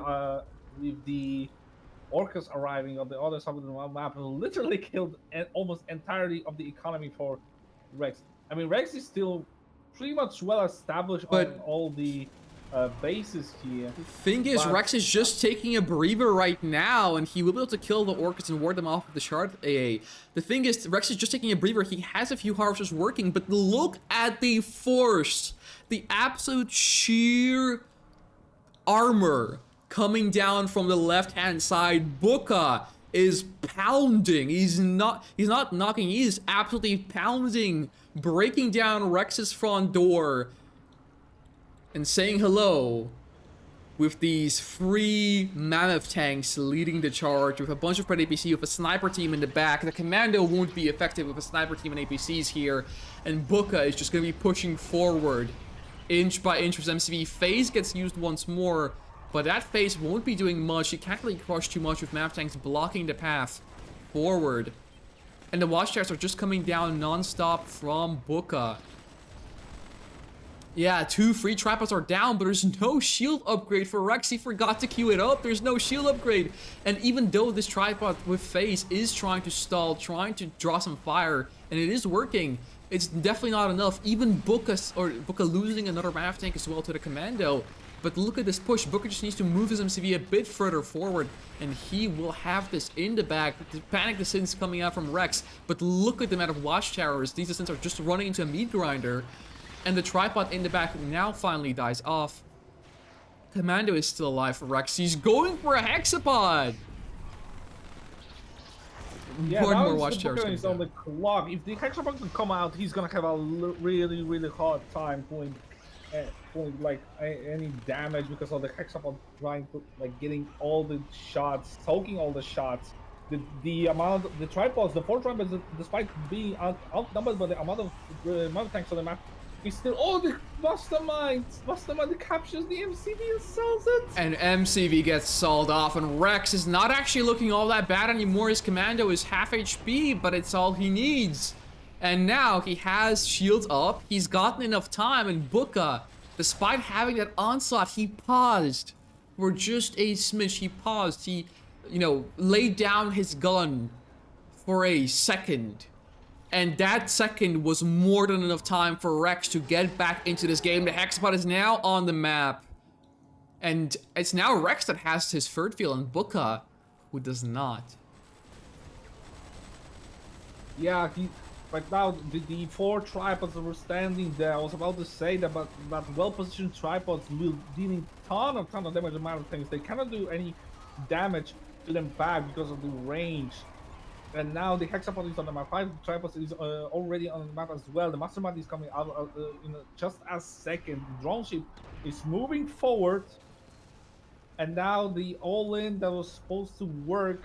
Now comes to the question, is it even now possible to pull anything out? No Watchtowers because no MCV. The Juggernauts are mostly going to be main source of damage right now because of the range. Yeah, and now it's kind of come to a standstill, but as I said before, the problem is Rex has the expansion, Booka does not. The standstill is not going in Booka's favor. He's trying to get Zone Troopers and Infantry out, but it's not going to be nearly enough. The Hexapod should be able to deal with the Zone Troopers fairly easily, as long as it does not die. Then again, this is not a good engagement for Rex. He loses his Commando. A Stasis goes down, but a Stasis isn't awesome either. Since he lost his mastermind, the Hexbot teleports in. Nice zone trooper jump from Booka. He does evade the enemy units there. But I think this should still be enough. There's just too many tripods. Even without the stasis, this was just too many forces from Rex. And Booka just does not have the MC, does not have the support of sonic emitters with him. His trusty turrets. And this phase will fade. And look at the EMPs from Rex. EMPs 1, 2, 3, 4 mammoth tanks. And this is going to be all she wrote for the once brilliant, glorious push from Booka. Yeah, not a moment of rest was allowed for Booka here if he wanted to win this game. Not a single moment. And just because he laid down his gun for a second, it was over. Absolutely great positioning from the Rex that saved his entirety of the third field. The third field is just up. He still have a lot of economy on the second field, and the Booka just rebuilding MCV and arrived on the third field of his as well. Yeah, Booka has zone heads. Booka has an expansion now, or at least getting one right now, getting one established. The problem is there isn't much else for Booka. There is no army. Rex even recapturing husks. I think that's a very big problem in this game for Booka. Other than stopping that push, he had to have recaptured the husks. Or, sorry, not recaptured, but killed the husks, sorry. Of those tripods when he was in the second field of Rex. Because he didn't kill 2 of those husks, Rex had 2 extra tripods to try and hold on, to cling on to the game here. And now Wormhole goes down with the Hexapod, with the Mastermind MCV cap, and the entire army of Rex. This is the quick delivery Rex postal service over here. He will be delivering your absolute worst nightmare to you, absolutely free of charge as well. And it will cost you the game. Yeah, Booka reduced to a single refinery on the expansion. Rex decides to withdraw because he had no anti-air against his own heads. But from now on out, it's going to be just a struggle for Booka to try and attempt to do anything. Does he even have a build? He doesn't have a build. No, he has a warp action, never mind. Okay. Ooh, nice micro from Booka, though. He is kiting the Gunwalkers pretty well. There's no anti-air here in sight. Well, sufficient anti-air to kill zone heads, obviously. Yeah, Gunwalkers are getting taken out. They are doing some damage, but they are mostly being damaged themselves. But yeah, drone ship gets TP'd in by Rex. And he's going to be slowly crawling with AA batteries here. Booka needs to go in and try to kill his power, kill his tier 2, I guess. There are free upgraded power plants in the back, to be fair, for Rex. Mm-hmm. Which is majority of his power. I see as well. There are upgraded power plants as well. Killing them, yeah, could be an issue, but there's still a build radius around this refinery, so one place, good place, the plasma missile battery in the build radius. Could shut down entirely of the hammerheads, and losing one hammerhead with his own trooper inside, it's worth more than a juggernaut. Yeah, Booka trying to be sneaky, trying to sneak his map tank around. Not sure for what reason. I guess I'm not actually sure, to be honest. But yeah, he has made 2 Firehawks as well. I guess he might have predicted that Rex might go for Storm Riders, so he went for Firehawks to kill those Storm Riders. Yeah, they are still on the map somewhere. And he has rebuilt his MCV, but he's so far behind. He does have Eco, though. So it's not the end of the run for Booka, but oh, how bad it looks. Yeah, look at this multi-MCV base push from Rex. 1 zone head goes down. And the base push continues. Yeah, Booka just does not have enough. Rex could probably even end it all with just 2 MCV Hexapod, not even using any of the rest of his army right now, because Booka just doesn't have anything. If Booka was given like 5 more minutes of harvesting that tip field, maybe he could have gotten something to work, but that's not 5 minutes that Rex is willing to give him. Yeah, the entire army is moving in. Rex playing it safe, not wanting to risk it for no reason. He has almost died Right, the last time Booker pushed him, so he's definitely wary of what Booker is able to put on the table. But I think this is not even the case where he needs to be. Yeah, zone troopers are coming out, but he will not do anything against Mass Gunwalker like this, and Buzzer Hives, or Buzzer Swarm for that matter. And even if Booker has 5 Mav tanks, that's gonna be like 5 Mav tanks too few to stop this force. Yeah, 3 of Booker's Juggernauts shooting back, right back at him. And it's just gonna be a slow and painful death for Booker. Impinades are out. He's trying to desperately go for the Impinade upgrade, but before the fight even started, he lost 2 Mammoth tanks. And Rex probably has his stasis back already. No, he actually doesn't. But he is close to it. But not that it really matters, to be fair. Rex just does so much damage with those Juggernauts. The Impinades aren't yet done. Almost are, though, but... it's just looking so hopeless for Booker here.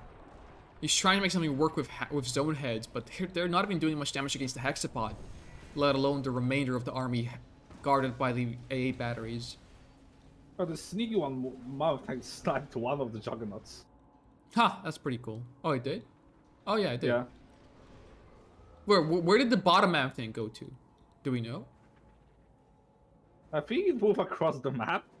I guess so, yeah. Like must have one been Juggernaut would die. the ultimate mission, for the ultimate sacrifice for the ultimate mission. But yeah, look at this. Booker's just getting killed by his own jugs. Oh man, Squid with Juggernauts, just everyone's worst nightmare.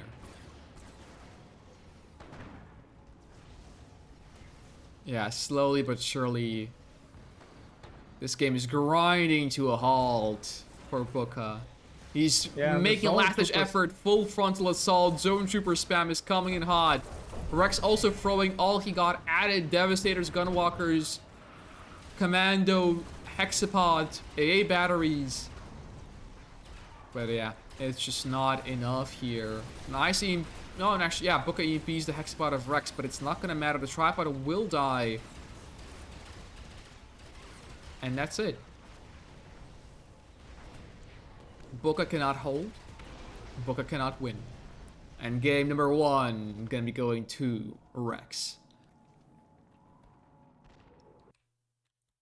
Absolutely great mid-game for Booker. Absolutely lovely play with the Orcas and AP ammo timing, but that was like really good. But the execution of the late game just went completely down and off. Yeah, he had to kill and finish off those husks when he had the opportunity to, and he had to keep pushing. He couldn't have stopped to build 5-6 watchtowers. He was too scared of the enemy commando, and in the end, not only did he delay his push because of that, he also lost his MC2D commando as well. If he would have just kept the sniper team and some of the APCs around his MCV and just pushed, that would have all been, you know, not the case, and he would have been able to take that game almost assuredly.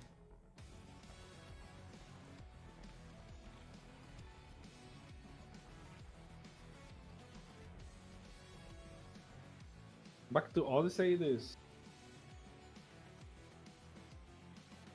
Yep, Booker's favorite. And the first non-vanilla pick in the entire event that we've seen.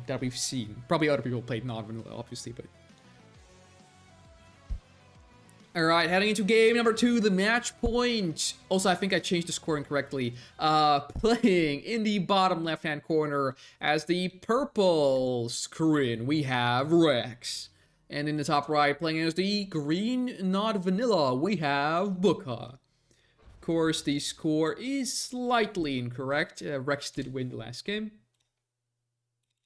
Finally, we see Nod play here on the stream, which is gonna be interesting. I think this is the plan. The plan of Booker is straight up going for Laser's corpse. Like, I think he wants to contain the map with a lot of score planks here, because like he witnessed a lot of the macro gameplay from Rex, which contain a lot of waiting for tripods. So if you can overwhelm the initial tripod army, like initial like 1, 2, 3, or 3 tripods with the enough scorps, he'll be in a great position.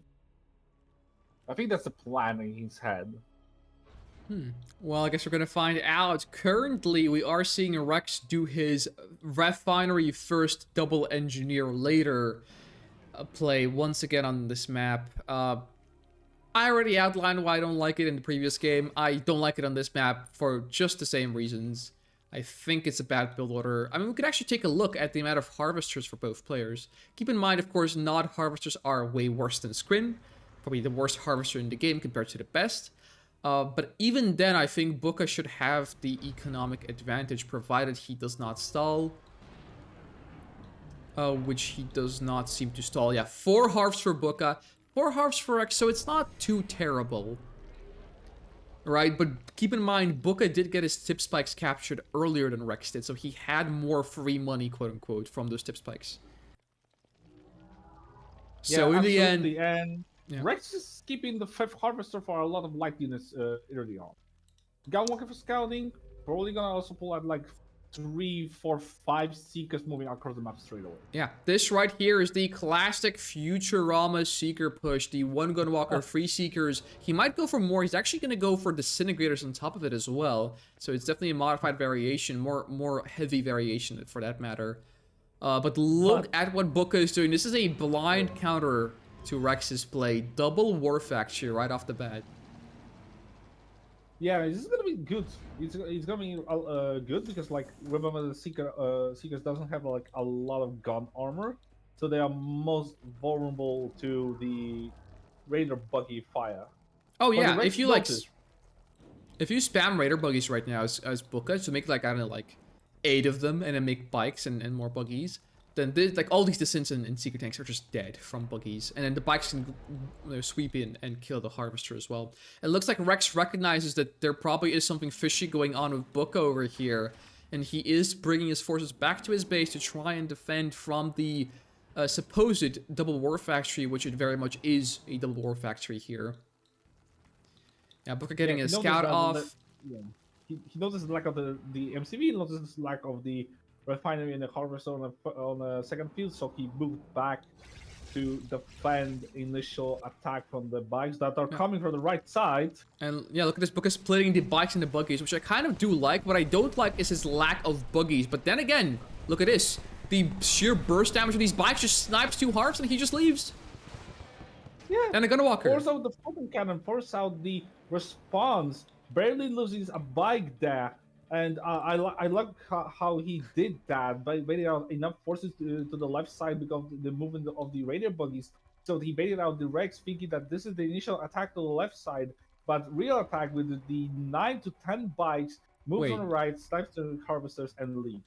Yeah, can we just have a moment here? Rex has a 0 eco in his second field, and he is vastly behind. Not vastly behind, but he is actually vastly behind on eco at the very least. And Buka going for Scorpion tanks now. This is not looking good for Rex. Now, I would have wanted to see more buggies for Buka, to be fair. But even then, this is... It's not awesome. It's definitely not awesome. Buka has the... his foot on the pedal. He's holding down. He's going to have the Scorpion tanks out in time. So the Secret tanks of Rex aren't going to be able to do enough here. Or at least counterattack successfully. Yeah, and Rex is still behind on eco. He is on tier 2 though. Buka on tier 2 of his own. And in fact, Buka will be faster to tier 3 than Rex. Yes, I absolutely agree with this right now. But I mean, he doesn't need a lot of buggies right now. There's no danger coming from the mastermind or prodigy in this game, or neither this from the disintegrators. But I'm talking over the action coming on the second field of Rex. Buka just diving for a harvester, claims 1 harvester, will be getting a second one for his trouble. The problem is he lost all his buggy for only 2 harvesters. I mean, those were critical to Rex's eco. His first field dried up already, right? But I'm not sure if all of the buggy was worth it for that. Also, Buka not having the best eco himself, only 4 harvs on his second. He does the have bike's coming back. tier 3 though, and he is getting the upgrades for his Scorpion tank. So he will have the better army, unless, of course, Shard... Oh, Shard might be done. Hold on a second. Look at this. Yeah, Shard is queued up for Rex. So Rex will get Shard, and then Buka will get laser capacitors. Laser and will Buka go sells off the tier 2. first. Laser will come first before the Shard, so this initial engagement can be good for Buka because he has those delays, and Seekers only have some sort of like small shield that will soak only little to no damage for real. So if he can engage it right now, do as much damage, and then finish it off with lasers, that will be great. Yeah, the tripod is a different story, however. It has so much firepower and just enough HP, and Buka is losing too many Scorpion tanks. Like 5 or 6 go down, 7, 8, 9 will go down, 10. He trades for Seekers, but he's not waiting for his upgrade, the core upgrade of his faction. He's not waiting for it. And now he's traded with all of these Seekers. The problem is, now there's tripods. The upgrade has come in, but tripods are low HP. Rex is not paying attention. He moved them across the map, but both tripods go down. Husks will get run over. And now Shard upgrade is done for Rex, but now there's too many Scorpion tanks. Oh no. This is a problem for Rex. Yeah, now there's some of the Scorpion tanks are even ranking up. There are 2 tripods here, however, but most of the Scorpion tanks are dead now, so Buka has the faster army here, more maneuverable army, and he's just fighting this. Phase comes down from Rex. Faced? When faced with danger, Rex, ooh, has to use stasis as well, but there's more Scorpion tanks coming out from Buka. And he's already on his 3rd field, so is Rex, but Rex is so far, like 2 refs behind Buka on his 3rd field. But look at this, 2 Scorpion tanks trying to hunt down this almost dead tripod. They will be unsuccessful, but both stasis and phase being used by Buka is huge. Yeah, or by Rex, sorry. Buka has to retreat now. Should probably kill that Husk up top. Ooh, he's re-engaging back to kill that tripod. He has a heroic Scorpion tank now. Gonna be faced with 2 more tripods, but look at the amount of damage these Scorpion tanks are doing. And the 3rd tripod falls. He needs to clean up the husks at all costs. Yes, he cleans up all the husks. He can retreat now. Another tripod comes out. Buka can no longer kill it. Or maybe he can if he tries. 3rd tripod, or probably like 5th tripod by now, going down. The Sins are doing a lot of damage, but so is Buka. This is pretty insane. Absolutely great. Absolutely great. And Rex's MCV is AFK. He's just not doing anything. Rex is trying to pump all his money into production of tripods because he has to keep alive. Redeemer's already more than halfway done. Avatars are coming out. And I think Rex might lose this game. Absolutely great play. That's what I said at the beginning. Like, he will try to dominate as much as possible the laser cores, get as many tripods as possible in the early stages of this initial fight with the Scorpion with the lasers, and he did it even more than I expected. Like, how many tripods fell? 4, 5? Yeah, that was like 5, 6 tripods there going down. Now Buka not cleaning up husks once again will allow Rex to recapture one of them, but that's only a single tripod, and Buka has the Redeemer already on the map. This is absolutely epic. And look at this. Epic as in the unit is epic. Haha, get the pun. Anyways, and look at this. 8 avatars. Buka quite literally has 4 times the avatars of tripods from Rex. Yeah, I mean, yes, indeed. He bought himself enough time to bought such a big army, such a value army. The Rex is trying to pull out some sort of a lane to actually do as much damage as possible. He will not find the window of opportunity to actually do any of the damage. Stealth Generator comes out from the Redeemer. The Redeemer is able to now do the Rage Generator Rage Generator play versus all, like, those 4 tripods actually. This is such a great position for Buka right now. Yeah, still the thing Buka requires is maybe some infantry in the mix and his MCV with the army. He's actually going for a Secret Shrine. He is going for the infantry transition. It might be a little bit too late, but it definitely Or it might be a little bit late, but it definitely isn't too late is what I wanted to say there. Venoms are here as well to catch out the Disintegrator squads, and the Redeemer, while being stealthed with the Regen, is coming out to play as well. Mastermind gets sniped, Stasis Chamber gets killed, and it's all just falling apart for Rex. He has no further expansion, he's losing his tip spikes,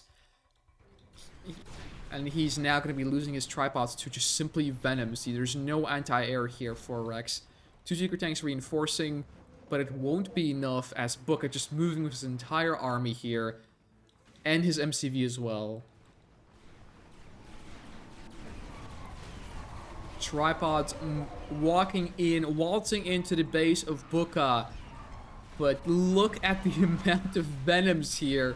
3 Secret Tanks won't be enough to hold this amount of Venoms. Infantry will be just raining in from the right-hand side.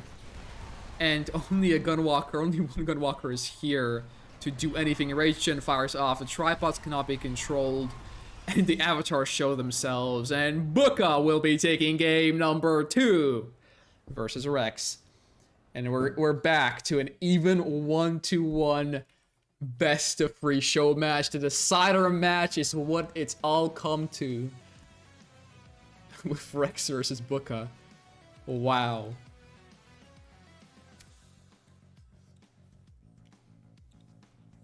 That is quite the play.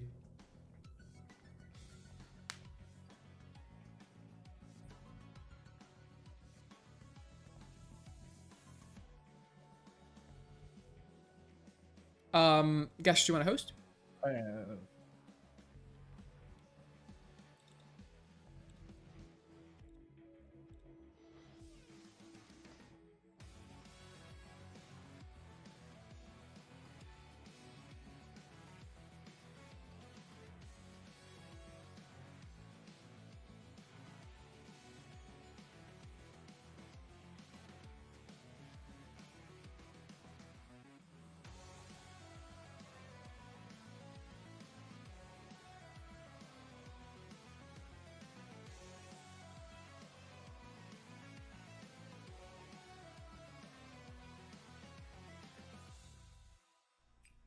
Alright, yeah, the map will be Hampstead Gardens, actually. Damn.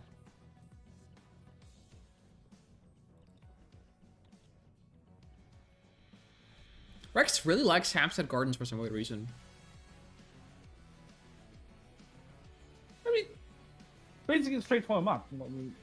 I mean, with the gimmick of the Tiberium spike in the corner. I mean, right, but as a screen main, I don't even know. I feel like he would be better. I don't even know what would be a screen related map, to be honest with you. I guess it's not bad. But yeah, I'm just not really seeing a very clear reason as to why you would pick Hampstead. Not that you really need a reason to. You don't have to counter map pick your opponent all the time, obviously. But, yeah, we'll see.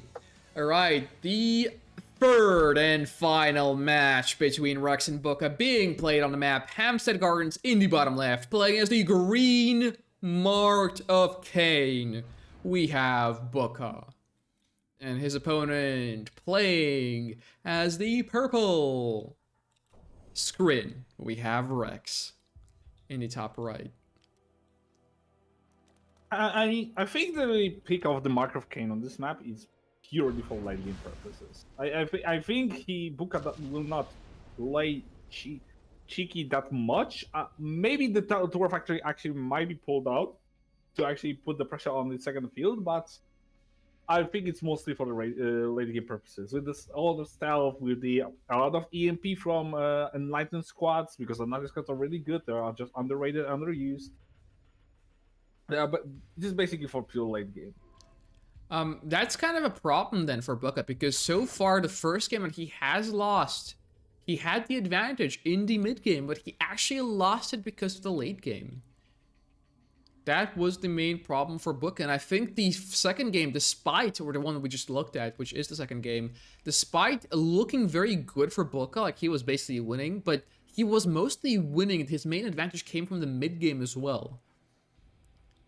It didn't come from the late game. Late game, he just solidified, basically won the game, but the main advantage actually came from the mid game there, and after that, Rex just fell apart.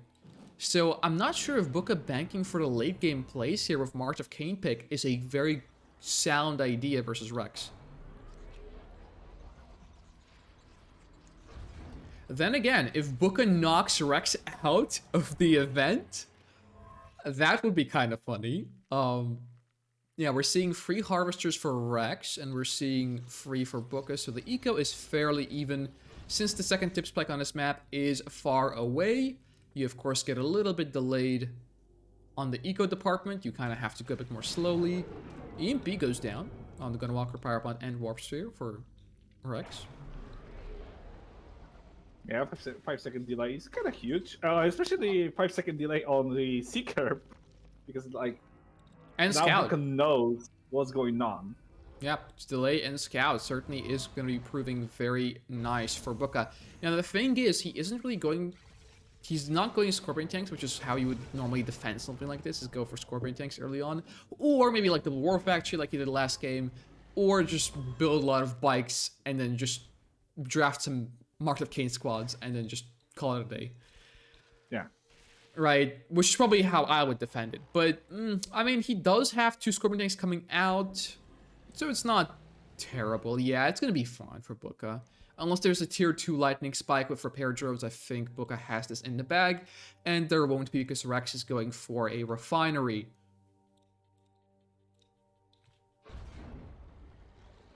Yeah, 3 Scorpion tanks already on the map. The Rex knows that he cannot push it right now, so he's just trying to now moving back to his base to for defensive purposes mostly. So the Seekers kind of like made him delay the economy like in some sort of, well, at the same time the Booker also had this delayed economy. He's still pumping out Scorps and light units on the map and being stuck on the 6 harvester compared to Rex 8 as I see. Yeah, tier 2 as well out for Rex, so he's gonna go for a faster tier 3, it seems like he usually does. And if Booker doesn't really make his Scorpion tanks work, especially as Mark of Cain, I don't really see this going anywhere.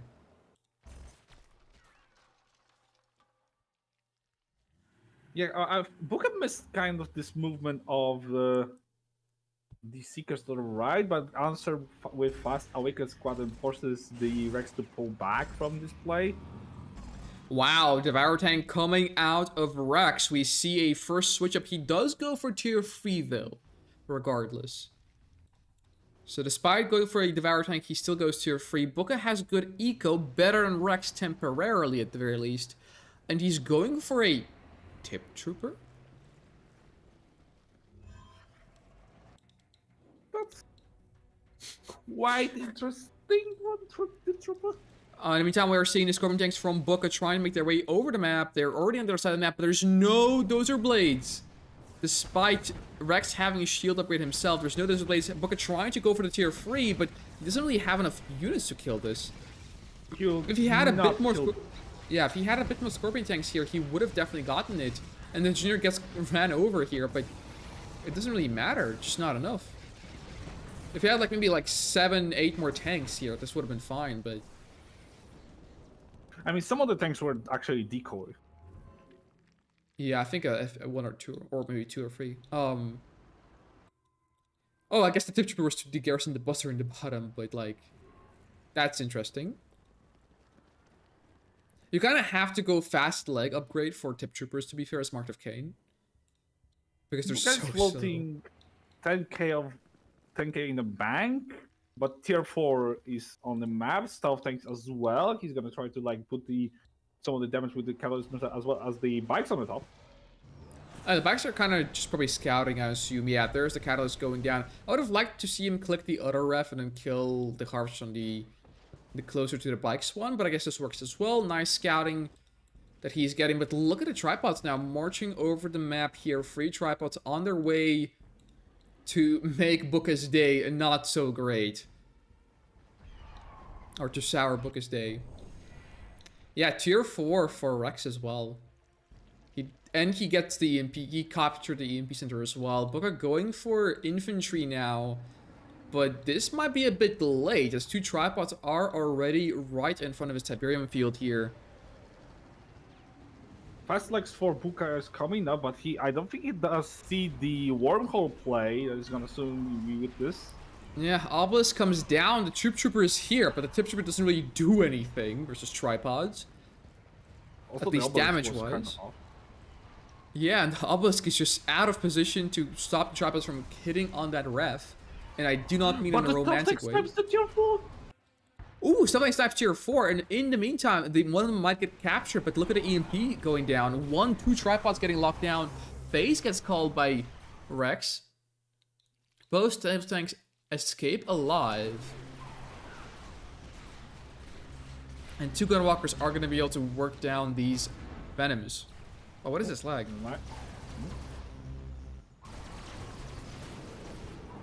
Okay, I'm pro. It's fine? No? What? What's going on? Okay, he's alright. It is a bit laggy, yeah. Oh yeah, it's a bit laggy. I think I'm gonna leave. Alright. Anyways, we do see Booka right on the front door of Rex, or sorry, Rex right in front door of Booka, rather, the other way around. And, you know, despite those stealth tanks killing tier 4 got rebuilt. There's the wormhole coming in hot. There's no stealth to cover the MCV, and there's no anti-infantry to kill the commando. Actually, tier 3 gets captured and sold off instead, which I don't think it really mattered. Either one would have been terrible.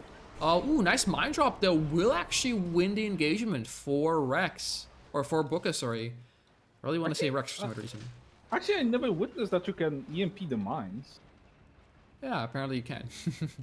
Apparently these ones at least. Well, the tripod died through a wormhole. It's fine. You can just recapture. It's just 500 for an engineer, not a big deal. And somehow, some way, Booka has stabilized. Rex going for that tier 3 instead of capturing the MCV kind of kept Booka alive, to be fair. I think Booka would much rather have lost the tier 3 than his MCV. I mean, now Booka doesn't need to have like a lot of avatars. He also captures some tripods. Now he can pull a lot of enlightened squads as well.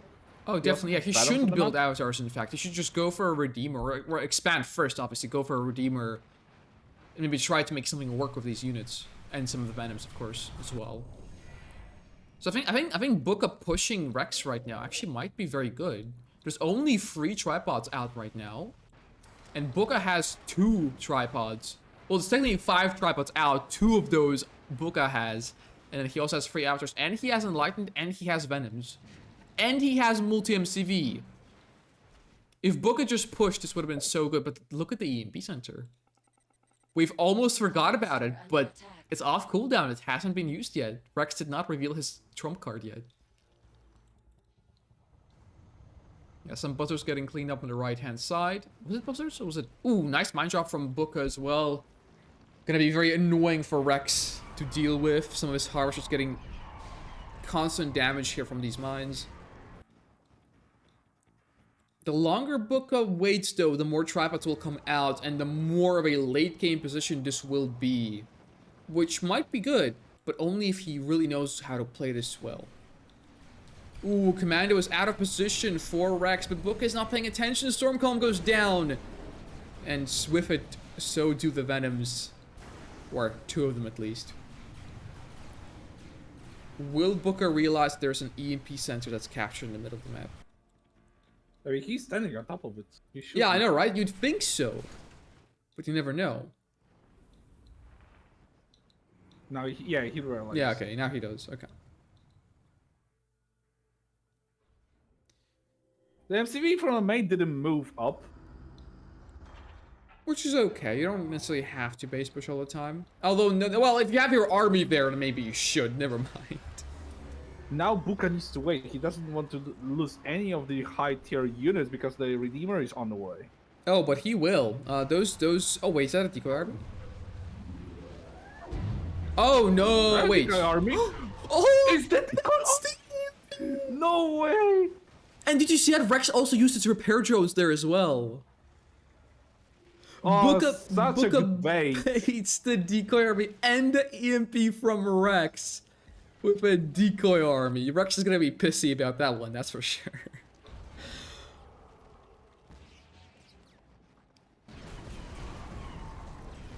Yeah, and now there's the push from Rex. He's in position, he has the tripods, he has the mastermind. The obelisk is awfully far away. That's a little bit weird. There's the teleport away with Rex, and he just leaves after killing the MCV. Redeemer has come out, though, for Booker.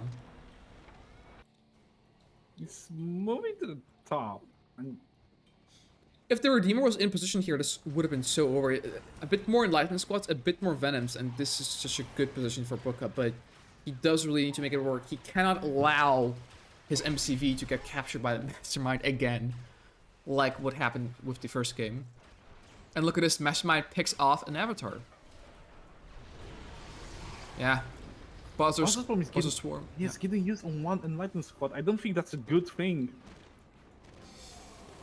Yeah, it does give some scouting information, and Booker rebuilds his lost MCV as well, and this is giving a lot of time to Rex. He's gonna go for a Hexapod, he's probably gonna get some Devastators out eventually, and he's gonna be looking pretty solid as well. I mean, he's looking solid right now, but he doesn't realize where the Redeemer is. He needs to play with the sound. He hears the Redeemer stepping nearby, so he forces the force fire the ground to avoid any rate generator damage. The thing is, if there was no infantry here, then Booker could just walk right in and over the enemy units. Oh, he drops a mine drop! While Gunwalkers are distracted, he drops a mine drop. Ooh, EMP's going down as well. He needs to kill the buzzers, though. He has to kill the buzzers. This won't be good enough. Yeah, Gunwalkers of Rex killing his own mastermind here. Wow. Hexapod has come out, though. Booker's stealth tanks trying to do something here in the back, but to no avail. Rex pushing now once again to the bottom, where there is a second MCV of Booker. Booker doesn't really have much eco, though, to support production from all his facilities at the same time. Another avatar comes out. I'm surprised Booker is making so many avatars. He's kind of trying to copy Futurama, it seems like, here. But look at this army coming out from Booker from the right-hand side. Rex using phase on only one tripod after it got EMP'd. Another tripod getting EMP'd and killed off. Yeah, Rex just needs to run. If some of his tripods just stop for a breather or get EMP'd, they're just dead. And look at all these husks as well. Booker can recapture them. He's gonna go for a barracks. Yeah, he just needs to make sure he doesn't run over them. He might run over one of them here. Oh, maybe not. Never mind. Let's see. There we go. There's the barracks. Rex will try to clean up the husks, and I'm not sure if he has Buzzer Swarm or not. No, he does not. Ooh, another race going down. Doesn't really do too much. It does kill all the Gunwalkers, though, which is pretty good. The husks do get cleaned up, but Rex is kind of out of position here now. Or rather, he's not in a very good position, to be fair.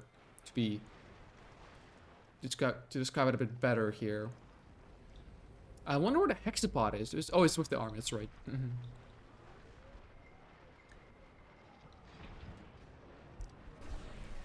Wow, Rex actually going in with a Seeker, feeling high and mighty, trying to engage, but actually backing off after seeing the Redeemer.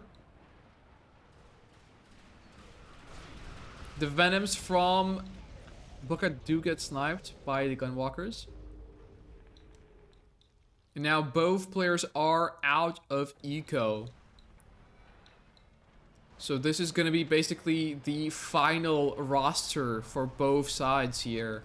Bunch of avatars, one Enlightened Squad, 2 tripods on a Redeemer, or 2 Enlightened Squads, versus a bunch of Gunwalkers, 2 Devastators, tripods, and a Hexapod.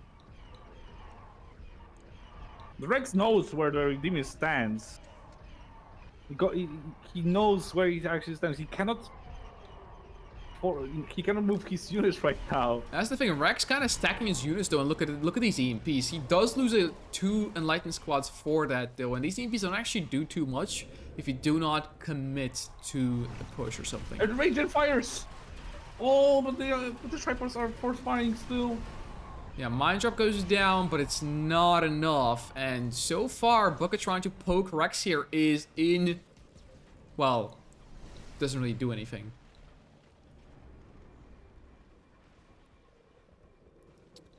You know, it actually seems more like a pro game, like 2 pro players just trying to poke each other and unsure about the engagement, which is kind of funny.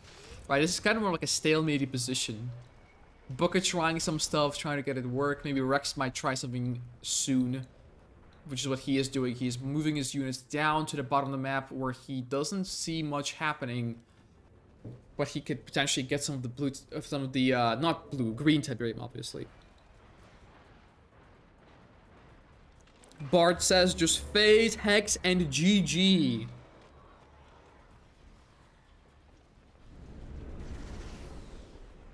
We'll see if that happens. I mean, I assume Rex will face the Hex, but... Well... Not if it gets perma EMP lock, that is. Ooh, look at this Redeemer, though. Ooh, Ration firing off. Right. 1 tripod will die. But that's gonna be about it. And a couple Gunwalkers. Then again, it is just free dead units for Puka. And look at this, he's actually splitting his units, he's positioning well, he has SAM sites in position as well, but look at Rex's MCV, it's actually out of position. All of his army is to the left, and Rex's MCV, the only MCV he has right now, is actually in the middle of the map. Booker could definitely capitalize on that.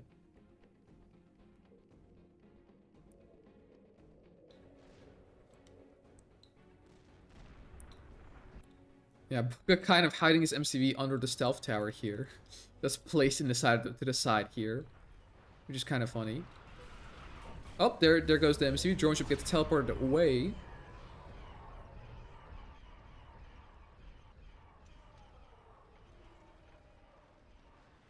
Both players just trying to find ideal position for this big engagement, because the big engagement is coming soon. That's basically it. Buka cannot stand for long if the screen economy is like this. There's still 4 devastations. Those devastations are big. They pain a lot. They cause a lot of pain. None of the EMPs can land properly with the devastated warships above. And of course, if the Buka stops throwing so they enlightened into the buses ones on top of the ramp.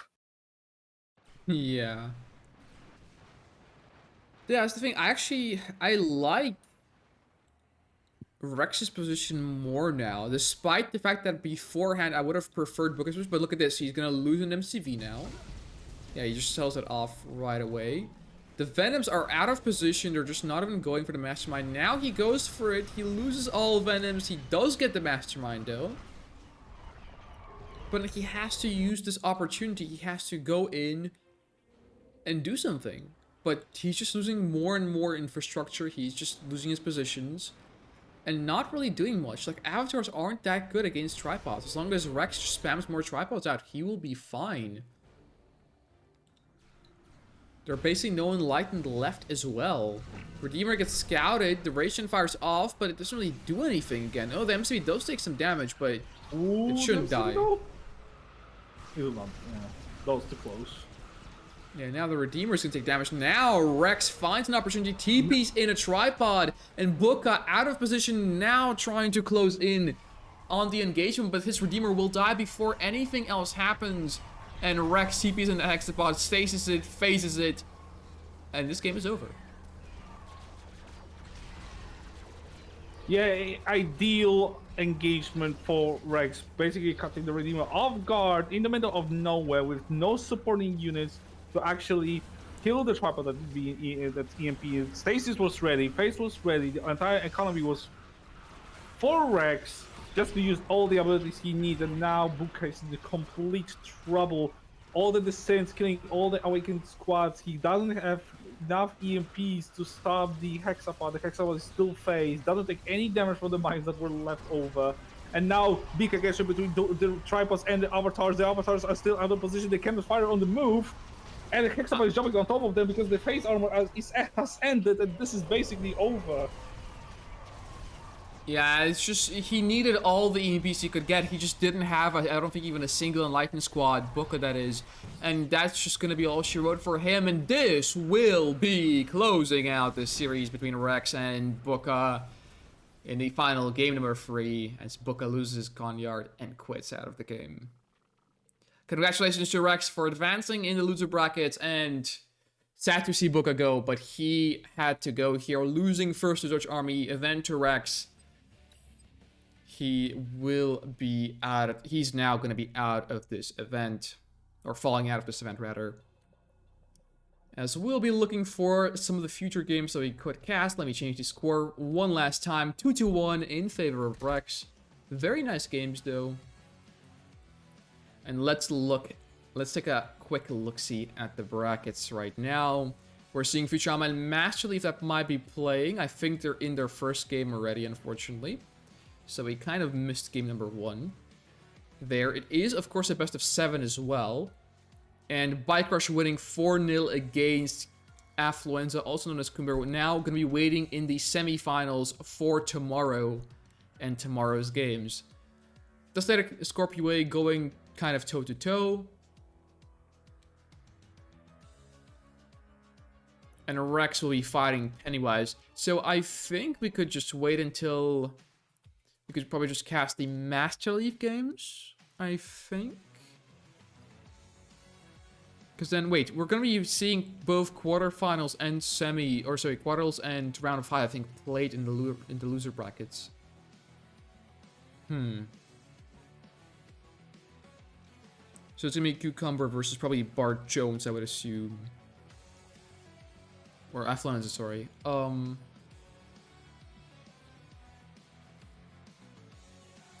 Yeah, okay, I have made my mind up. We will be finishing, once the first game ends between Leaf and Futurama, we will be finishing casting that series there. And then afterwards, we will switch over really quick to, of course, to tomorrow, basically, because that's when I'm going to continue to stream.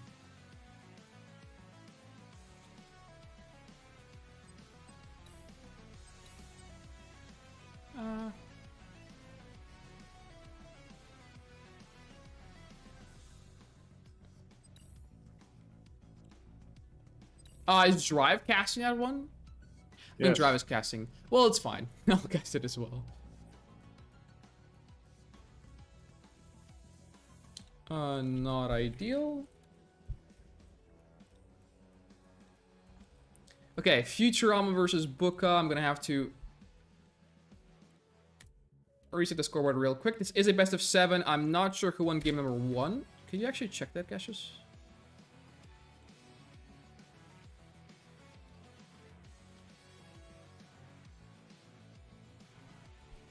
There we go, Master Leaf, player number 1. Player number 2 will, of course, be Rama. And then color number 1 will be, of course, nothing. In this case, so just purple. I'll just put it as that. And then color number 2 will, of course, be cyan.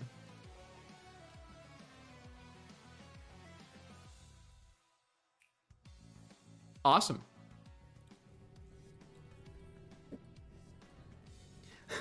Bart says Rex trolling. He just threw face hex and GG. Oh yeah, that's what I read.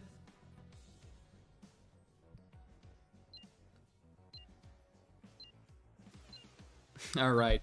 Anywho, jumping into game number 2. Not sure who won game number 1, but in game number 2, being played on Pipeline Problems. Playing in the bottom. This is a best of 7, mind you. As the Cyan Black Hand, we have Futurama. And in the top, playing as the Blue GDI, we have Master Leaf. Alright, cool. Am I not? No, you don't. Alright, let me fix that real quick.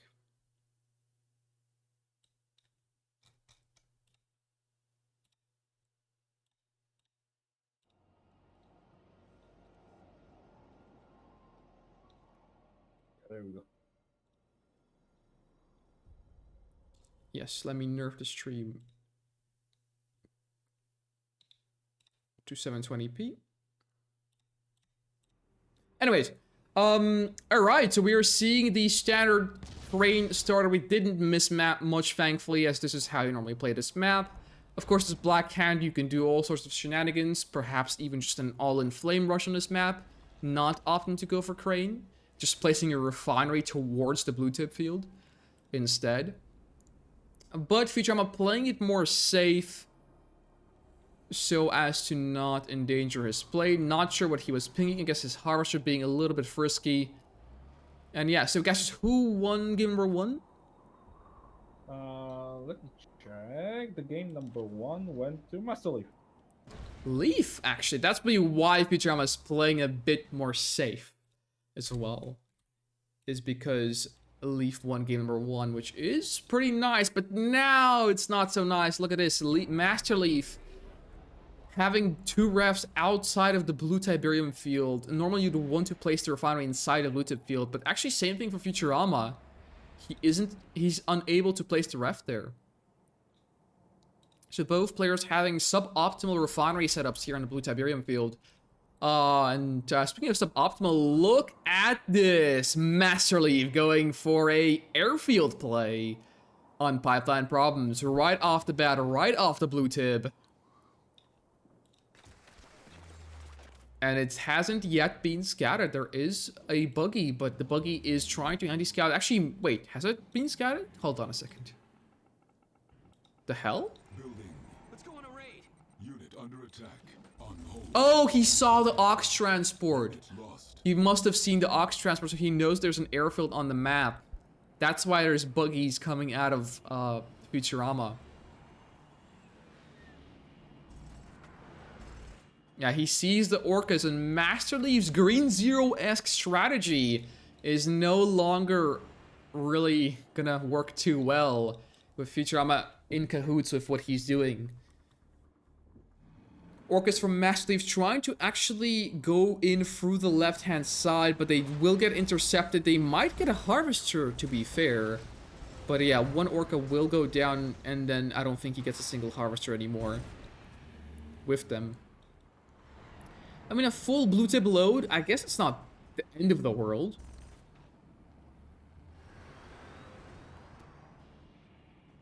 The Orcas are escaping with their life, and in the meantime, we are seeing a Leaf going for Eco. He's going to go for AP ammo now as well. And transitioning into more of a standard play, rebuilds the Orcas as well. Futurama, on the other hand, is actually going to be going for... Why is he so delayed, actually? I guess going for Buggy so early and losing that blue tip Harvester kind of delayed Futurama quite a lot. He's going to go for tier 2 and Secret Shrine, but he is actually behind. There's double warp actually for for a Leaf, sorry. Master Leaf going for Shatterers. Wow. And APC as well. APC Shatterer versus Black Hand, which we very good against infantry. And not even that bad versus Bike Buggy.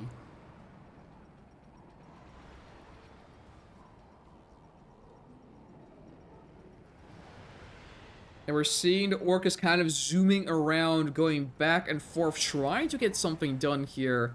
But to no avail. APCs will be cleaning up some of the infantry on the left-hand side. And Master Leaf will secure his third, or technically second, Tiberium field. Yeah, the infamous Futurama infantry with a bike buggy play is coming out. The unit combination is here, but I think I prefer the APC Orca or APC Pred APC here or Pred Shatterer APC, I guess you could say, from Master Leaf a bit more. Obelisk does go down though, so he cannot really push this. Yeah, he will not be able to push this a lot. Within one Obelisk, just literally sniping all the APCs and allowing the infantry to actually trade fairly well. This will be absolutely unpushable for Master Leaf. Master Leaf needs to wait for his tier 3, his second MCV, some other juggernauts, and then he can push this. Yeah, Orca's potentially getting... I think they actually killed 1 or 2 Harvesters in the back line as well, which is pretty cool. Ooh, Leaf pushing forward. Under the obelisk with all this infantry. Doesn't have that much to push with, to be fair. Only 2 Shatters in the back as well. He will Orca strike and take down the obelisk. But the losses are pretty severe on his side, to be fair. There's a Purifier already in the mix, and Charged Particle Beams are done for Futurama, so Massive has to retreat. That was, I think it's even trade, or rather the trade in terms of like for Futurama, or rather like all the NPCs have died during this trade for like 1 obelisk and some of the bunch of the infantry and bike buggy that was actually cheap. So losing such like someone like semi like expensive units from GDI wasn't a good idea. Actually, I think he should just stay and wait and watch out for the bike buggy that is actually coming from the left side. Yeah, I mean, that's kind of how Bike Buggy should function, to be fair. It sees the sell off the War Factory. Futurama will be able to maybe get some Harvester kills, or at least some info. But in the meantime, Master Leaf is pushing on forward, encroaching on the territory of Futurama now with artillery support. Marv is also done, and Futurama actually doesn't really have anything in sight, losing even more Harvesters in the back to the Orcas. Yeah, those Orcas are actually really, really good unit MVP here. Absolutely forcing out the response to AA, but doesn't allow Futurama to have a window opportunity to actually respond to the push that is coming on the middle side. Yeah, in the meantime, we see an obelisk drop down from the side, infantry pushing forward, but the MCV for Futurama gets Orca Strike and gets taken out. Leaf really loving his Orca Strikes. Cyber teams also coming down, and the Shatterers and APCs doing so much damage to the infantry, they will clean them up, and Futurama has been defeated. Master Leaf takes MVP. Game number 2. Absolute Orca MVP there, not allowing any economy to actually respond to the initial push to the right side of the contested field. There was actually too many assets for Master Leaf to actually do any damage. The Juggernauts were coming out constantly, so the absolute wave of GDI would just push and push, like try to hit the head to the wall of the infantry, but will come on top eventually. Now, this is a best of 7, of course. Leaf now leading in 2-0, so that's really good for him. But it is a best of 7, so we're going to be playing until, the players are going to be playing until 4 wins. And that means that we still have quite a few games to go, at least 2, where we see Futurama picking Black Hand again now in Tournament Highlands. So that is quite interesting. And after this series, I will be closing out the stream as well, and I'll be moving on to then tomorrow's stream tomorrow, where we're going to be witnessing the top 4 players that made the semifinals in the winner brackets, the semifinals in the loser brackets as well, that will be battling it out amongst each other in the minigame round. Alright, on the map number 3, technically, I guess, game number 3, map number 3, playing on Tournament Highlands on the right-hand side as the red GDI, we have Master Leaf.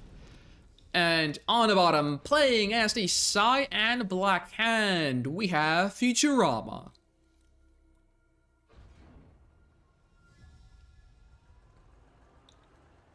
So the Black Hand was such map, it's gonna be difficult. It's absolutely gonna be difficult. Like Futurama right now needs to pull out some kind of like cheeky play, like trying, for example, baiting the enough units in the early game to stop, for example, fake flame rush.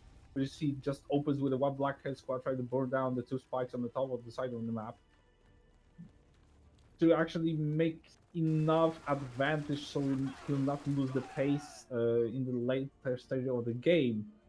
Remember, this is Highlands. This is the GDI Highlands, so it's basically opens up for GDI to do absolutely anything. And if GDI just established enough late game on such contested map, it just gonna be painful Blackhand player. Remember, the Blackhand doesn't have access to such good stuff like stealth tanks, stealth towers, and vertical bombers to compensate for such problem. And that's what I said.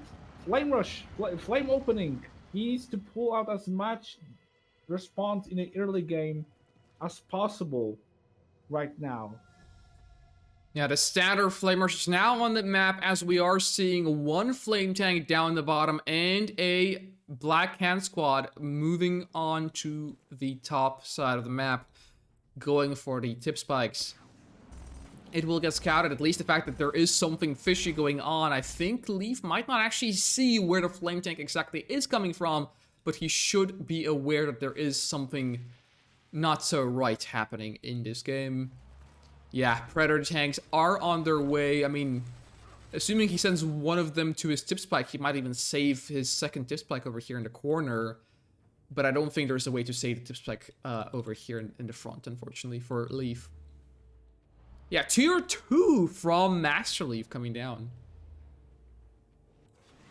Interesting just on the response. Like, that's what I wanted to see, like some sort of overextended response with and overspending just for the one single flame tank and one single blackhand squad. I didn't expect to go as further as tier 2. And now the Futurama just wanted to save the flame tank. He will use it later in the later of the game, but he already done enough damage by not even firing a single shot from any of the units despite the Blackhand squad. So this is what he wanted to achieve. This is what he wanted to achieve in the early stages. Not enough, like, he did not enough like damage, but rather like enough money spent by Mastery. But Airfield though. Yeah, Master Leaf selling off his tier 2 to go for a faster airfield. Bloodhounds gets called in. Predator tanks are swarming in. Laser turret is down for Futurama. He has prepared for this. But is this going to be enough? It's only Bike Buggy defending. And this Pred APC Pitbull tier 1 GTI infantry vehicle mix combination with Hammerheads helping as well. Will it be too much for Futurama to stop? He's losing all of his Bike Buggy now. But a second laser turret goes down. Base defenses might just be too strong. In the meantime, we're seeing the flame tank burning down the refinery of Master Leaf, and his power plant's going down as well. Flame tank is unanswered. There's a Predator tank finally going out, and the flame tank will fall before it burns down a war factory. And in the meantime, Futurama will lose a harvester. I think 2 harvests going down for Futurama here, but that's not a lot of damage. What is a lot of damage, though, is this Black Hand squad putting down 2 power plants, a tip spike, and an airfield. Wow. Yeah, so this is what I said. This is what I wanted to see. Like, just using the flame tank later, you're not forced to absolutely go to the other side of the map and just burn down anything as fast as possible. The flame tank is just there for like baiting out enough stuff, forcing the move out. And Master Leaf, I think that he didn't even notice the existence of the flame tank. I thought it was a bait flame rush. I mean, it seemed like he was very, very aware of the flame tank. He went for all those Pred tanks, but then he kind of just tried to use his units and trying to do like a timing push here. Because he thought the flame tank didn't come, and then the flame tank came. And then that was problems. Then again, he still has units in Futurama's base here. 2 Pred tanks doing so much damage with the help of 2 Hammerheads as well. Futurama unable to defend very easily here. 1 Hammerhead goes down. The second one will soon follow now. Yeah. Oh, second Hammerhead almost going down here. Just a single missile squad shot should be able to finish that off. And in the meantime, Master Leaf has recouped his eco. He is, once again, looking pretty decent. And actually now it's Futurama who's in a pickle. Foxholes being established in his second. And 3 Pred tanks with the help of a Hammerhead will be bringing on the heat. He doesn't really have many units. He has some infantry, but that's about it.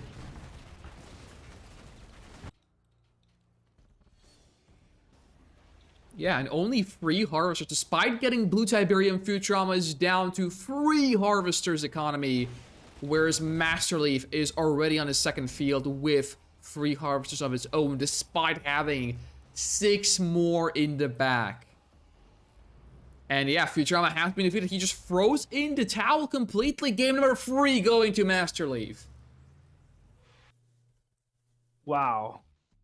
So the risky play from the Leaf, just trying to all-in him with the Ox Transfer play. It was actually pretty impressive. This is not a very often play. It's like I think only Leaf does that sort of play, and it kind of pull off. I mean, he didn't even need a stealth detection in terms of like pit bulls, because all the Blackhead harvesters are not stealth whatsoever.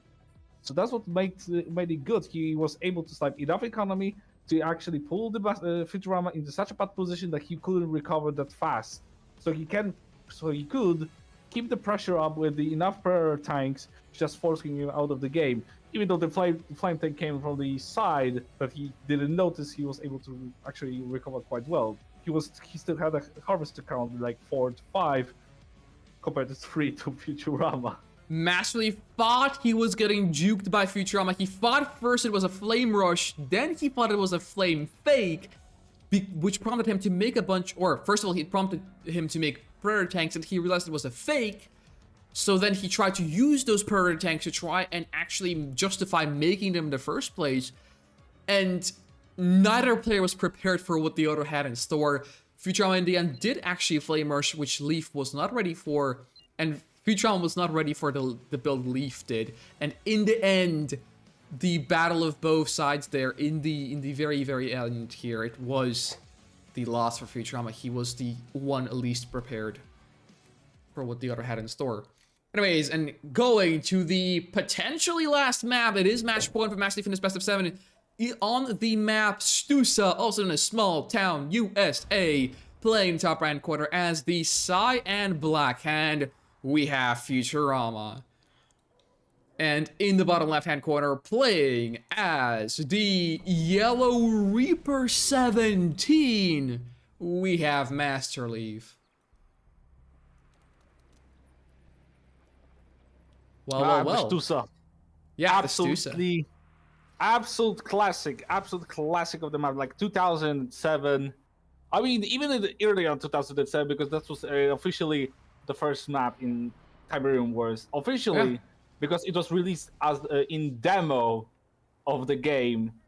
So it was all the... I remember I had the demo disc with me as a kid when I played this, and I spammed this map because I wanted to see both factions. You were only allowed to play as GDI, and your opponent was an easy AI nod.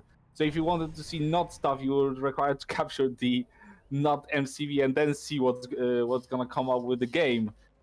And it was a fun time, I remember. And this Tuesday's kid played in 2023, and this is just impressive how the map is still being loved by many, loved by veterans. Kind of pain for the new players that just are so used to the new maps by creating a community, but it still holds up. It still provides some insane gameplay, non-standard gameplay that we don't see usually, because how old this map and how it just represents the older, early times of Tiberium Wars and King's Wrath. This is where it all started, and this is where it all might end for Futurama. As the match point is right here, and Master Leaf is whipping out his Reaper 17 Devourer tank all-in push with his MCV.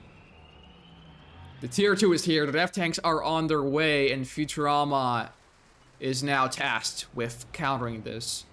Whoa! Secret Shrine Mass Infantry will be his answer, it seems like. He must have scouted the play earlier, or perhaps he's just prepared for it, and he has infantry coming out with upgrades. Wow, will Matchleaf be ready for this one? One raft gets drafted, power plant drafts coming out as well. Futurama bringing everything to the table. The upgrade is done, the Secret Shrine is sold, and now he will be counter pushing. Ooh, Buzzer Hives being placed behind buildings. Very good placements from Matchleaf. Very difficult to deal with for any sort of infantry spam. But there are free corruptors as well here. But he has to be careful. One Devourer tank might be getting sniped here. Too many rocket squads and Devourer tanks. Devourer tank will die. Buzzer Hives have been getting cleaned up pretty consistently as well. And it doesn't look like Matchleaf might have this in the bag. Another Butter Hive going down behind the MCV. There's only 2 Corruptors remaining now, and only 1 Death Tank in this push. But the infantry numbers also weighing down. This is an all-in from Futurama triple barracks infantry spam, but look at the Butter Hives. They're doing so much damage. And Futurama has been defeated. Master Leaf takes the final game. 4-0 will be the score, rounding off today's part of the tournament. Thank you all for tuning in. Thank you all for playing. Thank you, Gacius, for coming in and co-casting with me. It was my pleasure. And we will be coming back to this very event to finalize the champion just tomorrow. I believe 4 p.m. or 3 p.m. GMT, you guys. Just you wait. We'll be finishing it off tomorrow in style. And yeah, thanks again, and catch you guys later.